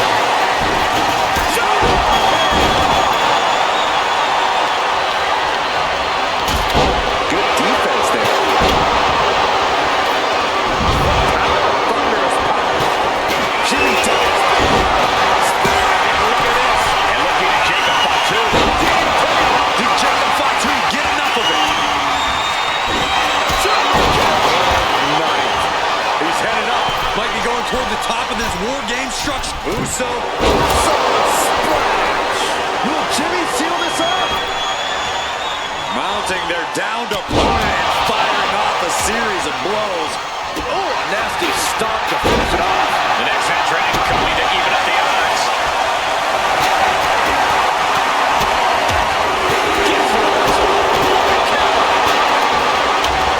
Nice play. And now the new Tribal Chief, Solo Sikoa, joining Bloodline War Games.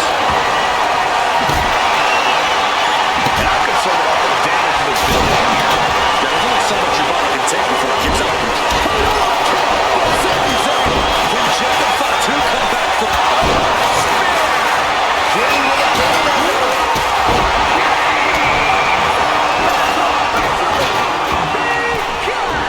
more messing around, no more reinforcements. The real battle begins right here.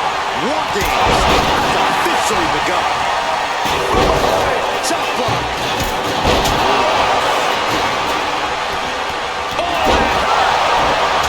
He avoids the contact. Jumping DDT.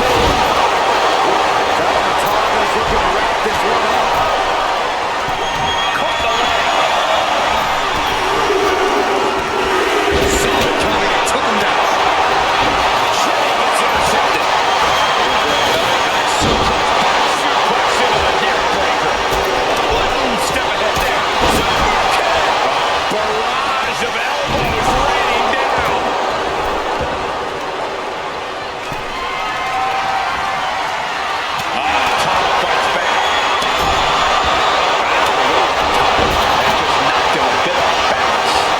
Plenty of pride in dishing out that pain.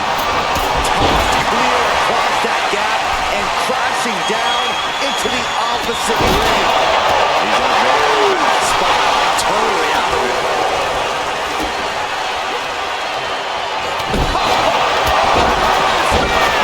That could put Tama down for good.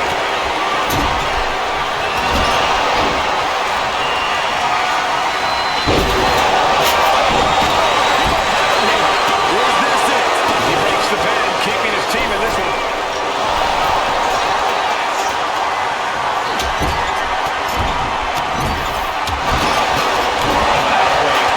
You got one thing. Don't do it. He waited for and Sammy in a penny predicament. Jacob fought too. Quick shot after. He's still got left for this matchup. Tossed into the trench, and he's in a dangerous position.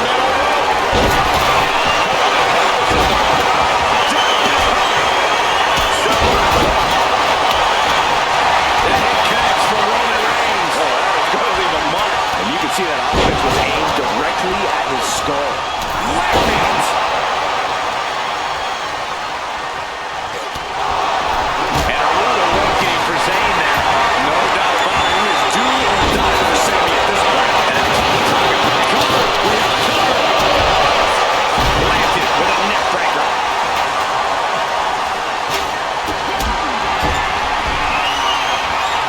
That last shot did major damage. Down his face.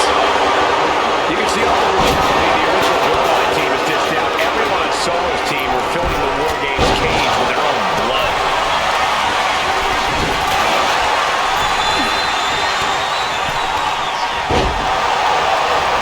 He's going to be a sitting duck if he doesn't get out of the trench. Going toe-to-toe in the middle of this chaos. Taking off on the cage in this War Games match.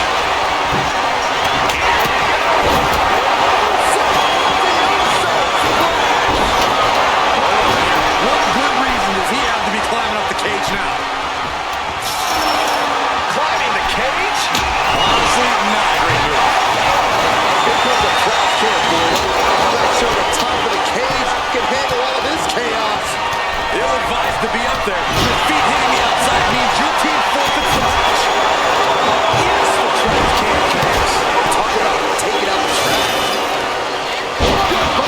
He said float up high. Completely missed the mark there. Ooh, body shot. Gotta hurt. Not a good spot to be. Gets slammed down. The humidity. Now the cover. The favorite of match is on stage. Checkmate. It's over. No, he gets the shoulder. He turns the rope.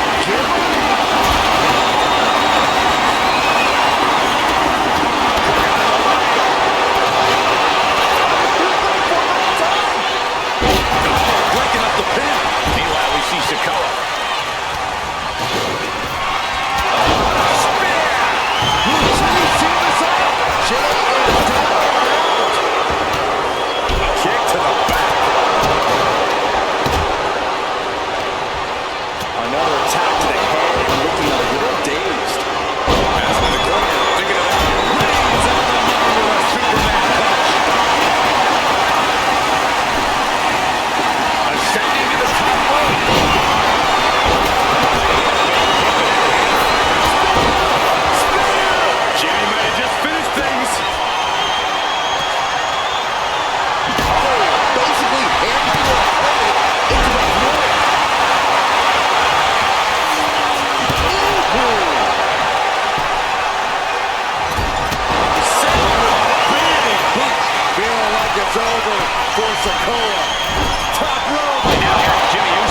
original Bloodline crew found a way to work together and reestablish their dominance. You may not know who your brother or enemy is by their last name, but when you're in battle, look to your left, look to your right. That's family. And this is the one true Bloodline.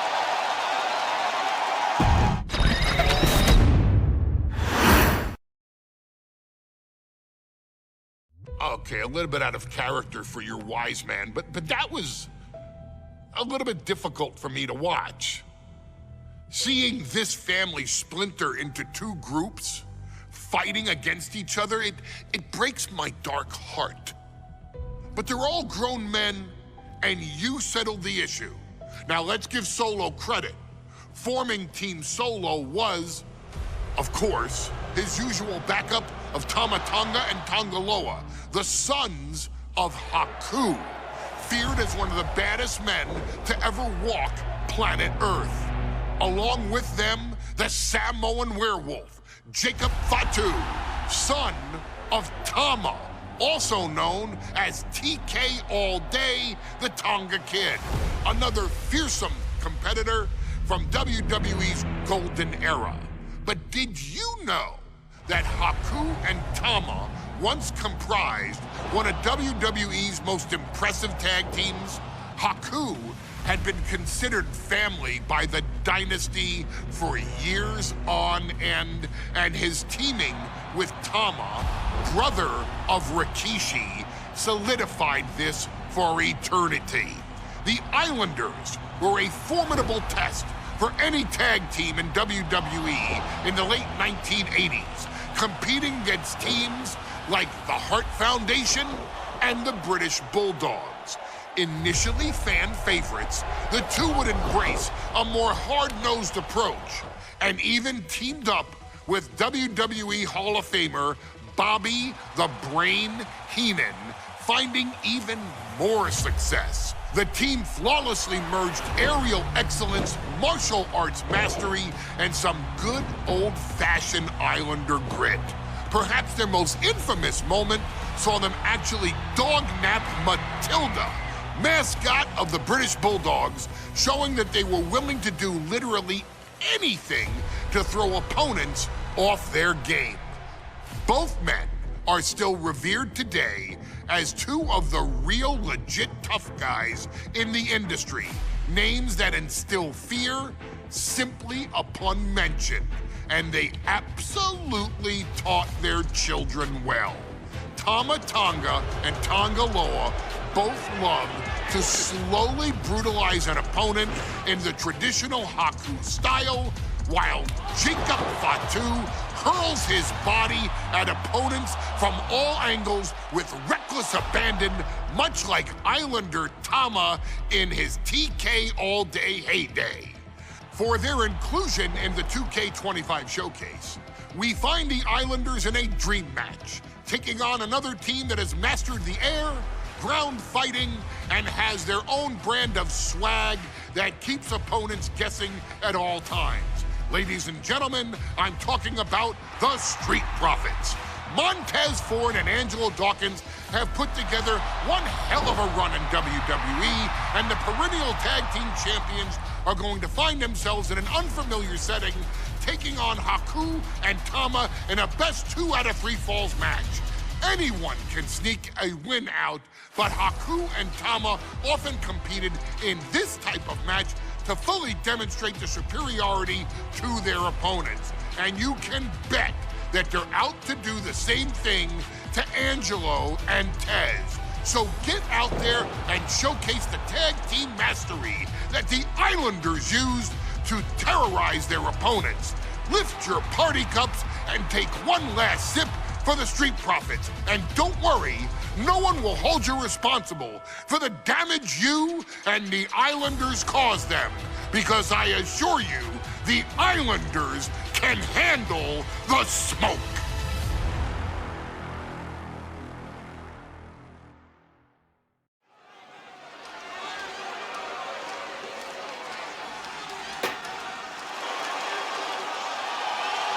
It is time for the Street Profits to get themselves some of the Islanders.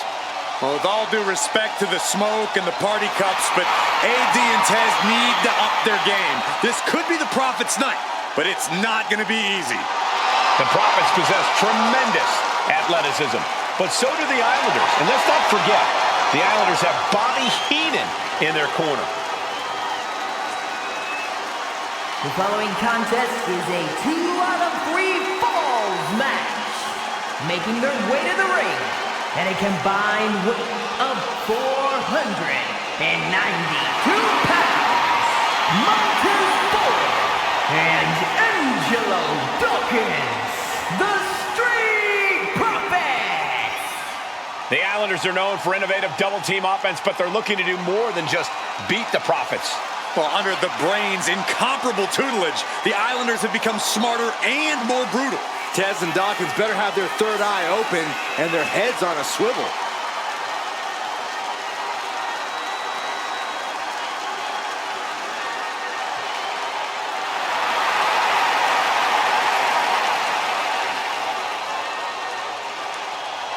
I expect to see expert-level tag teamwork from both the Profits and the Islanders, with supreme athleticism from all 4 competitors. What this match could boil down to, guys, is which team picks up the first pinfall.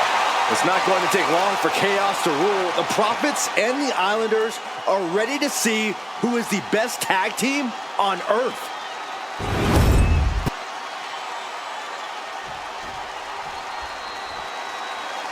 The Street Profits had better be ready for what's coming.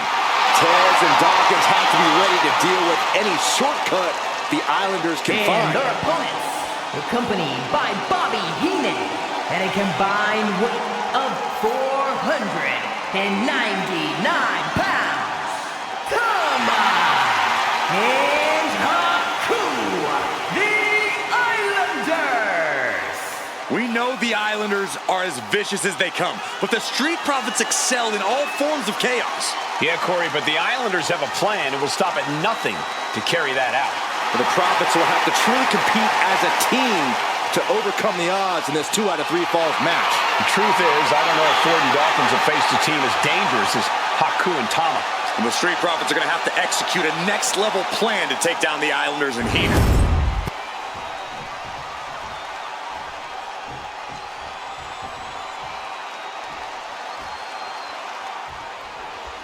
The Islanders and Street Profits facing off here in a 2 out of 3 falls match. 2 teams that mix high flying and hard hits with ease. This is going to be exciting. The Islanders move at such speeds that you can't take your eyes off them for a second. The Street Profits have got to be at their best if they hope for a win tonight. You can tell that Haku and Tama want to end the party for Dawkins and Ford. Luckily, they have the biggest party pooper in WWE in their corner in the form of the Weasel, Bobby Heenan. Something that Tez and Dawkins need to watch out for tonight is the presence of Bobby the Weasel Heenan. He'll do anything for his clients. Don't you dare disparage the brain, Saxton. Heenan is indeed a wise man who has quickly brought the Islanders up the ranks. They'll be tag champions in no time. Corey, you've competed in these type of matches before. What's the key to victory for Haku and Tama? It's crucial for the Islanders to win the first fall as early as possible. To do that, they've got to either isolate Ford or Dawkins and block their path to make an attack. Propped up in the corner. Haku able to reverse. Catches a punch. A 2 out of 3 falls match is a different beast and a bit of a rarity in tag team competition. But one of these teams actually has a bit of a history with this stipulation. Yeah, Cole, the Islanders have a history of success in multi-fall matches and in high-profile situations, no less. They competed in the main event of the first Royal Rumble event in this kind of match and won it in 2 straight falls. They also won a 2 out of 3 falls match on Saturday night's main event. Bottom line, the Islanders are more than ready for this. Hopefully, the Street Profits are quick learners. What a headbutt! The Street Profits look more staggered than swaggered there. Haku certainly put his best effort behind that move. Down in a hurry! Makes the much-needed tag. And he makes the tag. Watch out, coming in hot. Oh! We're watching two great teams at work right now, but with the talent at this level in the ring, you have to wonder, are there any possible breakout single stars here? Every one of these men has that sort of potential, Michael. I mean, Montez Ford has had moments of single success, competing in many high-profile matches on his own. Though you'd be doing a great disservice to Angelo Dawkins, who has an equally impressive skill set should he go solo. And of course, both Islanders competed separately for a time in WWE before joining up, so you know that Tama and Haku can once again dominate as single stars. Getting carried to a vulnerable position here. Oh! You are guaranteed to hit a steel beam out on the apron, and they definitely just felt all of it. So many accolades for Dawkins and Ford. Triple Crown Tag Team Champions, multiple WrestleMania wins. This win could be another major feather in their caps. It could be, but for the Islanders, all those accolades are motivation. Haku and Tama watching, delivers the elbow.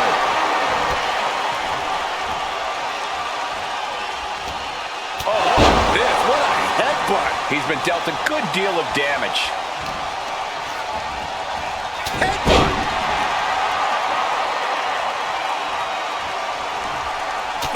Oh, what a headbutt. On the mark.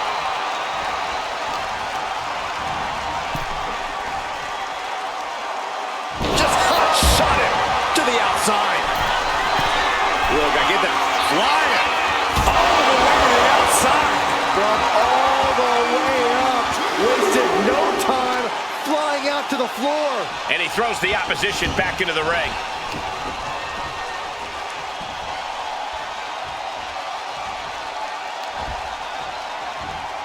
Oh, look at this. Inverted scoop slam. Tama is overwhelming the opposition here. The Islanders straight up crushing the Profits here. And a drop kick. Picture perfect. Oh, boy, I think we know what he has in store next. Up high. Good Lord. Taking flight. Trying to do as much damage as humanly possible. But at what cost?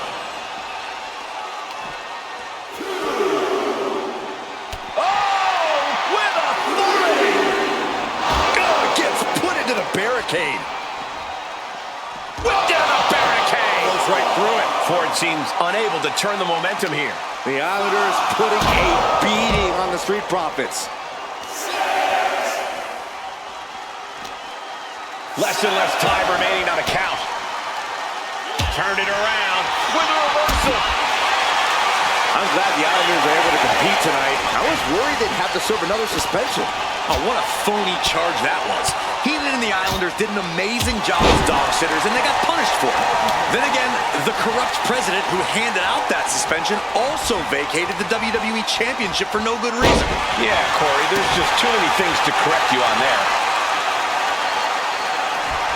Oh, boot to the face!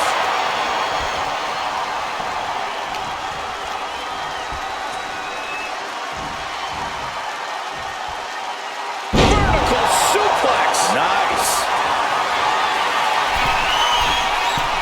From the heavens. Big body splash from the top.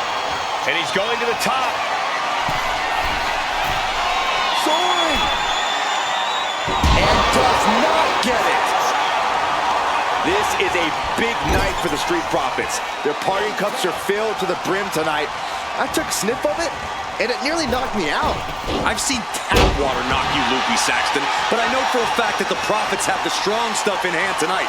In fact, I've heard the Islanders plan on taking a victory swig after this match. They can definitely handle it, Corey. Tama and Haku have very strong hips and gets tossed back into the mat.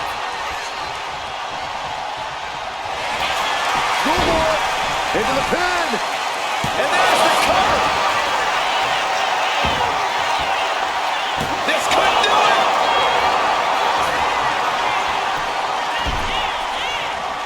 And the count stopped short of 2.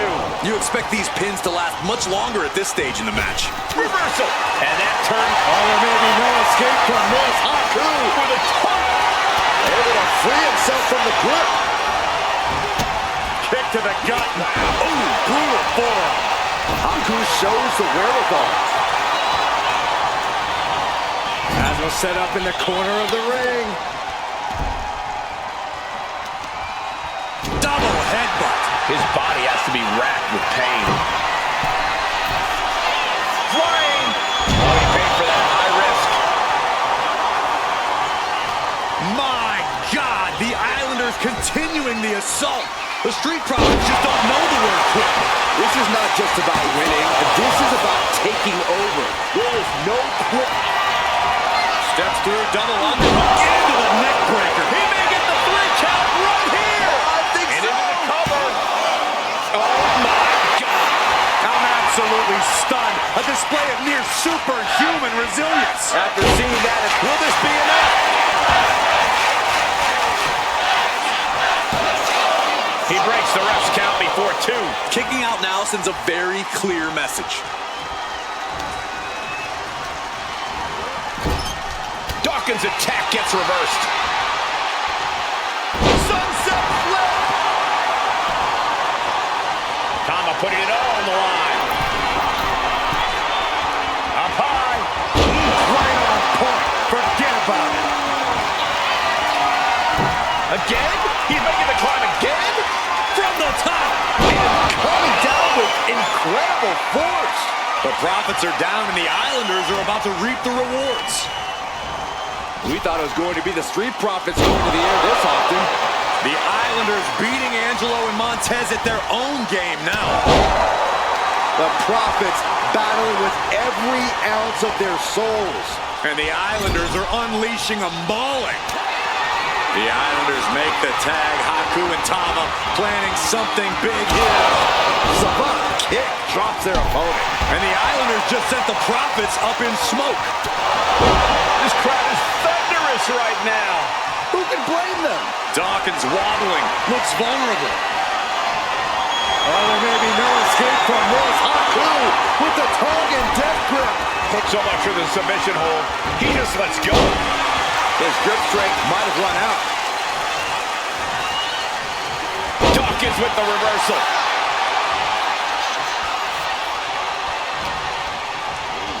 In the corner, has to find a way out of there.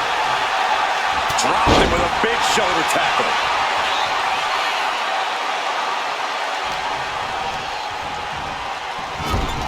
Running hip attack, what impact.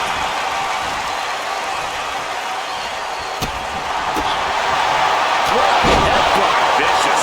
Haku is picking the opposition apart. Haku just smothering his opponent with offense.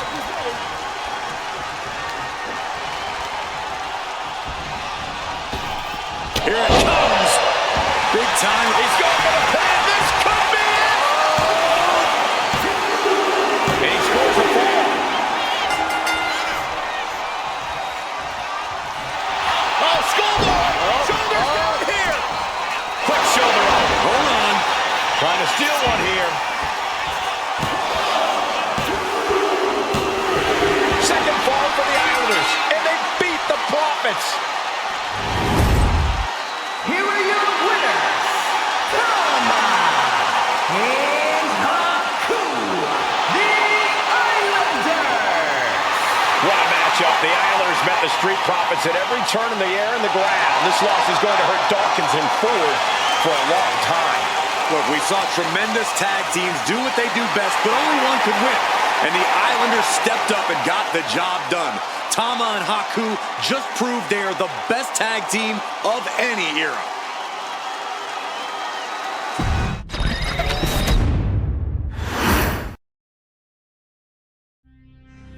Ladies and gentlemen, I don't have the words to convey how proud I am to have been part of this historic showcase. Having worked alongside this family, this bloodline, for so many decades, reliving moments that I got to experience firsthand has been a privilege of the highest order.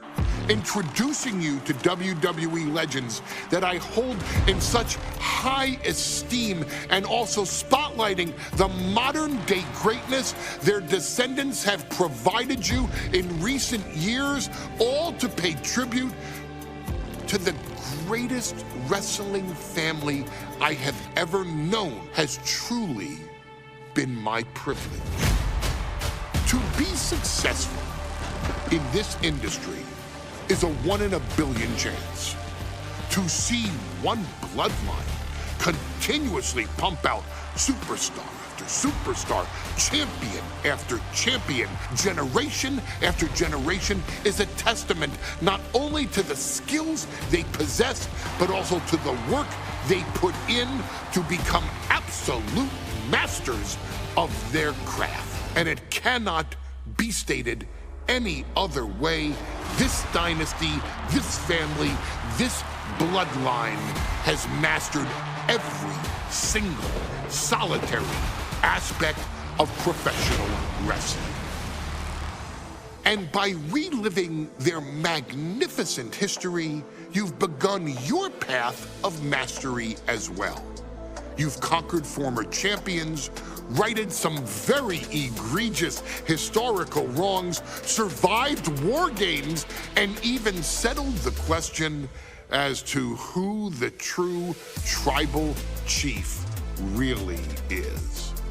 You've unlocked WWE legends who are now ready to unleash their special brand of offense on current WWE superstars who didn't think they'd ever have to face these classic competitors like Haku or the Wild Samoans.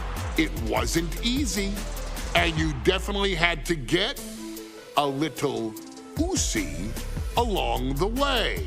But you showed that bloodline spirit and determination, and now you stand at the top of the mountain. On behalf of WWE and the 2K families, we all thank you so very much for playing.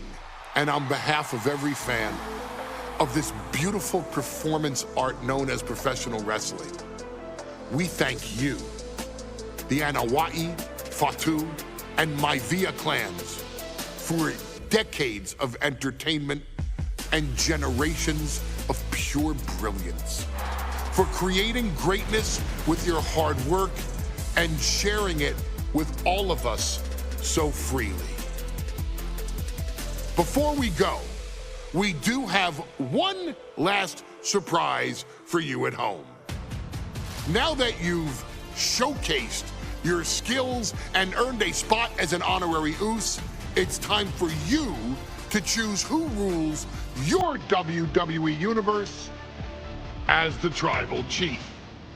Is Roman Reigns still your tribal chief, or have you thrown in with the attempted coup by Solo Sikoa?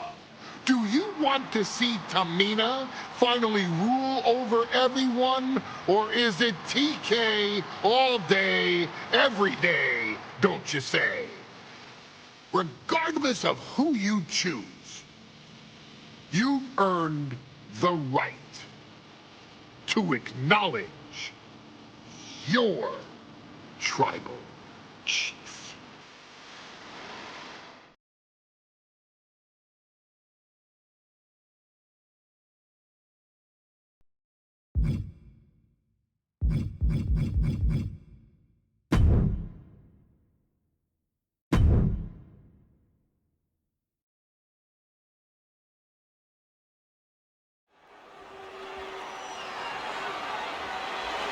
The following match is the 2K Showcase Tribal Gauntlet. The winner of this match will be acknowledged as your Tribal Chief. The rules of the match are as follows. 2 superstars will start in the ring. When one superstar is eliminated, a new superstar enters. Eliminations can occur by pinfall, submission, disqualification, or countouts. The match will be won if the first entrant eliminates all other entrants in the match.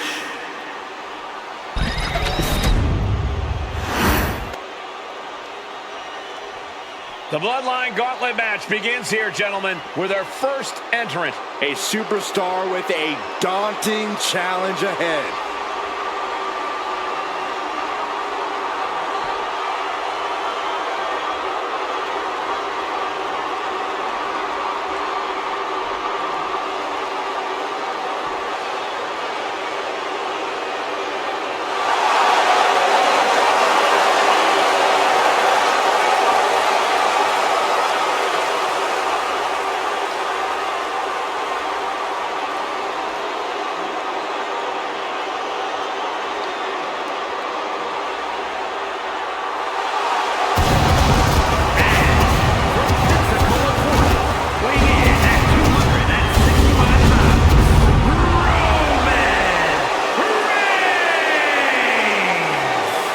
Grinding your way through the Bloodline, one of the biggest dynasties in history?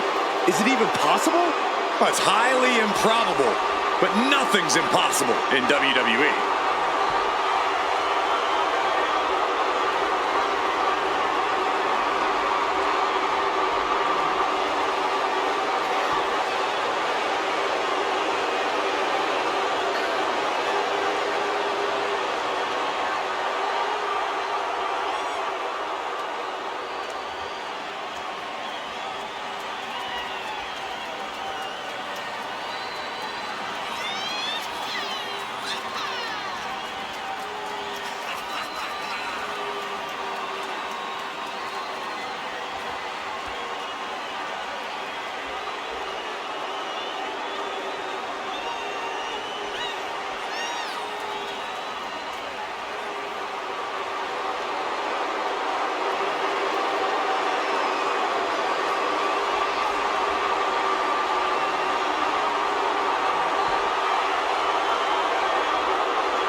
It requires incredible courage to take on the Bloodline. And there's no tougher challenge than taking on the entire Bloodline in a gauntlet match. Can't imagine what's going on inside this superstar's head.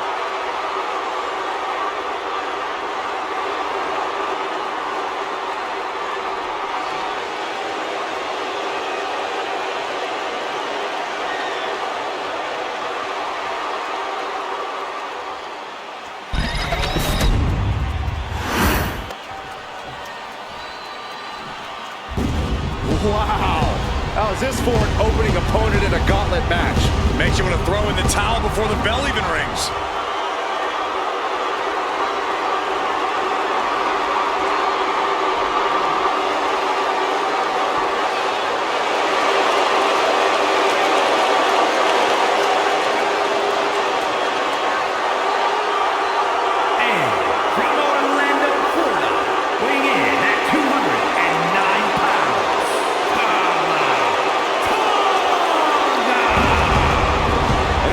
Side of this first hurdle, just one of the Bloodline's most savage and powerful members. The Bloodline starting things off with a bang, looking to make short work of this challenger.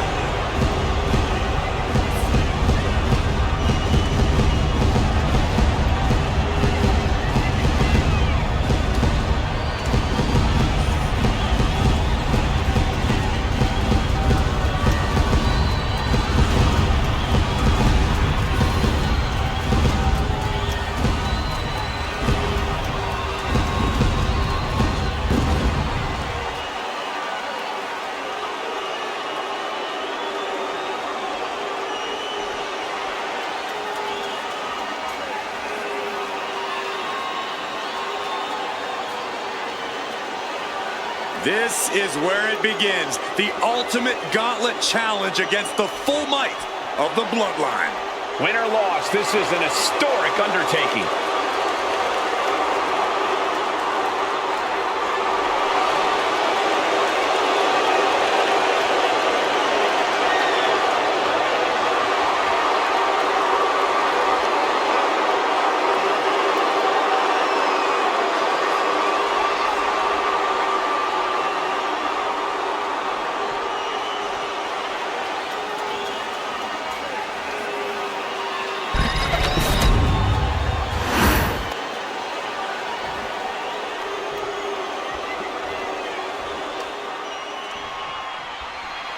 history being made right here. The most prestigious family in the history of our business is at war with one of their own members, and tonight will be a battle to set order to the entire bloodline.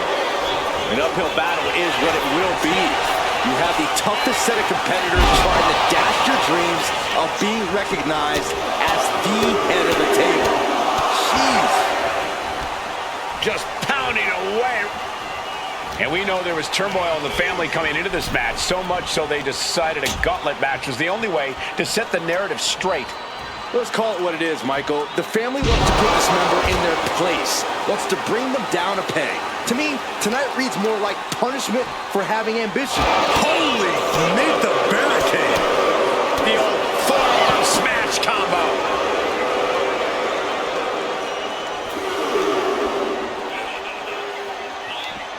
Manages to reverse it. And Tama Tonga won't be having a good night if he allows more offense like that. And Reigns doing some proverbial smashing there. And now thrown back into the ring.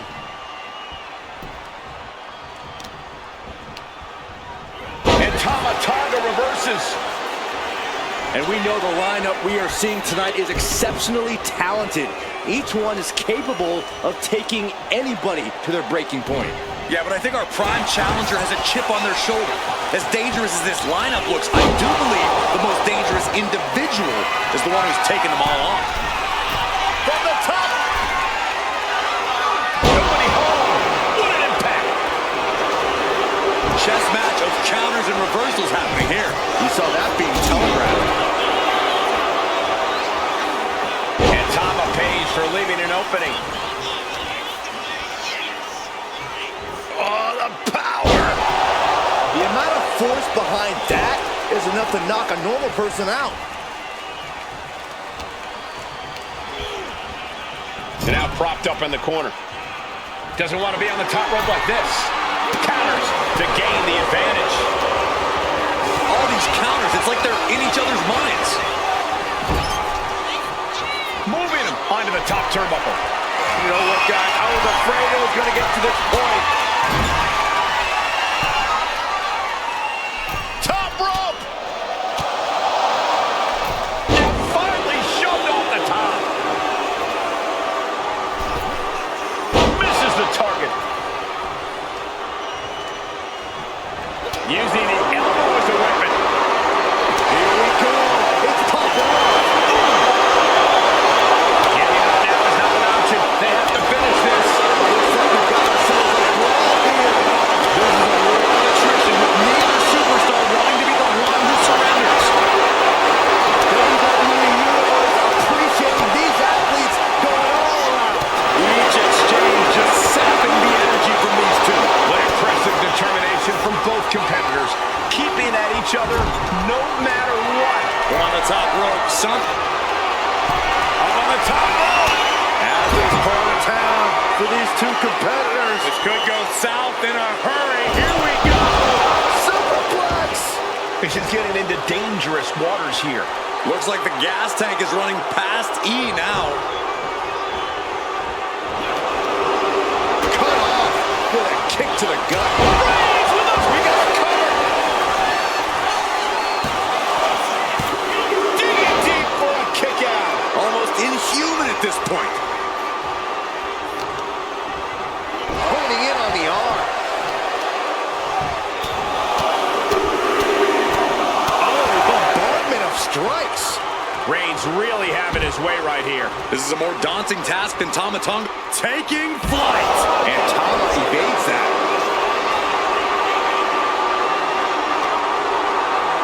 Brought back into the ring from the floor now. Steered away there.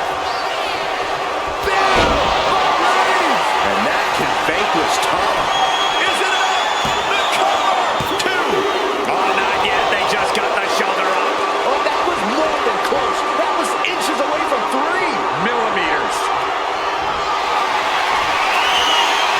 Here comes Reigns. And he needed that badly. Yeah, Tama Tonga able to momentarily stop the damage, but will he also gain command of this match? He manages to slip out of the way. Tama Tonga seems unable to turn the momentum here. Reigns is making an opportunity for himself.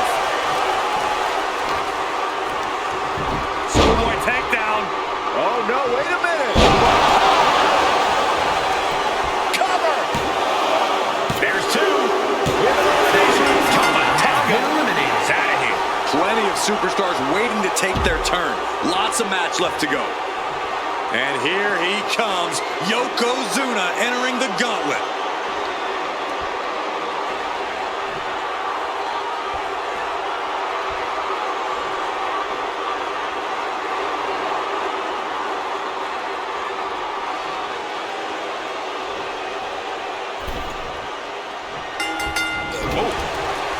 And as cruel as this match might seem, let's not forget, this is family. And right or wrong, however a family settles their disputes needs to be respected. But one can even ask if this is a fight to fix a family or a night to control an entire business. It's hard to say, Byron, when the family business is all about fighting.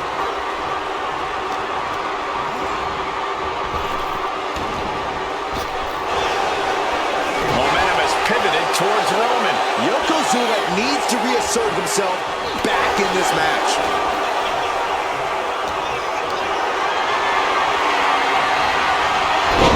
Denied and reversed into a DDT.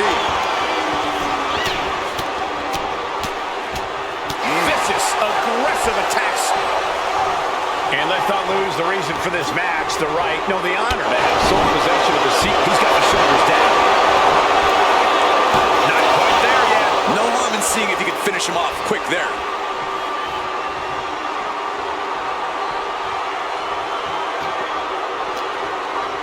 Stops that offense from connecting. And Reigns unleashes the Superman punch.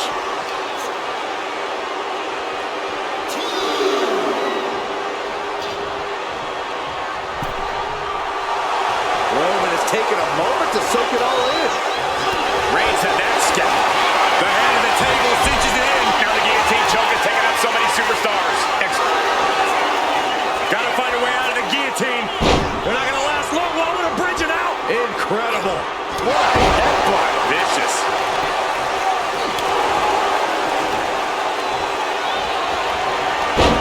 Snapmare. For good measure. Working to neutralize that arm. And he's got him in his sights. Got him right where he wants him.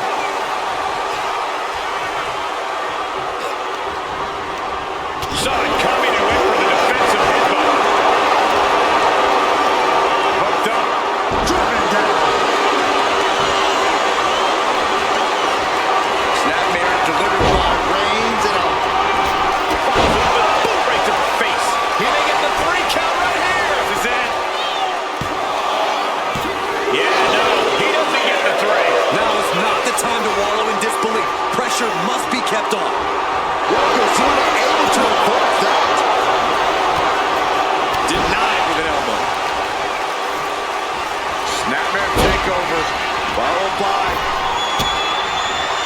Got out of the way. Head foot to the back of the neck.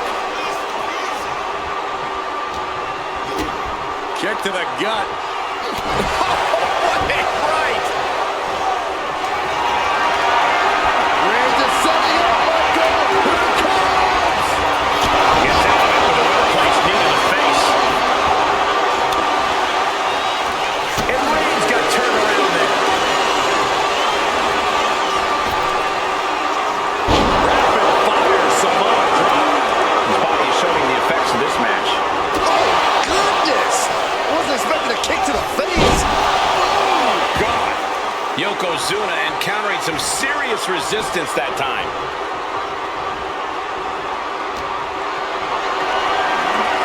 Hoisted up high here.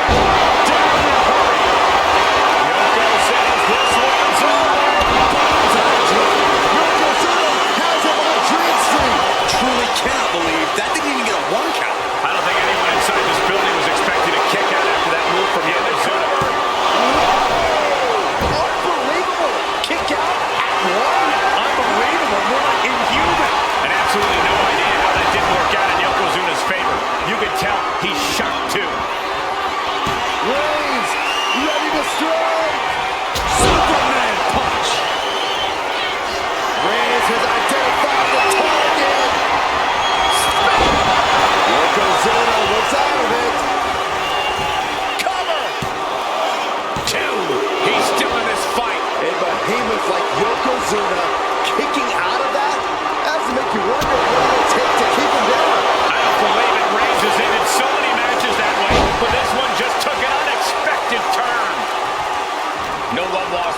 superstars right now really trying to prove who the better man truly is.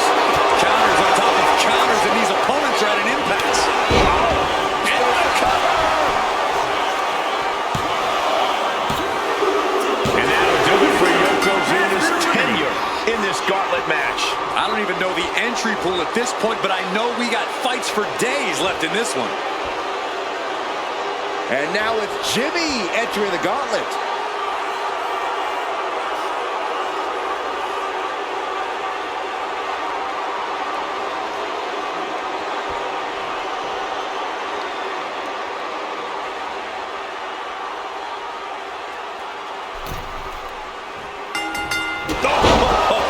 Foot, meet face. He connects with a counter. What headbutt. Vicious. Demoralizing spot for Jimmy Uso. Yeah, and Roman is looking to embarrass Jimmy. What a right! Gotta respect the strategy to work over the arm. Big blow there. Roman Reigns about to put his opponent away. No getting up from this. Reigns put his stamp on this one. Makes the cover. Hangs on by a thread. His opponent thought he had it in the bag for sure. This is when you have to switch game plans. You can't let yourself get discouraged. It's not often we see the tribal chief held up at the 1 yard line. You have to think Roman will want to dial up that maneuver one more time. Two. Almost ended it there. And you gotta think he's just one final blow away from not kicking out next time. Roman Reigns locked and loaded in the corner. Superman punch. Reigns sizing up the target. Jimmy managing to get some control back now. Maybe Jimmy's found a new source of aggression to battle back with. A deafening cheer from the WWE Universe is reverberating around us. Absolutely unreal.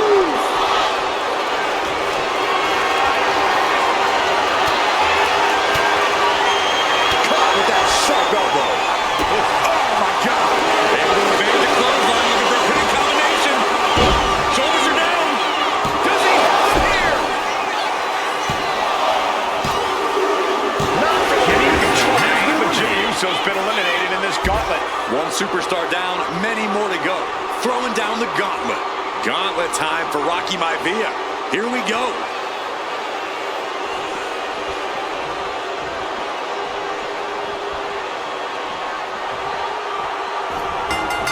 Caught with the boot. And Corey, there's more than family pride on the line tonight. Everyone in WWE is watching whether or not this challenge can be conquered.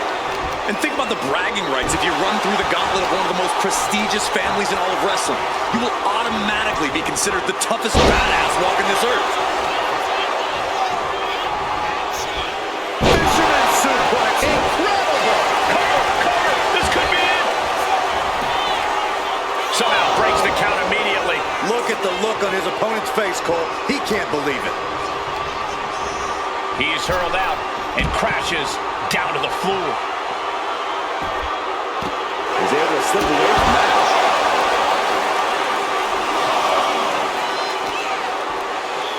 And he tosses it back in now. Maivia is ready for that. Placed him in the corner here. Clothesline in the corner. And his core remains the focus here.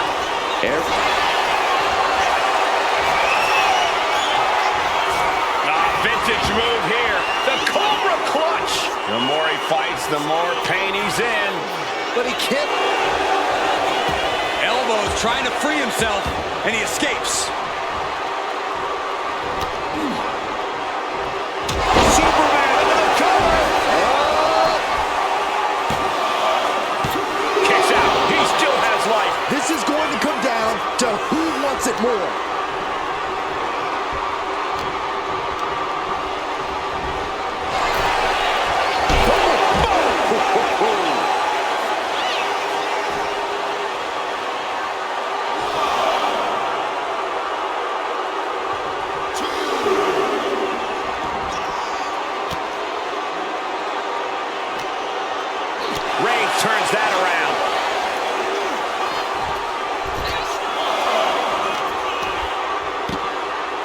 Oh my goodness.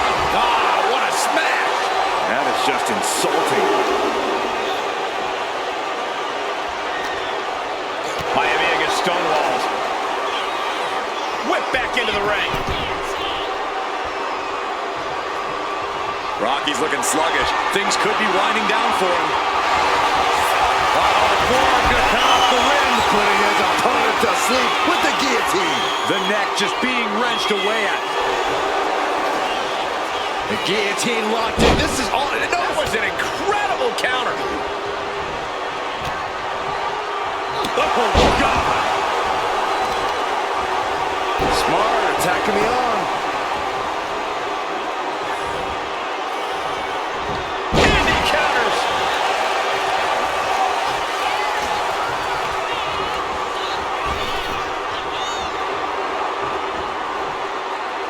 Oh, where did that backbreaker come from? The tribal chief locked and loaded. And more strain gets put on Rocky there. Here's where Rocky's ability to endure will be challenged. Yes, Rocky Maivia has been eliminated. Time to hit the showers. This one's just getting underway as we still have 5 more entries. Here's Samu ready to shake things up in this gauntlet.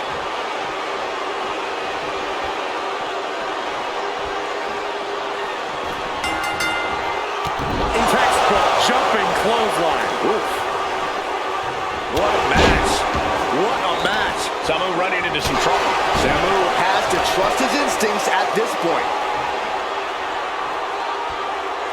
Gut-wrench suplex. You have to be in peak physical condition to pull off a move with that. Reigns in the corner, ready to strike. Spear! Samu's chances are dwindling. Cover. 2. And he's still in the game.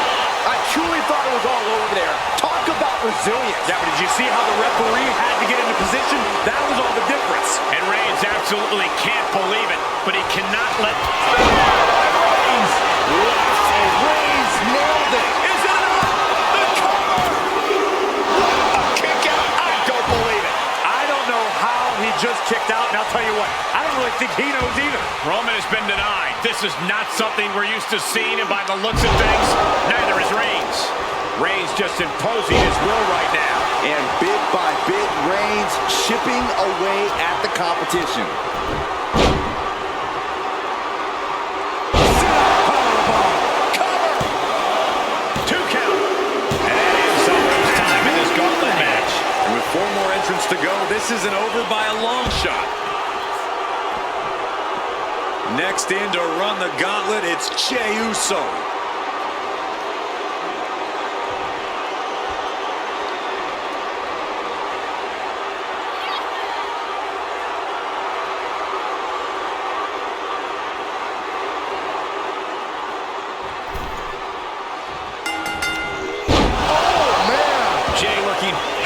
To every attack. All of Jey's arsenal is being restricted. Sky high. Oh. Just muscling up their opponent into the gut wrench. Well, they say everyone has a plan until they get punched in the mouth. Well, someone just threw their plan out the window. Elbow drop.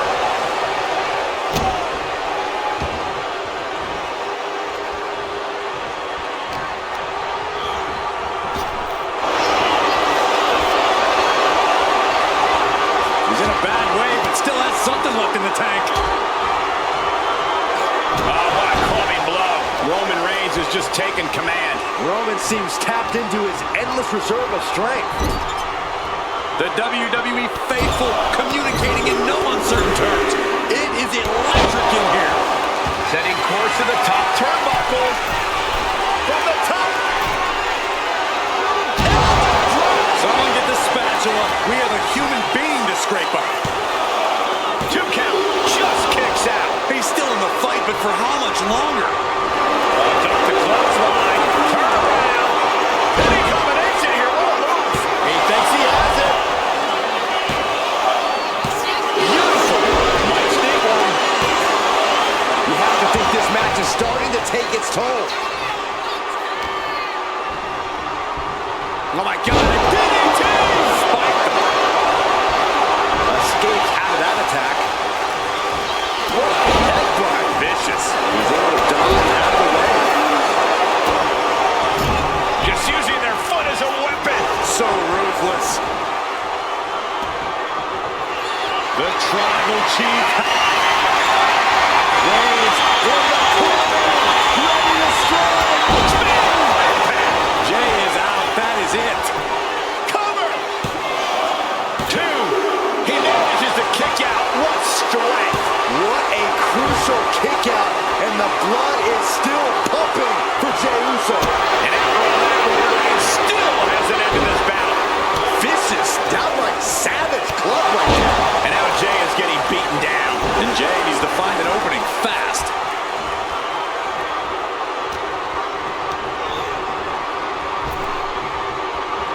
Just got clobbered. Unexpected result there. Talk about the knee.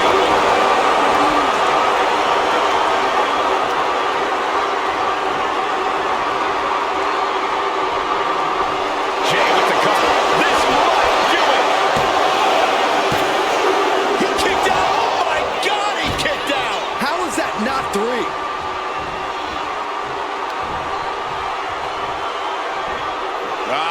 Suplex.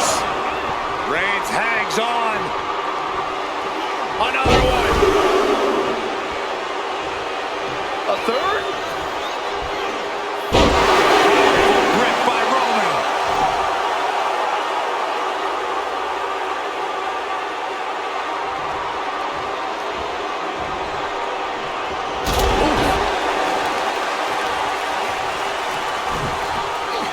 And Jay saw it coming.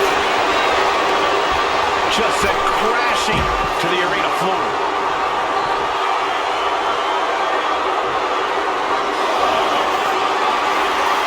Being sized up. He might regret getting back. Lift off. Crashing to the floor. Oh no. Decided to take a leap of faith and paid the price. And now gets tossed into the ring.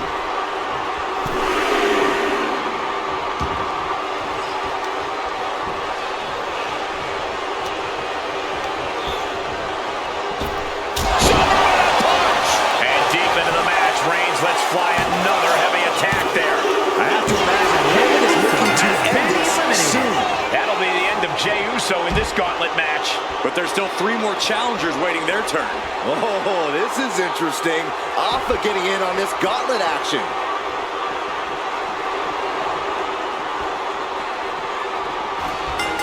Oh, kick right in the face. And at this point in the gauntlet, are you gentlemen stunned by how long this combatant has been able to survive? Look, you should never underestimate the fire of a Samoan. In any other circumstance, I wouldn't be surprised. But if you look at the caliber of relatives already eliminated, you can't help but be impressed.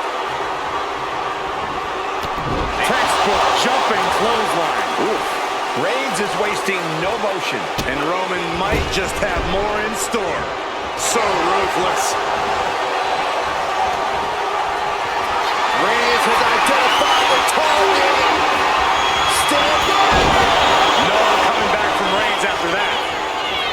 Is it enough? The cover. 2 count. Oh, kick out at 2. Oh, I thought that was game over. Pure guts to kick out there. It's not often we see the Tribal Chief held up at the 1-yard line. You have to think Roman will want to dial up that maneuver one more time. Agonizing. Ooh, things not going well for Alpha. Alpha's got to start turning the tide somehow. And a stomp to the gut. To the arm. Terrible. He's absorbing a lot of damage here. Oh man, that is a nasty gash on Alpha. Ooh, that'll mess up your shoulder. Reigns is getting set up. And here it comes. Punches into the air with a Superman punch. Oh, Roman Reigns locked and loaded, measuring his opponent. Here we go. Crucial moment for Alpha. Cover. There's 2. He got it. Alpha's been knocked out of the gauntlet. They are out of here. And even after this next entrant, there's still another challenger. And now it's Sika entering the gauntlet.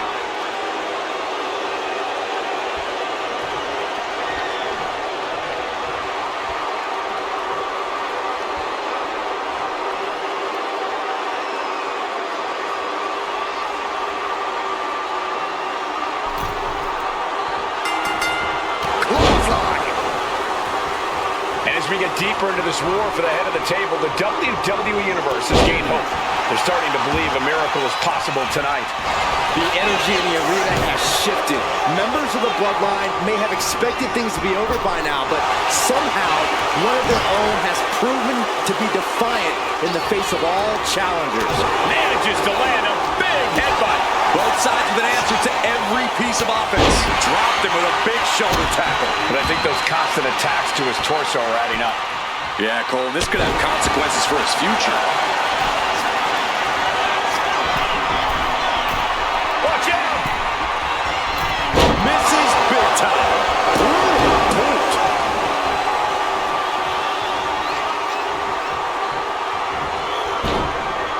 Powerful kick. Dodges out of the way. Suplex.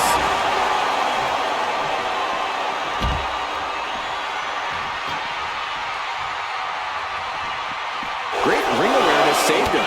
Textbook jumping clothesline. And retaliates with a counter. And he gets set back into the ring.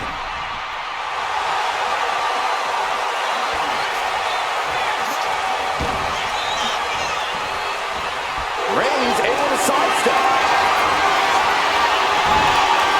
Towers right into the swift chop block.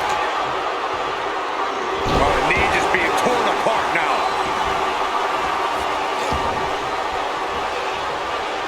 Escape that in a hurry. Oh, this, what a headbutt. Well, that'll weaken your arm. He really felt the impact on that one. Making sure he acknowledges him after that. You can see that each strike drained their opponent's energy. Ooh, right to the throat. Roman being the aggressor. Oh. Reigns is setting up, Michael. Here it comes. By Reigns. Reigns got all of it. Cover! 2 count. He kicks out somehow. Can you imagine how much is... The tribal chief has acquired the target. Here it comes. Superman punch. Cover! 2. Sika's time is coming in. The fun's not over yet. Here's our final entry. Here we go with Rikishi next into the gauntlet.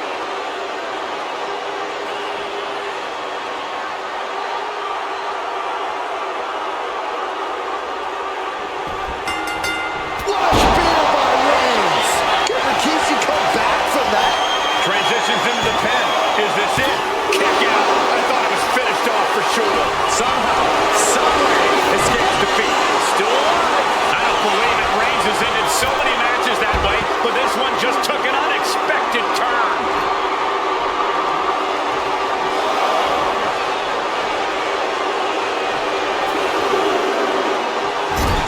Rikishi is all business now.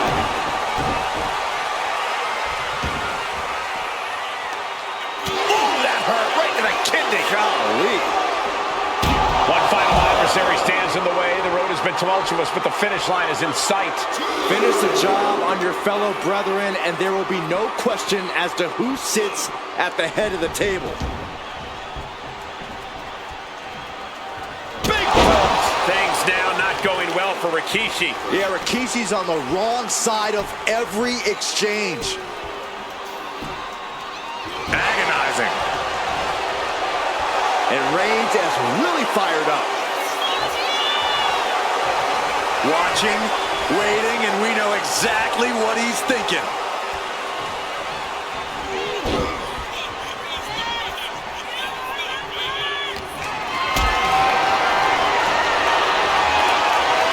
What a reversal by Reigns.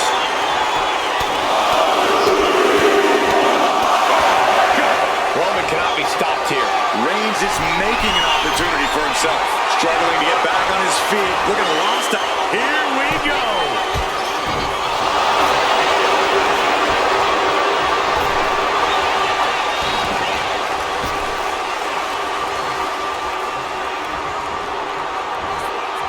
He just got answered with a suplex. Uh-oh. Caught an elbow to the gut for that effort. Running STO plants. Nicely done. He dodges out of danger. And he has an answer for Rikishi. He's in a predicament here.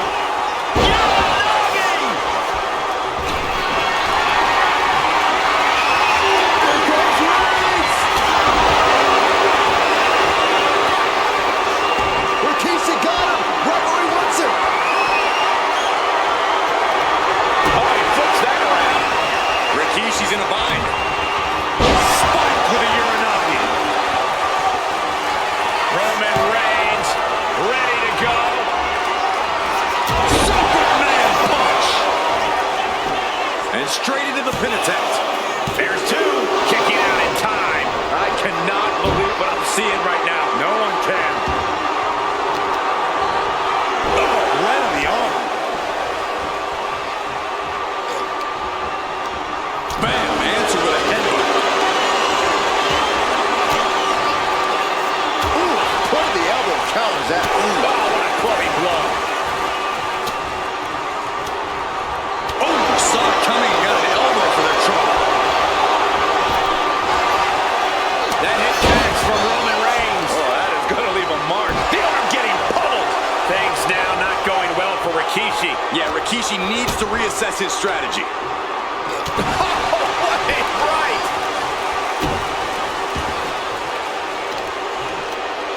Check out this power all the way up. Sit up powerbomb. Two. He kicks out at two. So close. That could have been it. Stopping it. Smash after the stops.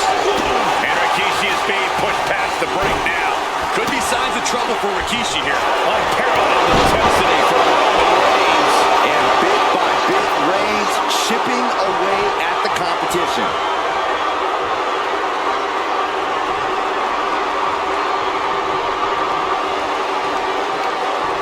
Turning the tables. Put into the corner. What could be next?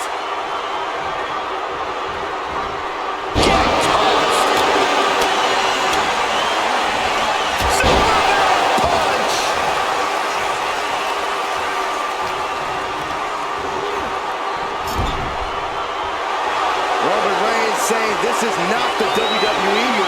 Superman punch by the tribal chief. And a thunderous spear. That's got to be it. Cover.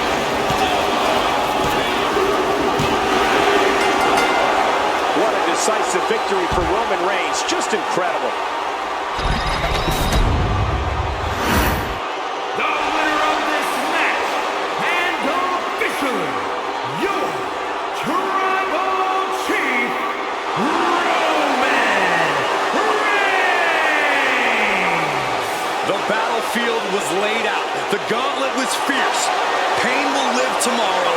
Scars will remain for life. But in this family, you will rule your own kin from a seat at the head of the table.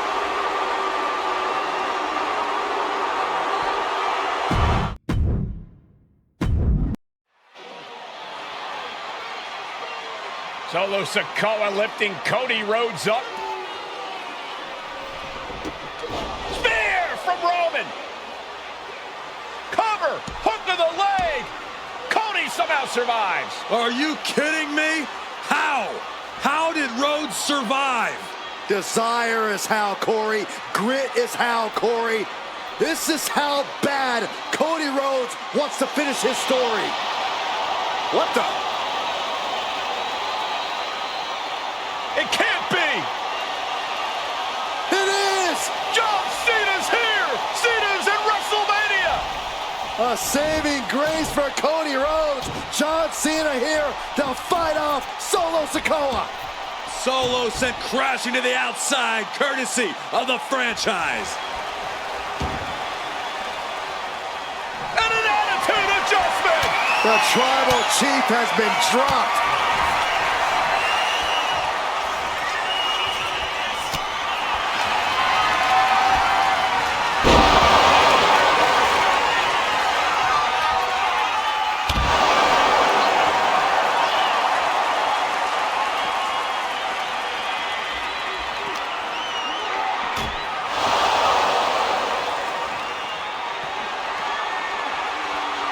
John Cena with Solo Sikoa and through the announce table!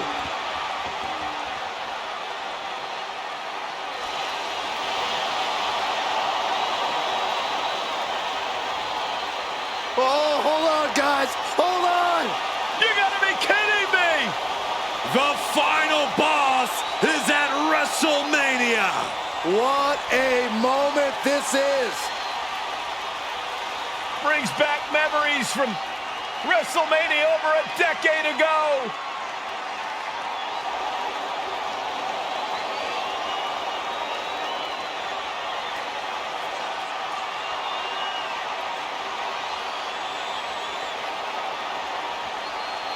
Now this is a WrestleMania moment.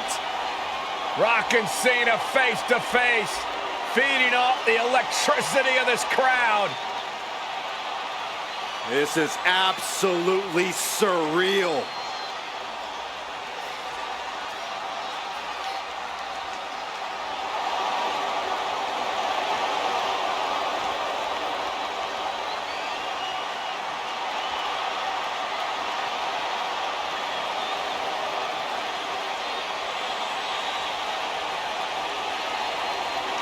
Oh, and Rock with a rock bottom!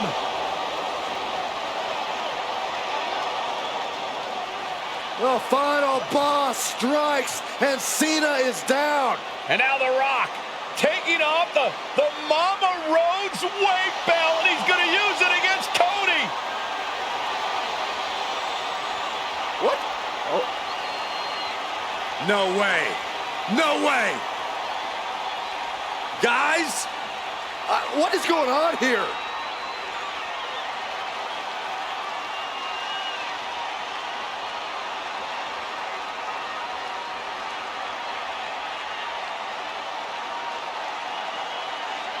We know that music all too well, but It's Seth Rollins! And a Superman punch by Reigns intercepts Rollins, who's out here in the old Shield gear.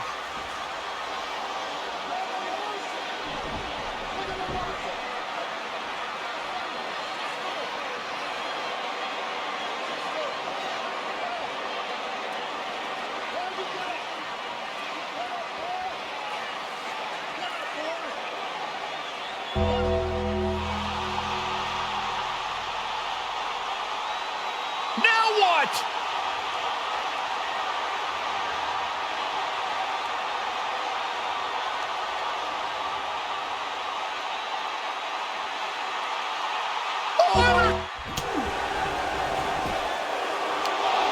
Undertaker with the Rock!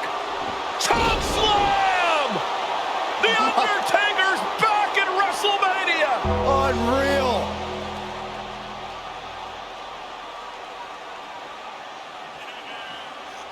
And now Roman Reigns and Cody Rhodes struggling to grab a hold of the steel chair in the ring. Both men struggling to their feet. Roman beats Cody Rhodes. And this could be disastrous for the American Nightmare. 10 years in the making. the Tribal Chief putting a ghost of his past to rest. Roman Reigns setting up, looking for the spear to put Cody away.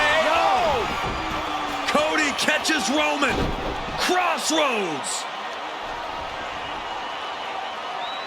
And another crossroads. Looking for the trifecta now.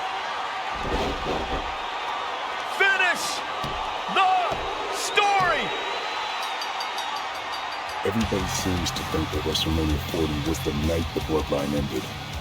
But anyone who knows us knows that it's going to take more than one bad night to bring us down. If anything, we're just getting started.